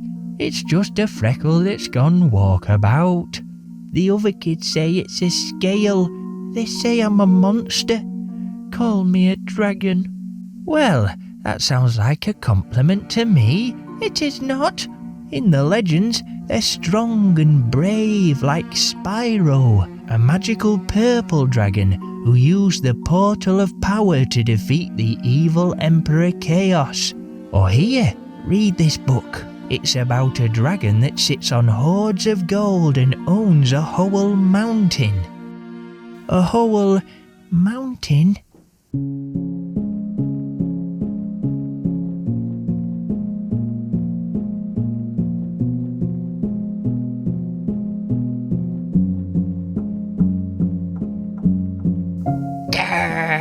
I am no Betty, I am Smaug. Who goes there in me cave? I heard voices, Mum. We don't want witnesses. I don't care, Matthew. The gonad of glory is supposed to be right this way. Who goes there?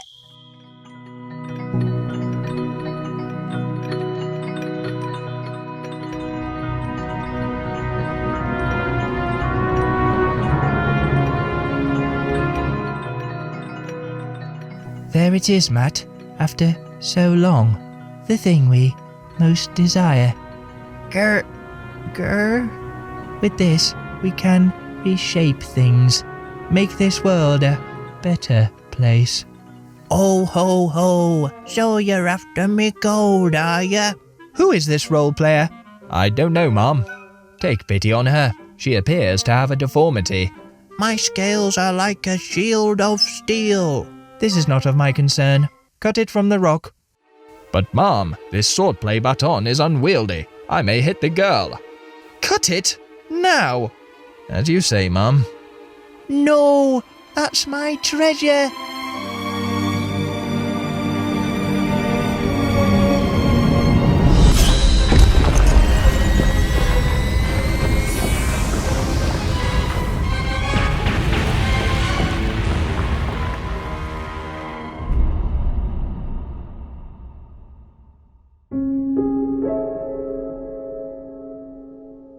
Big boss, I told you to wait for backup. We only just docked. What have you done? It appears we have been blessed, child. Come with me.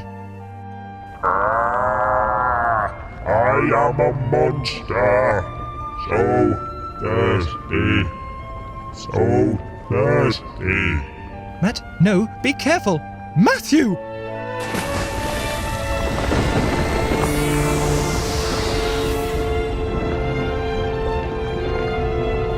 Apologies, Mom. I have been quenched. I feel renewed. Yes, I see that. Ship in as many plastic bottles as you can. Bring excavation equipment too. The stones fell in the fissure, but we will have them. Oh, and seize the child. Would you come with me, sweet thing? I have a hotel room I think you'd like.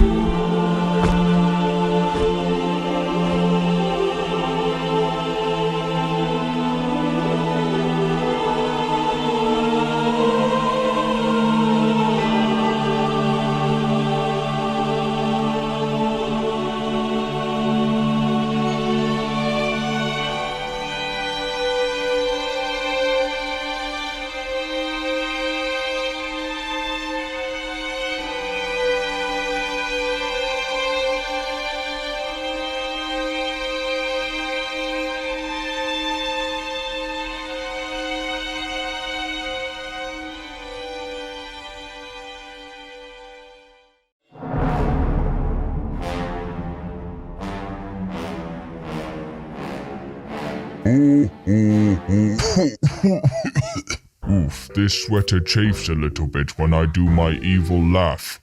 Smaug, what happened out there? You've got as white as a sheet.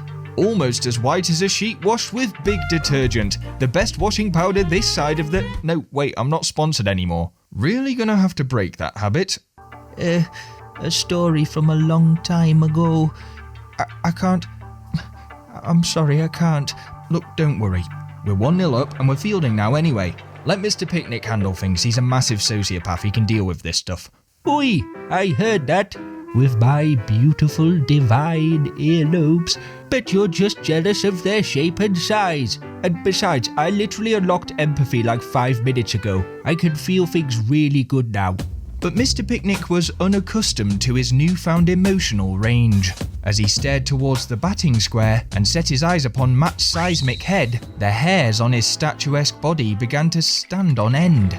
But this couldn't be. Was this fear? Mr. Picnic went to pitch, but his body felt clunky. It wouldn't move the way he wanted it to, and with a terrifying grunt, Matt sent his shot blistering towards the corner of the field.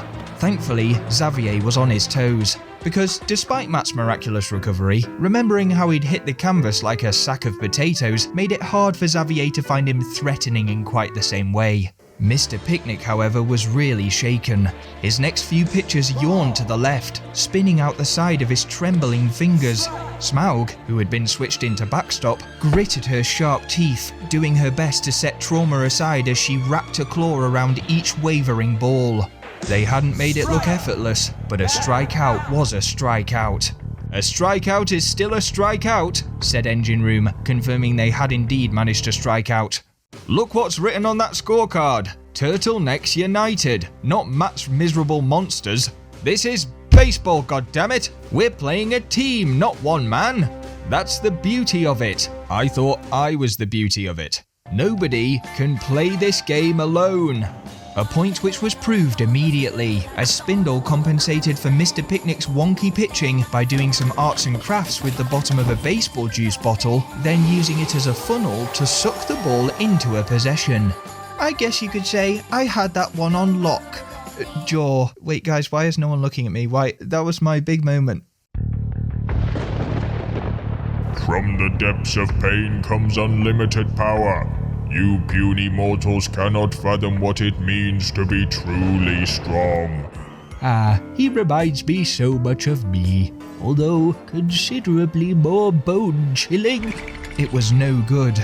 All eyes were fixated on Matt's petrifying presence, and whilst the Steamers were freezing up with fear, Turtlenecks United cranked up the heat, picking up a smattering of simmering doubles.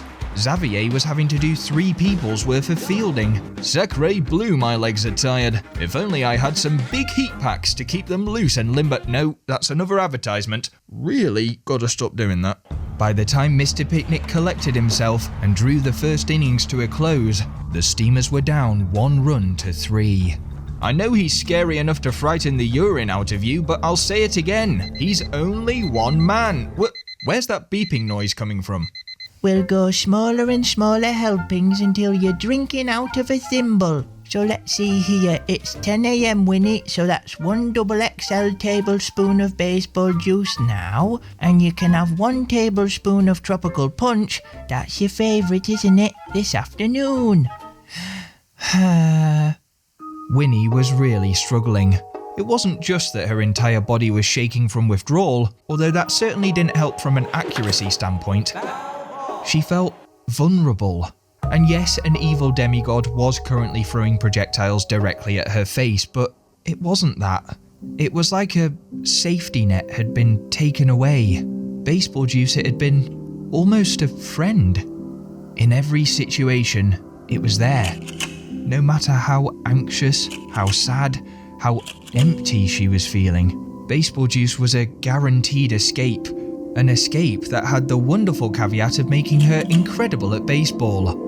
But that was the thing. It wasn't her, increasingly so. Winnie, you idiot. You really thought you'd found it again. Stupid. That's something you'll never get back.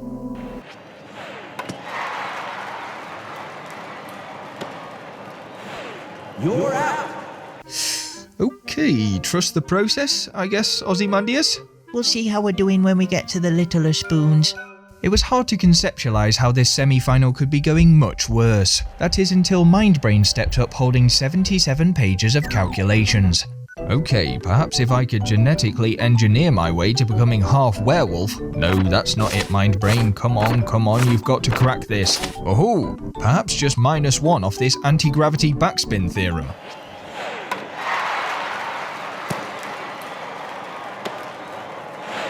You're out. Cursors, this is really hard. I'm just gonna go and join in the group sulk. Oh, come on guys, it's not all doom and gloom. Whew, okay, even for me this is tough to put a positive spin on. But see, Spindle's still got some fight left in her. Look at that single, she bounced it over Matt's head with some sort of strange breath-based airbending technique. That's cool. Finally someone noticed. Mwahaha. Chafe. I can do that too. Oh, and it seems the Steamers have had a point vacuumed out of the scoreboard. I didn't know that was possible. Is it in the rules, Ron? Ron? Oh god, I even miss his rulebook segment. Oh god, what's happening? Engine room? Oh no, this is bad. Baseball. What? What's happening to him? He's... Oh, baseball. What? He's... Say it! He's about to roll his sleeves up. What in the name of anything does that even mean? He doesn't have sleeves. None of us have arms. He told me about this only once. It's a move that his granddad taught him. A move only captains can use. Low team morale. Perfect 3-0 deficit. Impossible opposition. This is it. Istanbul 2005. Granddad made me watch all the videotapes. This is what you trained for.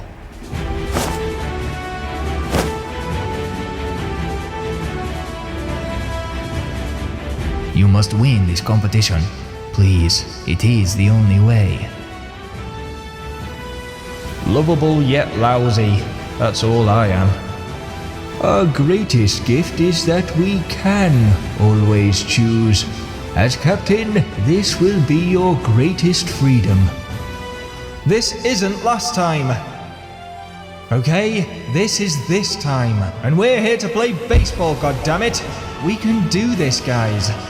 He's about to grab this game by the scruff of the neck. Jutting out his substantial chin, Engine Room wrapped the bat across his body, grimacing as he strained every sinew, every muscle fibre to launch that ball into the back of the stands.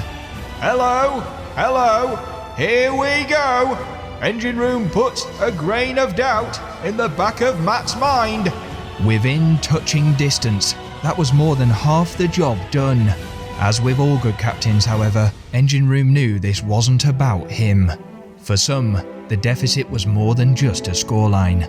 And so, with one last flail of his arms and a word in her ear, he stepped aside for Smaug. So, the fledgling finally comes flapping back to roost.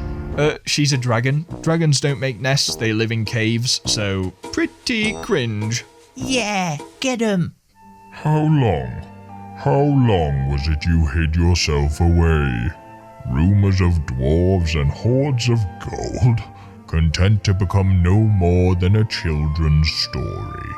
What a waste of potential, a waste of sacrifice. You took everything from me. Oh, on the contrary, you took it yourself, and kept it, kept them. Wait, what's all this about? Smaug, don't listen to him. He's talking nonsense. You hear them sometimes too, don't you? For me, that was the hardest barrier. By using them, I became stronger, and yet I found myself saddled with this weakness, this remorse. I moved past it, reached a higher plane, whilst you succumbed to grief. You irritate me. She would have shown us both the path to perfection. We could have stood the same, you and I, and yet you ran away, little girl. I was a child. I am not anymore. And you think that makes us equal? Whilst you are too craven to use the raw power consuming your mother gave you. Oh, she gave me far more important things than that. But have it your way.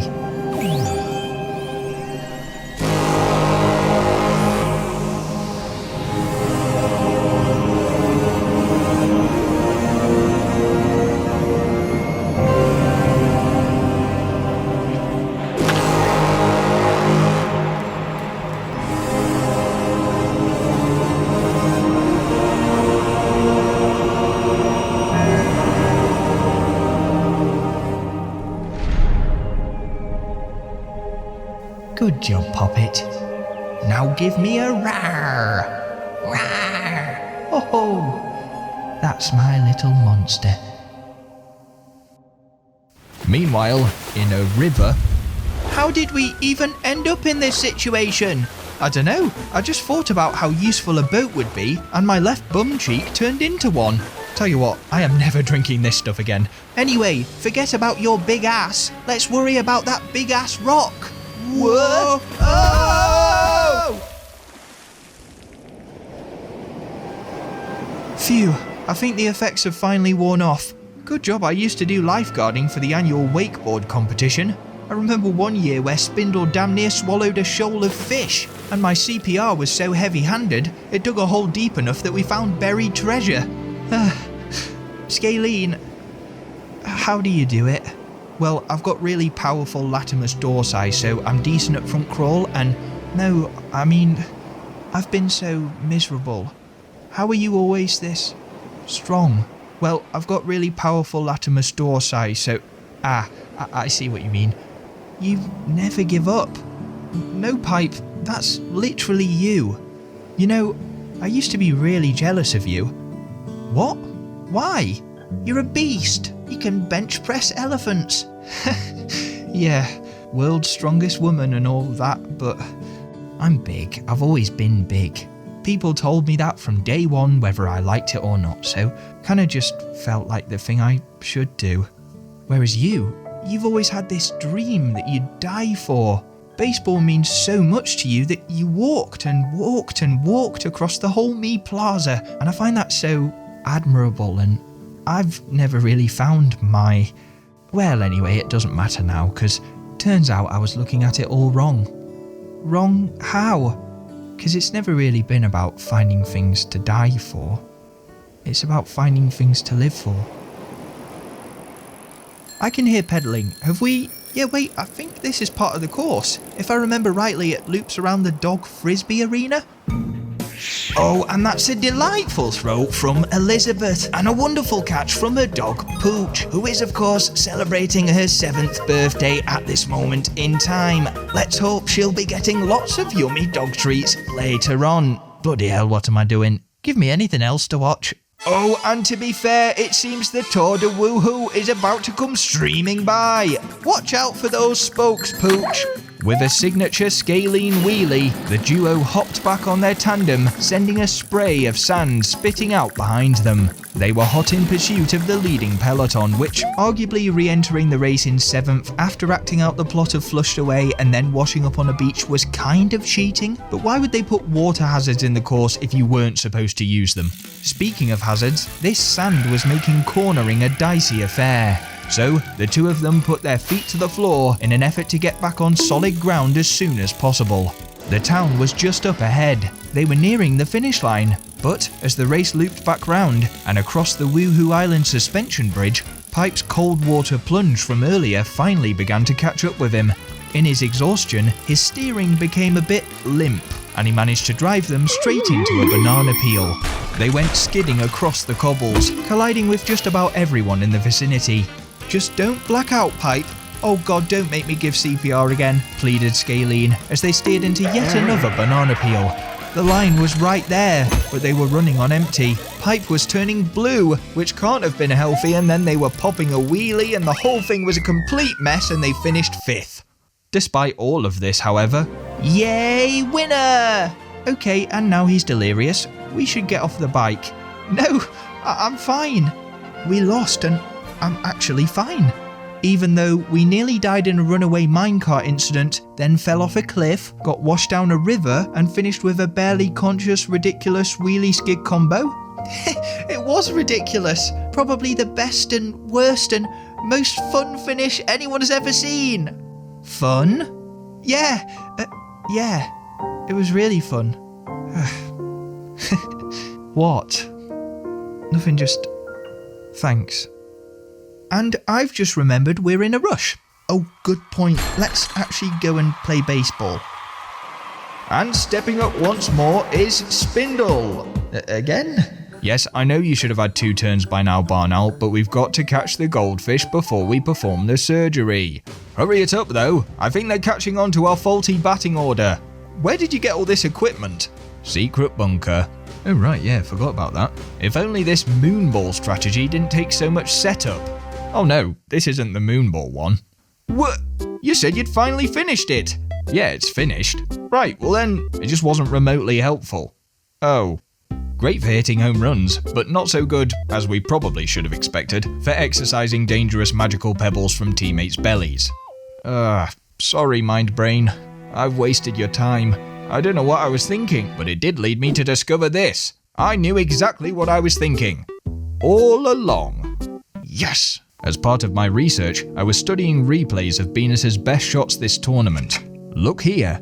Why has the ball been replaced by a persimmon? If this is another one of your dodgy Photoshop jobs. No, fast forward a frame. That's the ball. Wait, no, a persimmon. The ball again. And back to persimmon. You see, in the myths and legends, all evidence suggests the orb of wisdom can conjure your deepest desires out of pure nothingness. But you can't make something out of nothing. That makes no logical sense. Holds no water. It's bollocks. It's pure bollocks, and I'm getting angry just thinking about it. And just as you can't create something out of nothing, you can't destroy it either. Then Venus won't... Good.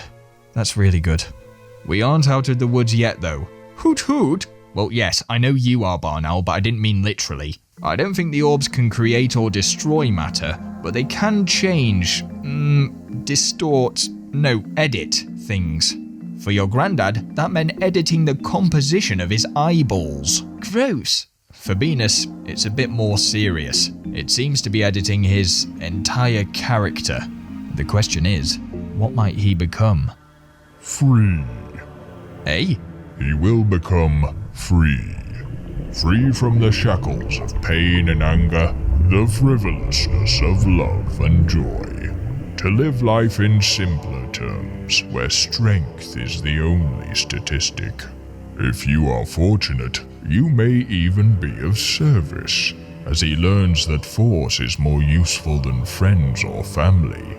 He will begin to consume. How many years has it been since I was freed? But you aren't free. Pipe?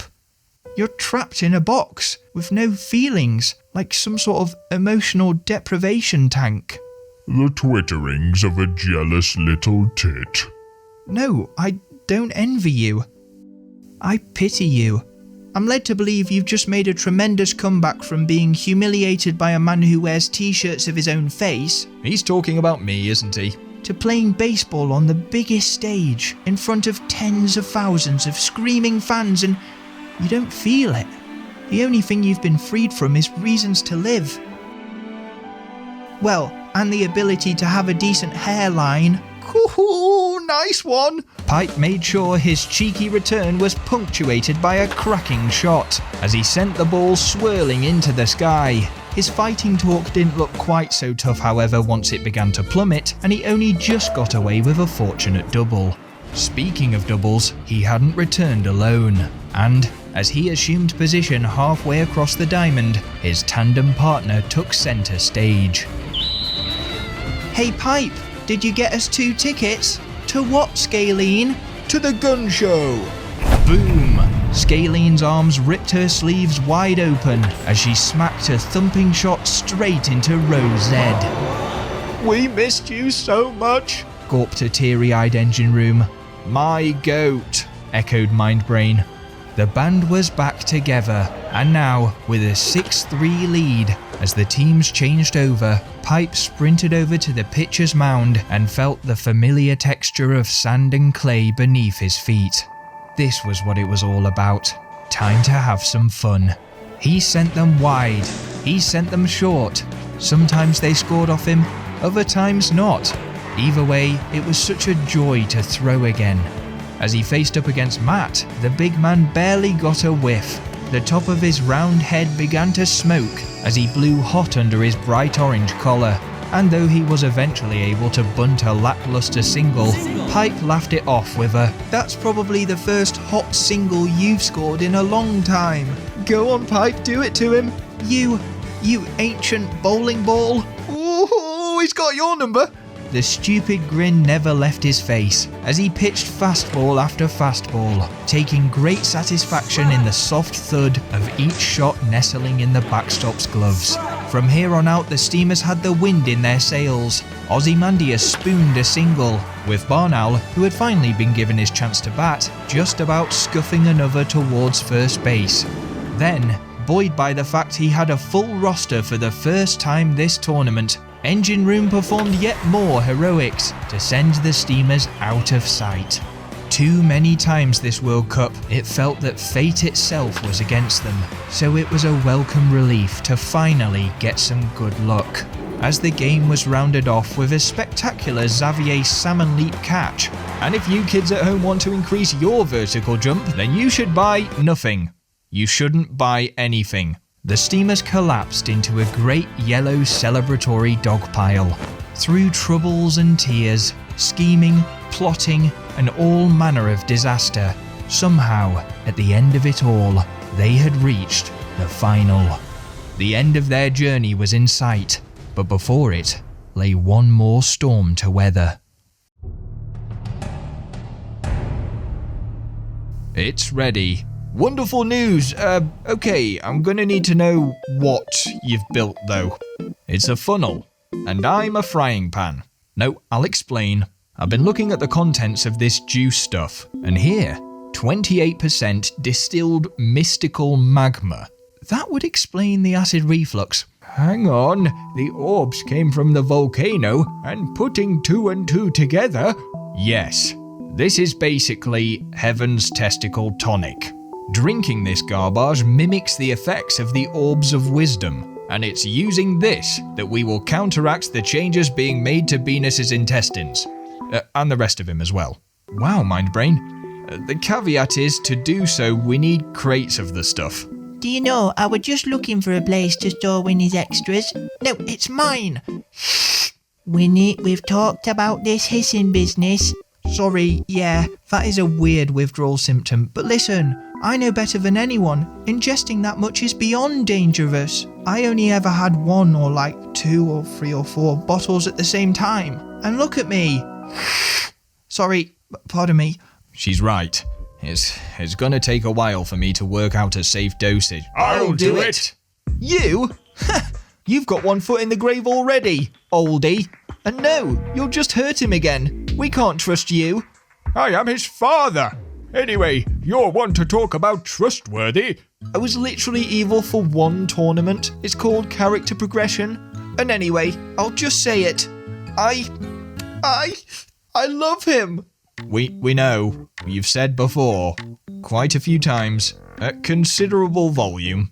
I won't have it. Then I'll. Engine room, no offence, but you can't even make it down the bunny slope without having an existential crisis. What? And pissing yourself. It was just melted snow, and by the way, you didn't even see it. I knew it was televised. Yeah, I knew it was televised. Yeah, it was actually quite a bad crash. A hyper-powerful energy crystal. That seems like a good idea to me. Yeah, that's a good idea. You'll all do it. Why do you think I built this massive metal Dairy Lee triangle?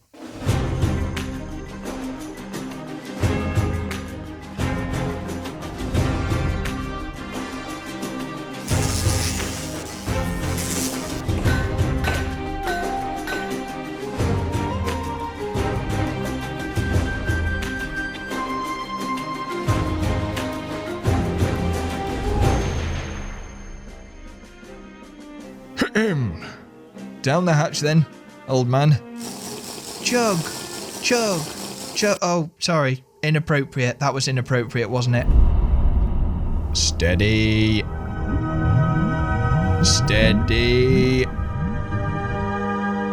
Ding dong. Wee.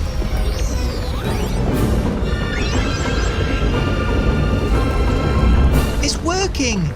I think. Is it? No, something's wrong. I'm shutting it down. No! Look! It's like a portal. It's opening up. I'm going in. What? Lucia? Don't! I haven't finished pressing buttons. I'll bring him back.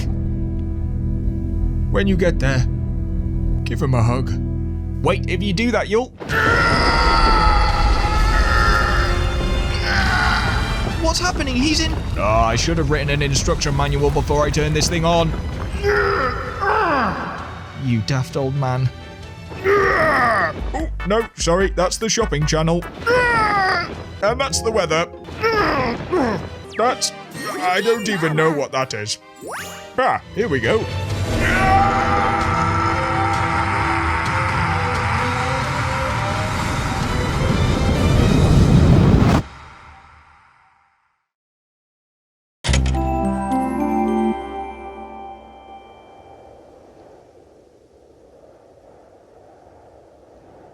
There was nothing. And then there was me. And then there was nothing. A loneliness very few ever really experience. Whiteness, forever whiteness. An all-encompassing isolation. It could have been days. It could have been decades. The only thing to do was read an instruction panel about wrist straps. No sense of time. No sense of space. Alone, eternally and desperately alone, cursed to never even know my own name until... Hello, I think I might have just popped into existence. Have you existed for much? Yoshi? Yoshi? Well, that's your name, innit? It's floating above your bleeding head. Yes, my name. And you? Day? Daydream. Nice to mingle with you. Are we... friends? I don't see anyone else round here, do you? All of a sudden, my empty world was full of laughter where I had never once laughed before. Ha ha, ha ha ha ha ha ha. Okay, we're gonna need to work on that. But perhaps it wasn't so full after all. There was room for more. Hello? Hiya. Guten Tag, meine Freunde. Oh, I tell you what, he's a piece of me, he is. Even better than I thought. You've seen this man before? No, don't be ridiculous. Although I'd like to see a bit more of him, if you know what I mean. Eh? And we did see more. But hello. And more. Hello.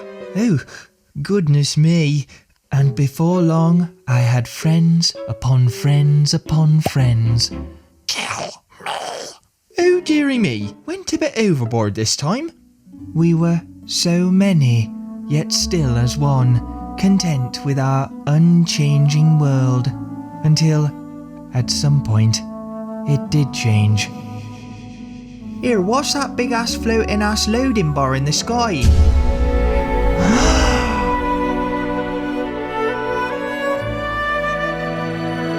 It's beautiful. I didn't realise there was a weather other than fog. There's warmth. Feel that?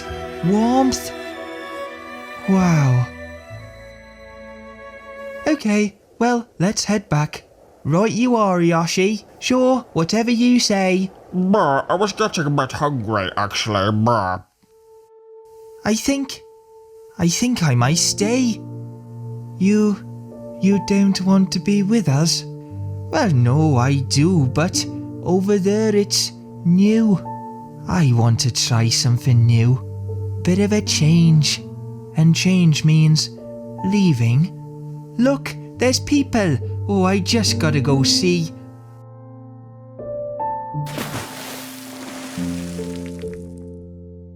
It's only one of us, Yoshi. We'll still be with you. Yeah! Kill me. It wasn't just one though, was it? As our world became wider, we drifted apart. And so, it began. They would arrive. I would love them, and then they would leave. With each waking moment I felt my world becoming empty again. Was I doing something wrong? Did they hate me? I was being left behind. If I couldn't keep them, I would be alone once more.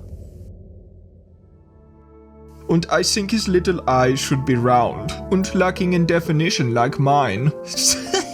Oh, stop it. Those are the eyes that I fell for. What is this? You two should do the talkie-walkie. I will be packing our bags now. No, you won't do this to me. No, no, no! Yoshi, you know I've been crushing Major hard on Lucid for years, and I think it'd be nice to start a family. You've been playing the Wii Party minigame Crybabies again, haven't you? What? No, that game's obnoxious as anything, and even so, What is that? It's just, You've hid this from me. Not hid it, Yoshi. It's just, I know what you've been through, and I figured you'd be happier not knowing. Not knowing? You know I hate not knowing things. Not knowing is how this all started, until I came to know you, and you let me know a load of things, and now it turns out I don't actually know you as well as I thought I'd know you. Okay, well this conversation's getting convoluted, and I'm gonna need a while to deconstruct whatever you just said. I'll make it simple then. Give it to me. I don't think that's a good idea. You've always followed my word before. I want to make somebody. Give it to me. Yoshi, it's quite complicated. There's a lot of menus and... I said, give it to me!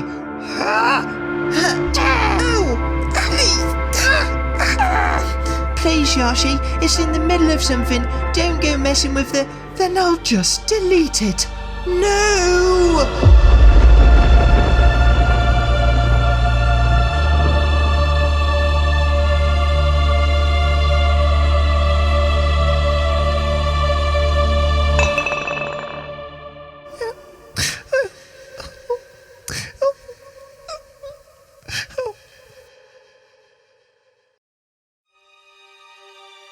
Where am I?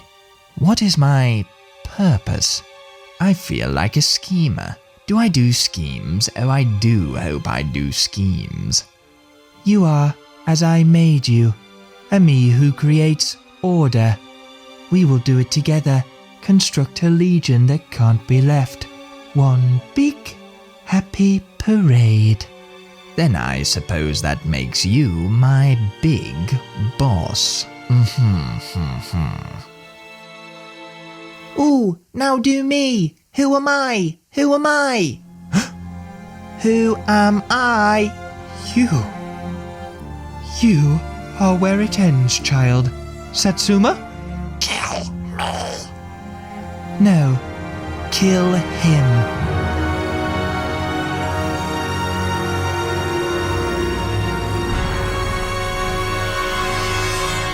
From this day forth, by the decree of Big Company, you must never leave the plaza.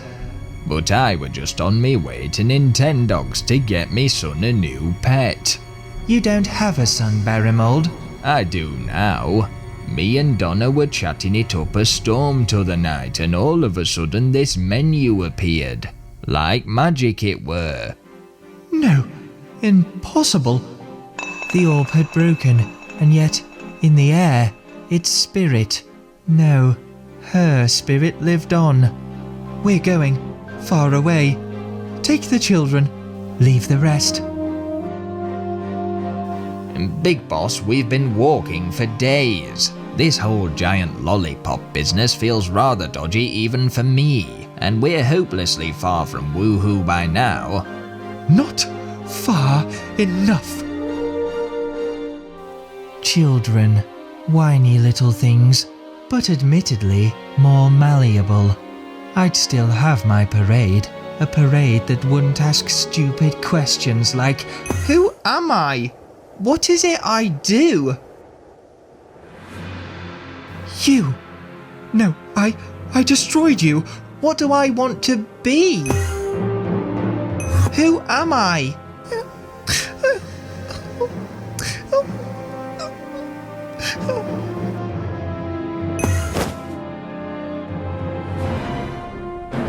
You're... Who am I? You are the first member of my new parade, little one. Doesn't that sound fun? You might even get a balloon. No, I think I'll do something else actually, please. Insolence!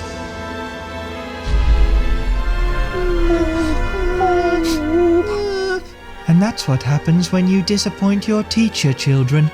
Rule number 1 is, don't ever reject me. You'll always be by my side, and in time, you'll become my Me Parade Mafia! Woo! Yeah, Me Parade! Me parade, me parade, me parade, me parade, me parade, me parade. With their formidable, seasoned veteran of a captain, Miss Yoshi. And now their opposition for the grand finale of the Wii Sports Baseball World Cup, TM. You saw them just this morning, but we're making them play straight away again without a lunch break, lol. Ladies and gentlemen, put your hands, feet and other appendages together for the Stoke-On-Trent Steamers! Let's go, Steamers! You've got this, Ozzy. I think, if all goes well. Go on, Spindle, eat him alive! They're represented by their own Captain Fantastic, the man with a chin bigger than your life ambitions, the reasonably reliable, speech-giving, fist-pumping baseball boss man. Yeah, sorry, just a bit busy here at the moment. Of course my hair gel went through the portal. My quiff is gonna be lackluster to say the least. Okay then, next up is his right-hand man, the ever-practical, tactical technician that keeps the steamers ticking. He's the master of mind games. Oh, for God's sake, are any of you ready? Well, you try and safely decommission an interdimensional portal whilst preserving the life of your beloved teammate. In a rush, I might add. Alright, fine, well yeah, here's the scorecards then, yeah? Check them out. Yeah, good, you got them? Let's move on to the game then. Oh, droopy bollocks, we're running out of time. What on earth could she be doing in there? Maybe they're kissing. Sorry, inappropriate again. I don't know, but Lucia's a tough cookie. I believe in her. Come on, Venus, come back to us.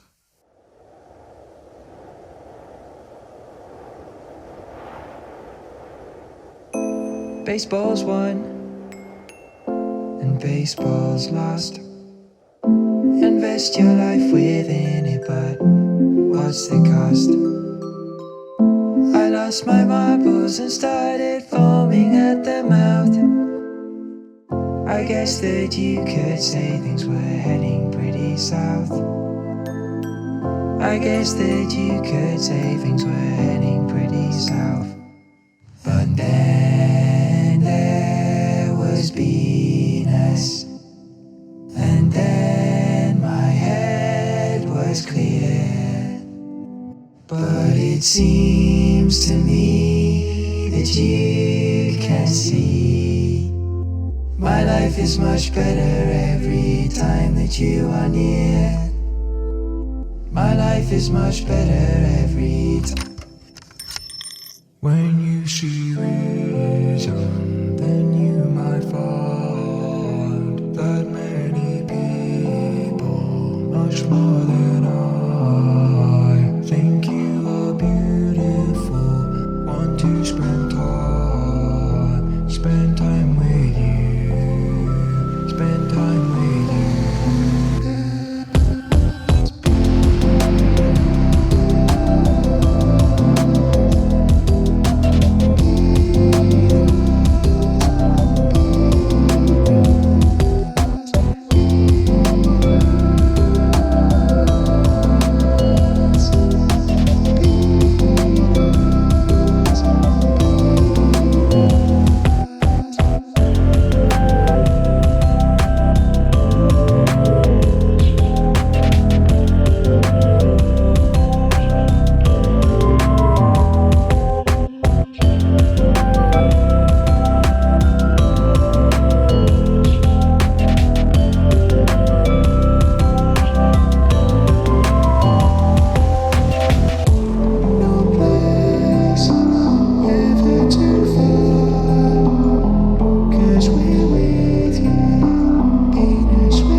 We finally have Ozymandias, whose face leads me to believe he is constantly teetering on the edge of a panic attack. There, you happy? I did the proper intros. Humph! Oh, no, and then there's Venus, who seems to have emerged from his recovery tank covered in slime. But still alive, right? Oof, yes. Smelly, but alive. Oh, thank nunchucks.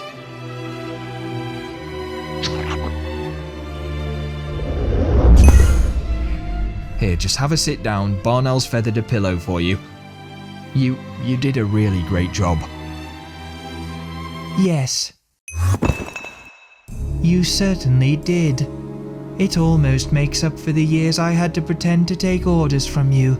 It's a good job I play my roles so well, or I'd have throttled you before you could win me my big prize. What? No, wait, grab it. Oh, let her have it. Trust me, those orbs are more trouble than they're worth. Are you going to stop me, Pipe? No, this time you'll behave. And now the pleasantries are out of the way, shall we begin our little game? That piercing stare, that ice-cold tone. Pipe felt like an infant again, struggling to keep his composure as he lined up against his old teacher. It was his second ever final. The pressure. Oof, the pressure. This baseball business sure didn't get any easier. What? I didn't even get a chance to bat. What did we say about behaving? I write the rules, and I have always, and will always, be first. To be fair, we have batted first every single game this tournament so far, but Miss Yoshi, why now? Why are you here? Oh, I've been here all along. From the very start. Watching. Waiting.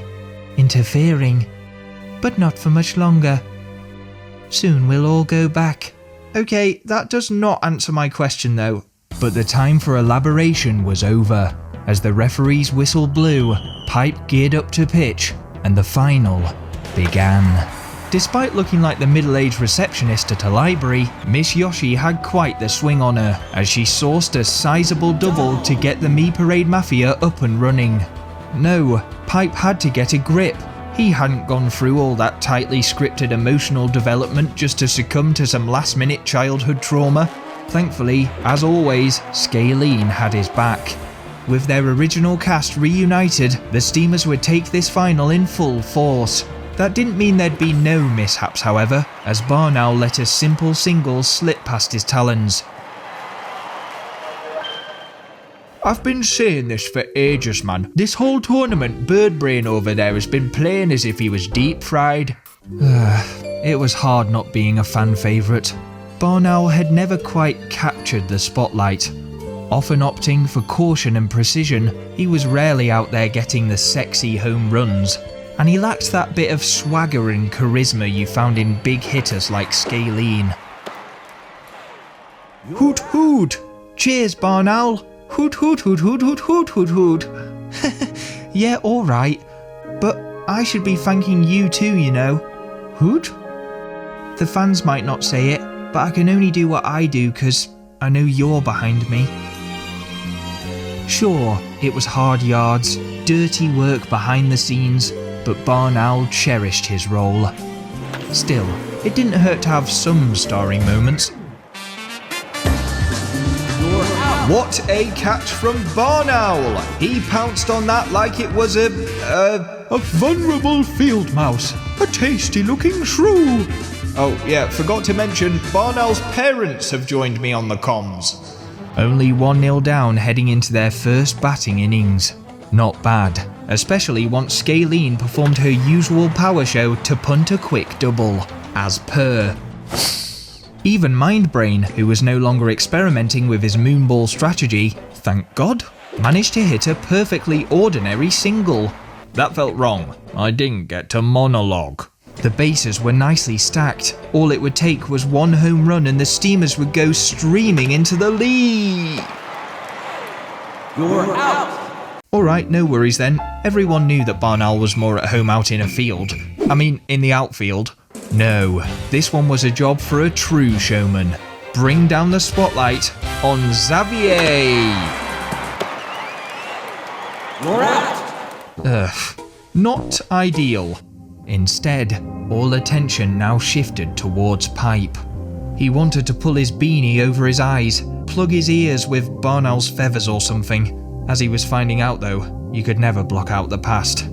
Miss Yoshi, if this is all about me running away then, I'm sorry, but marching band just wasn't my thing. I hate snare drums. Don't flatter yourself, child. No, you're the only one I've ever truly wanted rid of. Haunting me over and over again. Who am I? What do I want to do? I'm lost. And yet you always found me a constant reminder of her, of the utopia she created for me, and then painstakingly took away. I want to be a 10-pin bowler, or maybe one of the pins. I want to make pizza deliveries. I think I want to be an EDM producer and also DJ. I want to do dog frisbee, but I think I want to be the dog. Yoshi pitched with real venom. Pipe had never felt so much hatred in one throw. But why? He only ever knew his teacher briefly during childhood, and yet, somehow, her words gave him a peculiar sense of déjà vu. As the teams changed sides, distant memories floated around his dome, like fragments of a previous life, or many previous lives, but Pipe needed to be present. Feel the moment, however pressurized, and do his best to set the Steamers back on the front foot. 2 strikeouts in a row, and he was doing just that. The momentum was building. Despite this though, he couldn't help but be caught in 2 minds. The Me Parade Mafia were able to take advantage. And when Yoshi stepped up with bat in hand,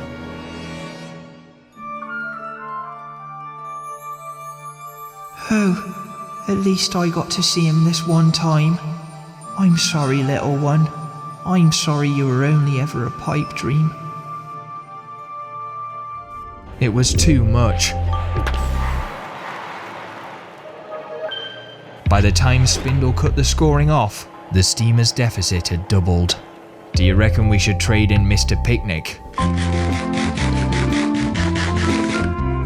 No. Whatever Pipe's reckoning with, he'll get through it.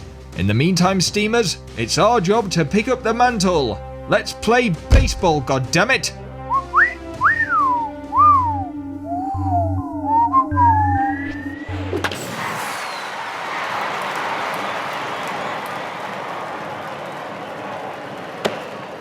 You're out! Right, well that's not quite what I meant, Venus, but fair play, you have just come out of cryostasis and your hands are a bit slippery. Don't worry, Smaug will kick us back into gear.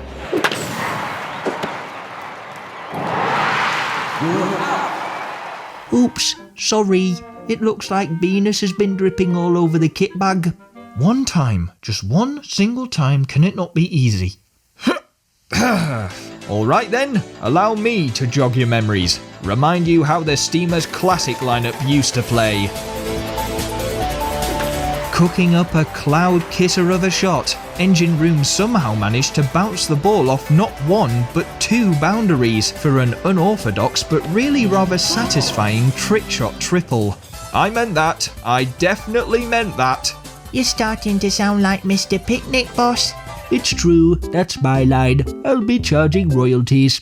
But, just like that, the Steamers of old were revitalized. In a display of coordination only true teammates could pull off, Smaug and Spindle adopted a unique reverse flying formation.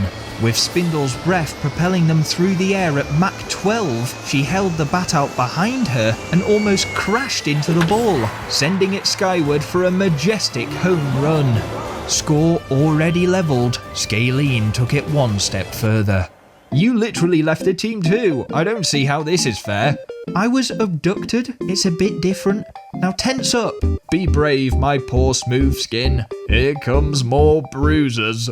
I call this one the You Should Buy Big Bat. I don't remember signing this sponsorship. Quahaw, that was humongous. I'm surprised his eyes didn't fall off the side of his head. Scoreline overturned. With all this year's chopping and changing and substituting and near-death experiences, it was easy to forget just how formidable the Steamers could be. All stars in their own rights, the sum was still greater than its parts. A team with an unbreakable bond, where their prodigy pitcher Pipe was merely the gem in the crown. Enough! I'm sick of that simple face! Why do they all leave me, yet you persist? All this time, I've been forced to watch you grow and grow, suffering through your win 2 years ago, stepping to the side as you enjoyed your friend's miserably long table tennis arc. I saw you defeat my Gary Barlow society that I spent so much money becoming the CEO of. Do you know how much take that charge? Big company had to branch from shampoo to conditioner as well. Yes, you've been having a marvellous time, whilst everything I had, the utopia I've worked to recover, just continues to slip away. I say, enough!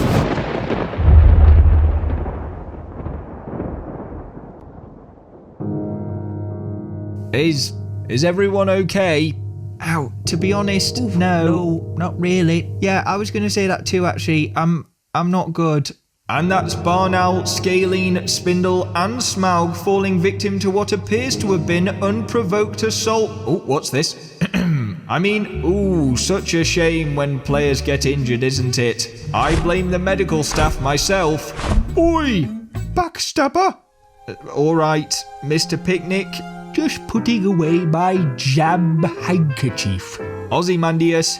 Oh, crumpets. No, they were tarts, actually. And Spinny Winnie. I don't know if I can do this. Not without... Another jam-based picnic. I was just thinking the same thing. Might pop back to Niflheim to see if any of the cheesecakes have regrown. No, it's... without that juice. I'm just so... afraid. Me too. I'm scared too. Crikey, I thought it was just me, and I'm supposed to have had a character progression. But this is a final. Me whole body's telling me to run away and get shipwrecked again. Outside of you two, I don't know whether I've ever been part of anything. Not properly like this before. I thought it was cooler to be all Billy Big Time on my own. But forgive me if I'm wrong. Something about these people. I'd really like to be part of this. Badger's bellends were still one short, and we can't use Ron again because he's still out looking for Scalene. Never mind. Do any of your joints still work, Grandad? What are you still doing here? I am the rock salesman. Would you like to buy a... This is perilous. It's... Oh, good, you'll do. Pop a jersey on. The game resumed with the unnerving sense that all could descend into chaos at the slightest hair trigger. You're out. Change side. Pipe told himself to just keep pitching, but as he faced up against the members of this so-called Me Parade Mafia, he was confronted by this odd what might have been scenario. These players had the same names, the same faces as many of the Me's he'd faced in the past, yet they were hollow. They did their job with no fanfare, no passion, no joy. The prospect that could have been him felt so dystopian, he started pitching underarm just to feel more grounded. And, in a sterile, clinical fashion, the Me Paraders buried their shots into the very corners of the stadium and drew the scores level. All these Wii Sports CPUs. I've had to withstand their characters and their quirks. In the case of those with personalities not so easily trodden down, I would raise an alternative version, a child of the Me Plaza, who would learn not to test me, not to leave, my unchanging collection of sports mates. And yet we've defied this abominable organisation of yours at every step of the way, and we'll do it once again! Ha ha, ha ha ha, how sweet. You think winning this silly little game still matters.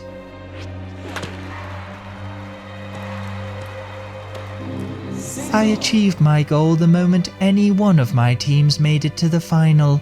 But what's the point in all this then? You've wasted so much time rigging an entire competition when you could have just come straight for Venus in the first place. Plus, if you wanted us in the final, why stack the odds against us unless... The tracking. You weren't sure. Well, I had a hunch who had munched my orb, but I can hardly peer into each of your small intestines now, can I? Any more complaints? Yep, there's still about 12 plot holes to cover, but mainly, what on earth were you thinking by setting the other orb as this tournament's grand prize? As soon as you'd expose which steamer had magic bowels, which I like to think is all of us in our own different ways. Aw, thanks, Mindbrain. Surely that was job done. No? No. Oh, very good. A classic double bluff. Promising a prize you never had in the first place. Yes, thank you. Bit of pressure here, spread a rumour there, and I could tug the rope in both directions. Ew. Oh, it's not a euphemism. As long as I didn't specify which orb was up for grabs, I could ensure a final at which both would be present. Ha ha ha ha ha ha. Isn't it funny how even the smallest bit of bait will still catch the most desperate of prey? Oof. Perhaps I could offer you a bit of the finest chalk instead. Very tasty, if not a tad crunchy. Oof. You fool! Why did you not fly? Rock salesman away, remember? I taught you rock salesman away. My friend, I have lived all my life with a great mistake hanging over me. I figured winning this final was finally a chance to make amends. Instead, I placed that burden on all of you, because I fell for what appears to be a simple lie. Well, isn't that the Wii Remote calling the nunchuck white? Don't deny it. You just wanted a chance to revitalize your collection. To have both again. This is true, I also do like rocks. But don't worry, my friends. I have hidden the second orb in a place no villain would think to look. You can search from the farthest limestone gorge to the deepest sandstone cave. You will never find... Ugh! It was in my pocket. I hid it in my pocket. After all this time. Butler, bring it to me. It would be my pleasure, Mom.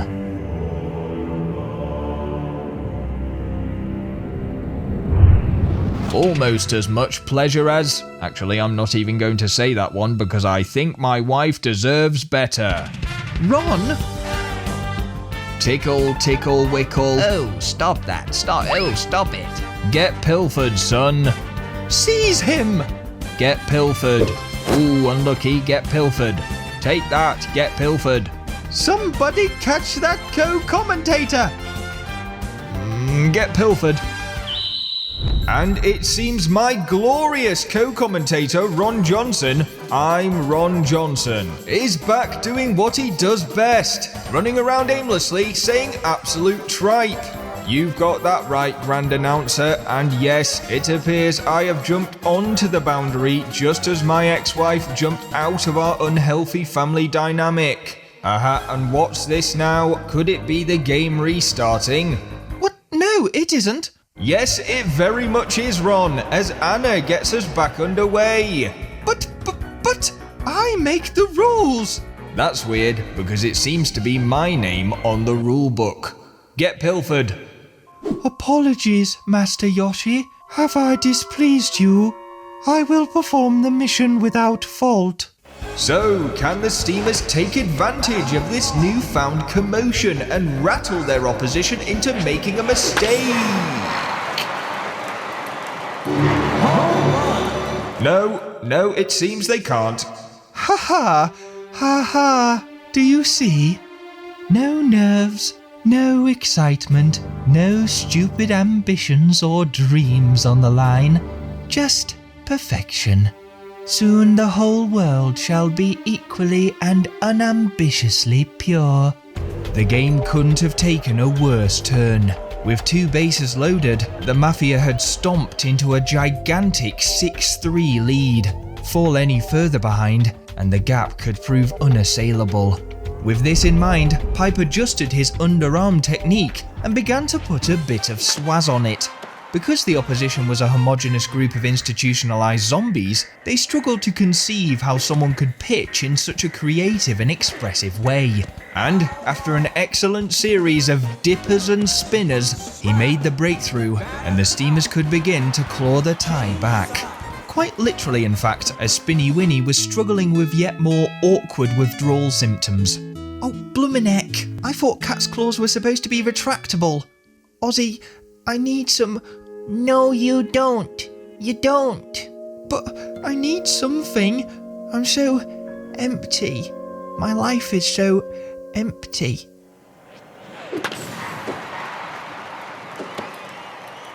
Single. See? You only had a tiny little egg spoon, and you've scored good and proper. I smell progress. Yeah, I just wish I could actually feel it too, though. Plus, I'm pretty sure what you're smelling is Mr. Picnic making rhubarb crumble. I'm doing my first metaphor, you see.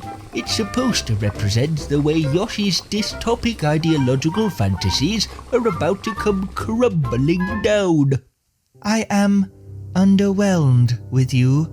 That's a bit rude, and anyway, poetry is supposed to be subjective. We had you marked as a potential candidate for big company. I almost admired your lack of compassion. Your arrogant indifference is something I wish I had way back when. It shielded you from pain. It made you strong. Why abandon your principles? Why change? You gave up godhood and left yourself vulnerable like the rest of us. Well, that's the thing, isn't it? I was never actually a god in the first place. I've always been this weak. And to be honest, it has taken more strength than I knew I had to show it. I am technically a plant, so I know far better than you. When you grow, you don't lose what was already there. You merely add to it. And I am just as strong as I have ever been.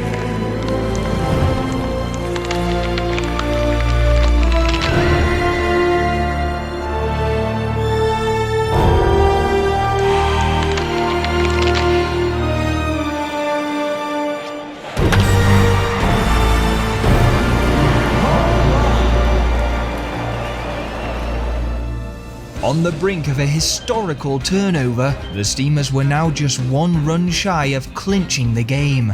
With a hypothetical finger already wrapped around the B button of that golden Wii Remote, Engine Room exploited a gap in the outfield to bag a quick double and set the stage for an almighty comeback. All they needed was a reliable set of hands to get them across the oh dear, it was Xavier. And here he is, our chosen inside man. Such a shame you lost the taste for it. You had no problems following orders when it was just popping a tracker here or there. Okay, those weren't orders, they were contractual obligations, and Xavier, you've sold us out.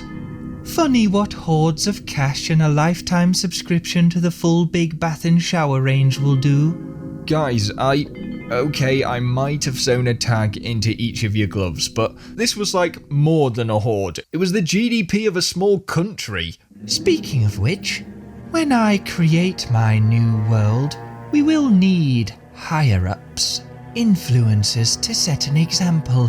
Fortune, fame, strike out now, and it's all yours. It's not too late to make amends. Couldn't agree more. No, please don't. Xavier! Oh, he's singing his own name again. He's just belting out his own theme song. Xavier! Xavier! Whatever you're about to do, don't. I need to reset things. What do you want? Money? Chocolate? Chocolate money?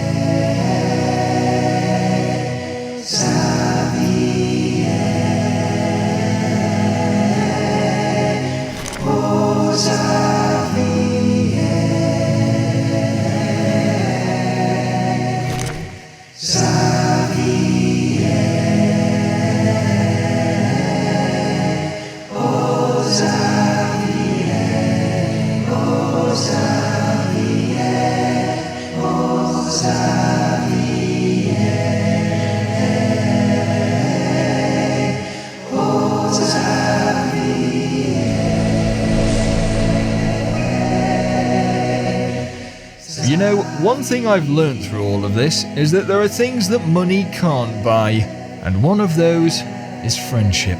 That is literally the most basic. How has it taken you this long to come to that realization?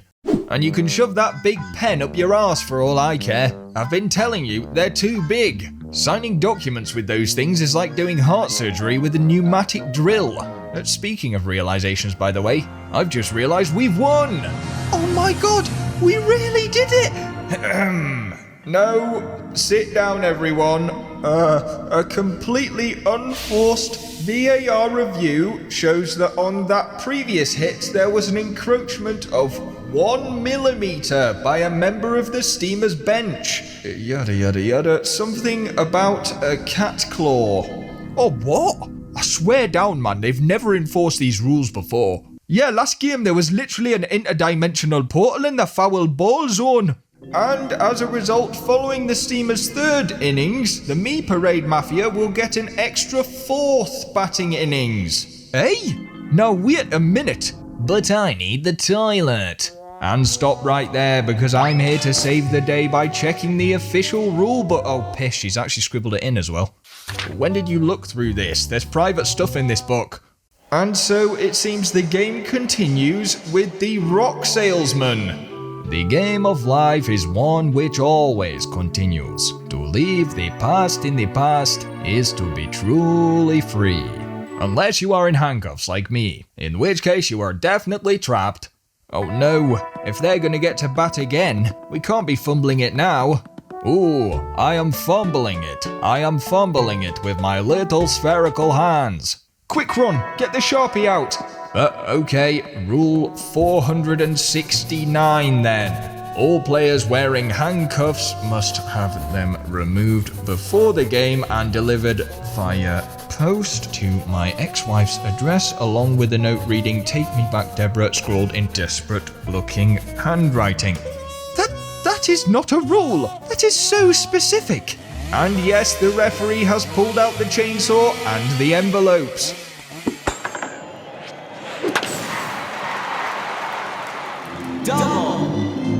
No matter who they are or how much I hold them, in time they betray me just the same. It is more clear than ever now. I must wipe the slate clean, fade them to nothingness, like that old fool Bungus.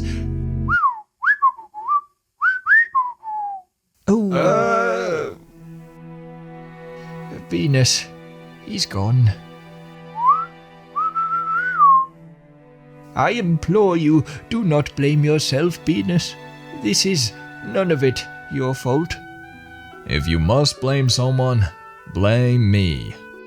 For I was the man who sold him the orb in the first place. You can be angry. In fact, in my usual selfish way, I would ask it of you. Hit me, pummel me into tiny granules. Whatever you choose to do, I beg you, do not forgive me. I have lived through enough guilt.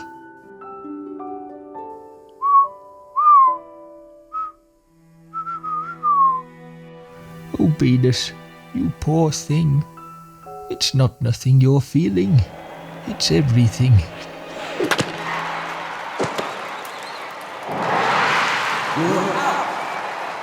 Momentum fully killed. 1 out soon became 2. As Mindbrain miscalculated. The problem is it's solar powered, but when the sun shines on it, I can't see the screen. And the steamers entered what could well and truly be referred to as squeaky bum time. They couldn't afford to head into this phony bonus round with such a meagre advantage. Only 1 out remaining, however, and hearts were firmly in mouths as Ozymandias barely managed to keep his eyes open long enough to skim a single. Oh, you haven't changed at all, Ozzy. My courage is still like a hedgehog's mattress, full of holes. Mercifully, Pipe was able to send a strong punt deep into the outfield, providing just enough time for the rock salesman to round the diamond and etch another point onto the scoreboard. We still need more, something to give us a nice cushion of runs, put it beyond any reasonable doubt that we belong here. I don't know what I'm doing here. Ooh, goodness. Okay, Winnie, let's take a breath. I can't believe I've let myself get to this point. All just chasing a stupid feeling. In through the nose. I'm a detriment to my friends. Again, I just should never have joined this team because I know how this script plays out. I guess I just thought maybe this time would be different. Maybe it'd be like back then.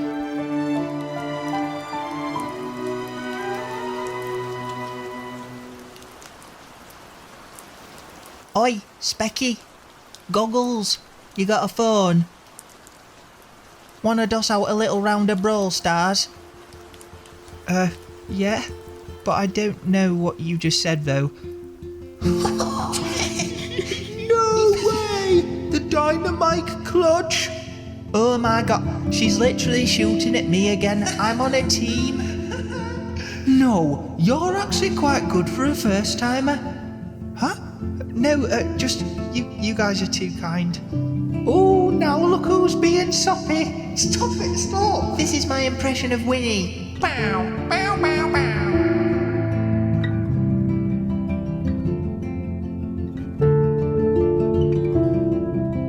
Winnie, you should rev over to mine tomorrow. Oh, yeah, I'd love to. The game was whatever, but I needed to feel that again. So, I kept playing. Wow, Winnie, you've improved overnight. You're actually hitting some shots. And kept playing. You're joking me. Top 1000 in the world. And you're still main in El Primo? And kept playing. Guys, I broke top 100. Yeah, and then Shaniqua's been all like, oh, in what? In Brawl Stars? Oh, sorry, Winnie. I don't really play that much anymore. That's cool, though. Interest in Brawl Stars slowly faded away, but I didn't give up. In fact, I tried even harder, which only made the inevitable worse. Without our common ground, it couldn't be helped. We just drifted apart, and that feeling went with it. Guys, do you want to come over mine and play video games this weekend? Doesn't have to be Brawl Stars. I'm kind of hooked on this other game, actually. Sorry, Winnie, I've got work. Oh, it was good when we used to do that, wasn't it? Yeah, it was good.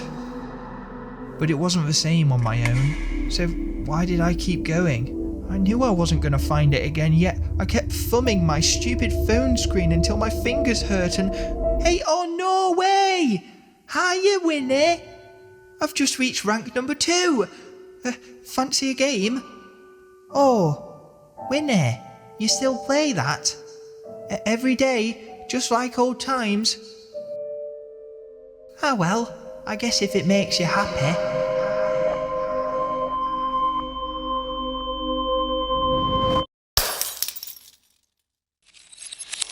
I wasn't happy, that was obvious.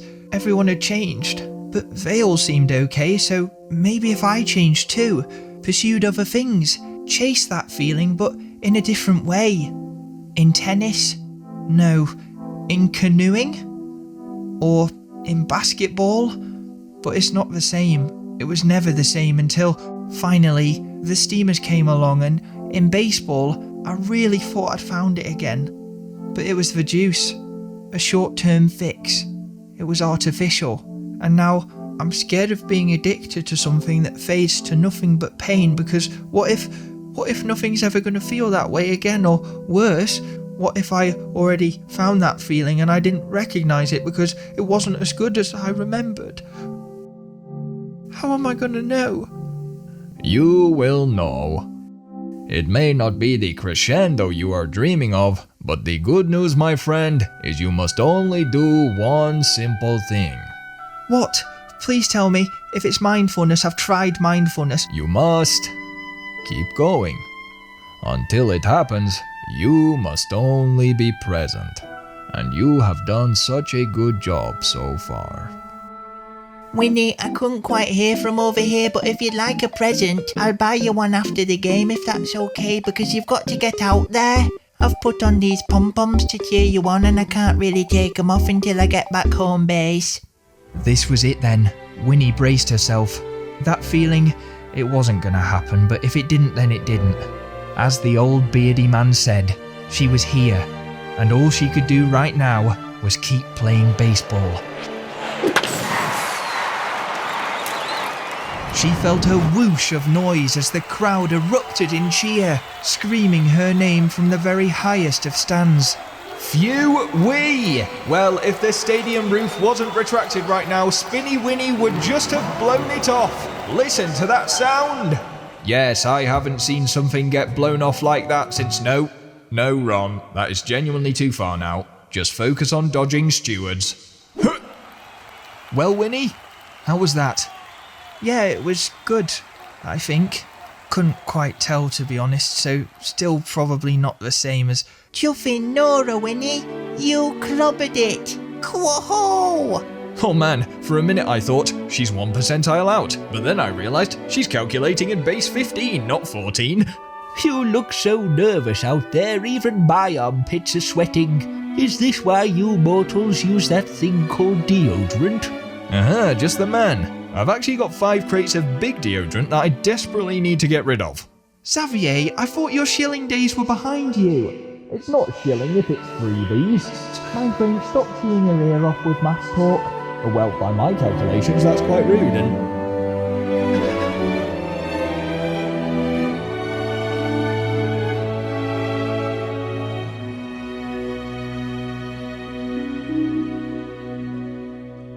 Oh, you've dislodged your double monocle. With all this crying, we're gonna have to get you some windscreen wipers.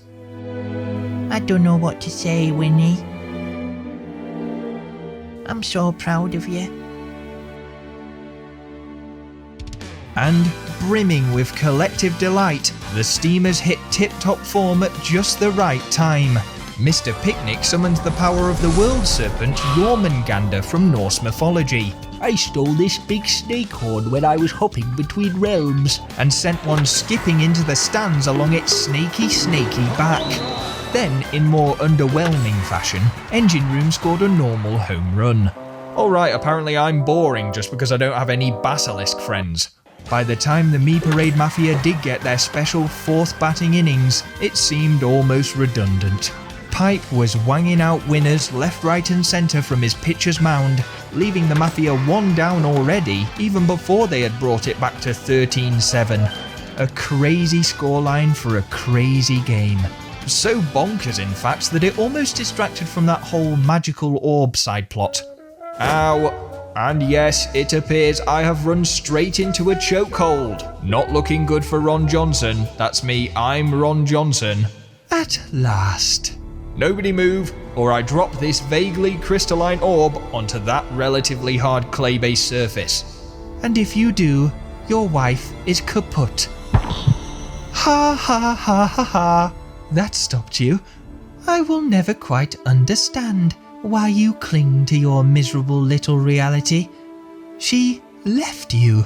It was a mutual parting. She betrayed you.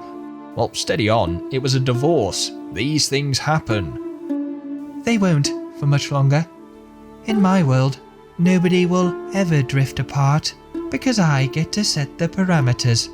I can't believe nobody's told you this yet, but creative mode isn't real. Oh, but it is, when you have the settings button.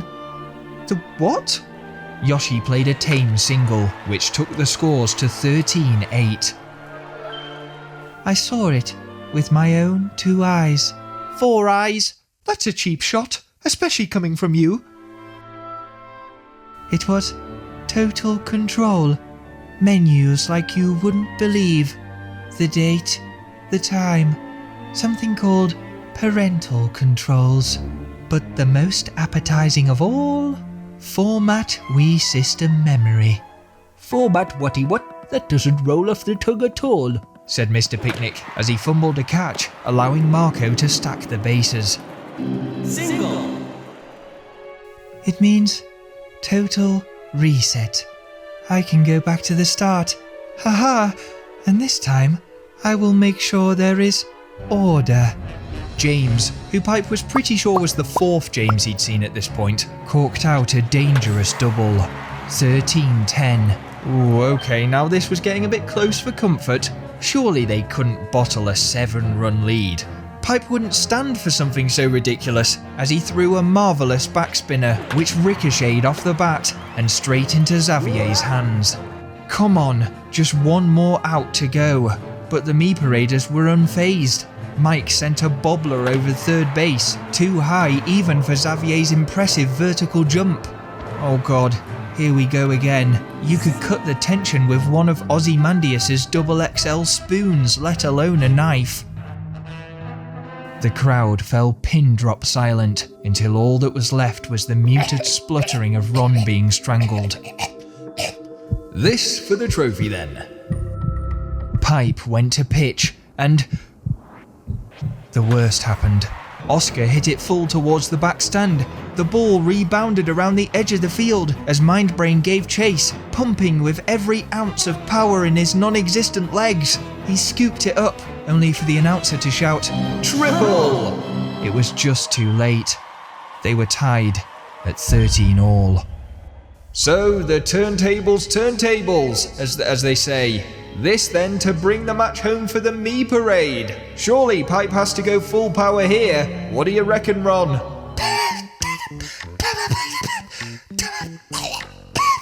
Right, can someone check on him actually? The crowd fell to a murmur once more, but Pipe's head was bursting with noise. Everything from the very first day he set out on his journey, his first training session, his first match, every choice, every mistake, everything that had brought him to this moment right now. It was so much, and yet, as he saw the whole of it,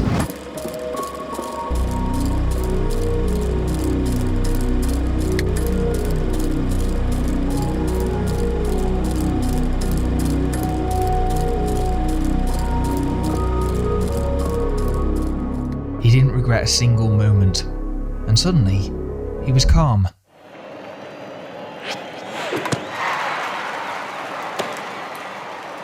You're out. That's the game. I don't believe it! To have the coolness, the presence of mind to pull off a splitter on such an occasion! Oof. Yes, that took more balls than... No, I simply don't have the breath. Come on! Yes, Pipe, we're still in this. So stay rooted to those seats, ladies and gentlewomen, because we've got a tie break on our hands. Oh god, but I really, really need the toilet now. Run the rules if you would. Yes, Grand Announcer. That's right, it's Golden Home Run. Drat! I mean, Matt! Why is he roaming free? Uh-oh. Sorry, Mom. The rules are simple. So simple they only take up one page of Ron's rulebook. First to score a home run is the winner. All or nothing. Let's head to the coin toss. I'm gonna say heads. Ooh, I guess that means I get tails. I've always hated tails, never feels lucky somehow. What? Why am I bothering with this? Hang on, you can't just change the molecular composition of the coin. And it looks like the Mafia will bat first. Well, out of the frying pan and into the fire for the Steamers, wouldn't you say, Ron? Yes, I couldn't have said it better myself, Grand Announcer, and if you would let me, I would like to...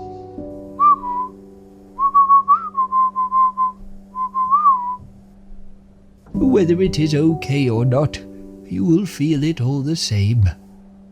So feel it.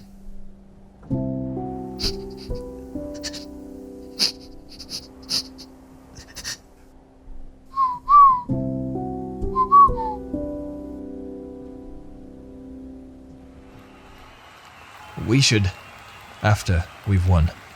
All right then, you bunch of little scoundrels. No, that is not the right tone. Listen, I look around at this group and I see fruit. I see the visually impaired. I see gapers. I see monsters, traitors, cowards, mutes, friends. And I speak to you now not as a captain, but as a friend. You have given me everything you have. So whatever happens out there, hold your chins high, on behalf of a man whose chin can only hang low. And Pipe. No, don't worry. Then let's play baseball, goddammit! And so, it comes to this. Yeah, only because you massively bent the rules multiple times. But, Miss Yoshi, listen, I don't think we're that different.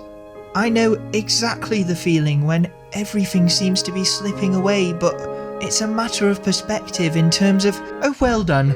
Is this your little speech that you've been preparing, where you win me over at the last minute? I'm just trying to say that this downhill trajectory, it doesn't have to define you. Yes, it's quite cringe, actually. I'm surprised anyone sits through this drivel. Spare me your existential preaching, boy. It's embarrassing. No, I'm not going to feel ashamed for that. Sure, it's a bit deep and edgy, but I'm quite proud of the way I've remembered how to bounce back. I feel capable. No matter how many times you've obliterated me, or strangled me, or held me over a Bunsen burner, I remember that time you did that now, so don't think you've got away with it. All those times, across all these lives, I've been there to prove a point you've gone to great lengths to ignore.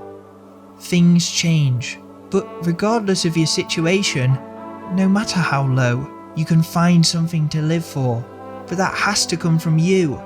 And if we're both honest, I think you've decided you've given up. With an astute dive stretching to his left, that was 1 down out of 3. The next he tackled with speed and power alone, mostly just as a way to vent the frustration that he didn't get to give the full extended version of his tightly scripted emotional speech. Finally, he played it swift and safe, relying on his teammates to back him up, and his trust was well placed, as Xavier got a fist around the ball when it mattered most. They were through the danger zone. Now, to seal the deal. Mindbrain stepped up first, managing what would have been a smart single, but in this sudden death, anything short of hitting the seats would not do. I've told you, winning this match means nothing. I've already won. Ron Johnson is trapped. I knew piling up these kit bags was a bad idea. Yet you all persist.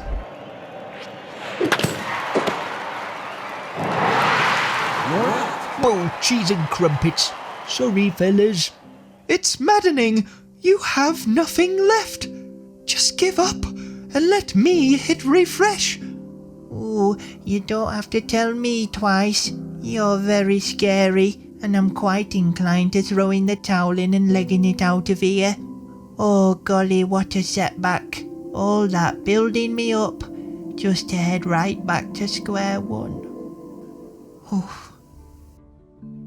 But only if I run away. It's just bonus time.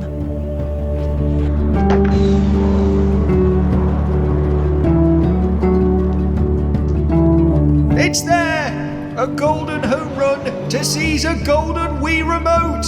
The game is put to bed and the Steamers are in dreamland! Oh my god, you little legend! Whoa, Scalene, you're gonna dislocate a shoulder, and I'm not even sure if I have those. Oh ho, oh ho ho ho ho. I'm fist pumping. I can't stop fist pumping. Guess who's proud now, Ozzy? Lap it up, drink it in, slurp it through your eyeballs, cause you are looking at this year's champions. And I told you all it doesn't matter. Give it here. Not unless you say please. You know where I have them held, don't you? And even then, I'm reluctant. Stavros keeps his mother such excellent company from the other side of the bars. I could reunite them, if you wished. I'd set them free. You could see them. Worth the trade, wouldn't you say? What? Just so you can erase them both straight away? Oh, but I could make them again. And you. Only this time, nothing will go wrong. Come on, Ron. They're depending on you. I don't care what this company has done to you. To us. Just make sure he's safe, Ronald. No, don't hand it over now. Ha ha ha. Ha ha ha ha ha. Yes! Finally! Show me those tabs. Let me manage that data.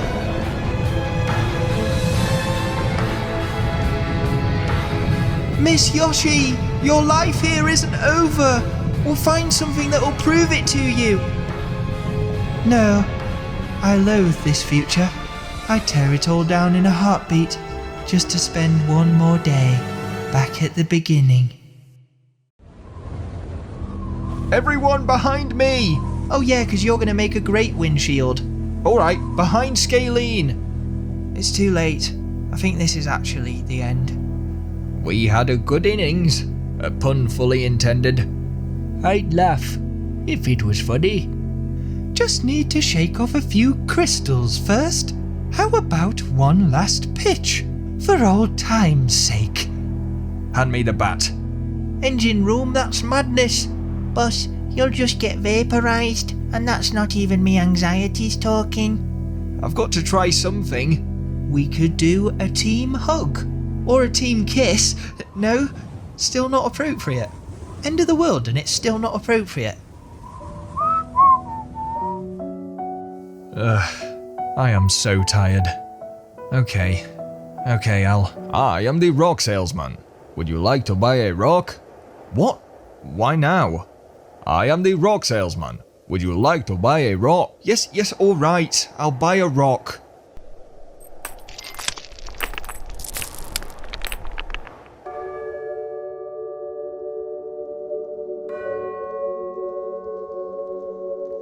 It is your lucky day, my friend.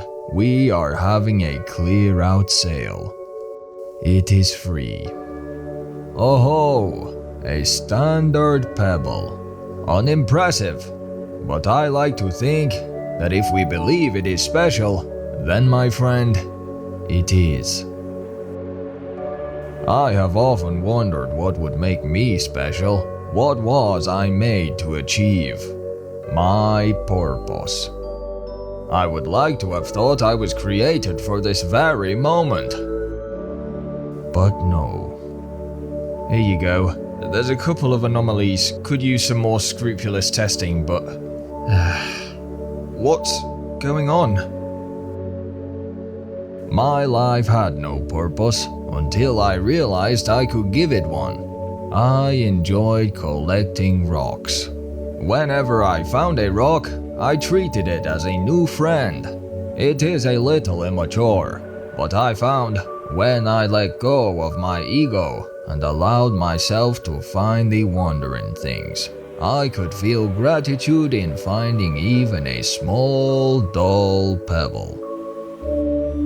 We cannot choose whether we have life. We are here. But we can choose when to leave. We can choose what is important. Important enough to make us stick around. So, if you can put down your baseball bat at any time, today, tomorrow, a week, a month, tell me, what is the harm in playing one more game? And one more game after that. If you play long enough, I assure you, everyone can hit a home run.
Hello?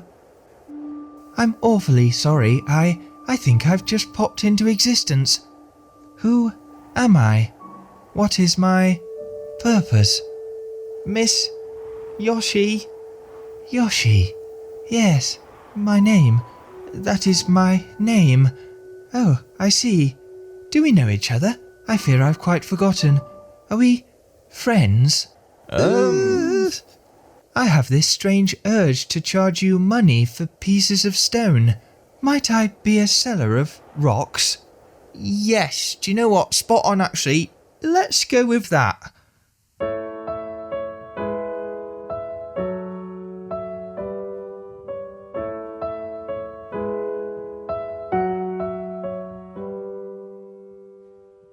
And here we do rest the pebble of honour, for he was the rock salesman, and we did want to buy his rocks. But with darkness, there is always a light, and that's why it gives me great joy to pronounce what has been a hard-fought victory, oftentimes against genuinely unfair and unbelievable odds. Sum it up in a few of your poetic words for us, Ron Johnson. Beautiful. Truly beautiful. That's the same word twice, Ron. It's never happened before, but I'm lost for words. We'll figure out what to say to each other later. For now. I see he's otherwise engaged, so Engaged? We could get engaged again. Easy, Tiger. So I'll do the honours. It feels a little underwhelming to present them with just one singular Wii Remote, but ladies and gentlewomen regardless, move those hands with all the Wii motion plus you can muster for your Wii Sports Baseball World Cup winners, the Stoke-On-Trent Steamers!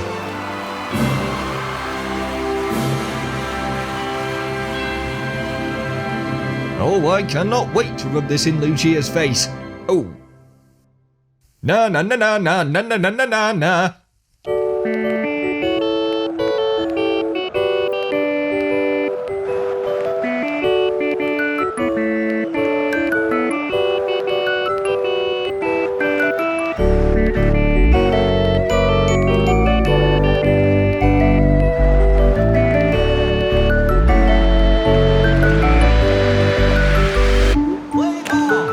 Note, Venus, you can't calculate the wind speed if you don't stay still. Shinosuke Swaz! Yeah, whatever, Shinosuke. Your head looks like a mixing bowl, so... And this is where I was made to bench bamboo of various different sizes. And this is where I got all hay fevery. Yes, it's all very wonderful, but I'm struggling to decide where to put my picnic blanket down.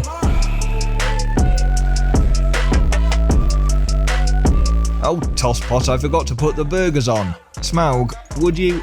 I've told you before, I can't breathe fire. Alright, Spindle? Aha, night. Oh, sorry. Oh, Xavier, put some effort in. Oh, sorry, I can't carry entire construction sites on my back like you. And anyway, I don't want to splinter my silky soft hands.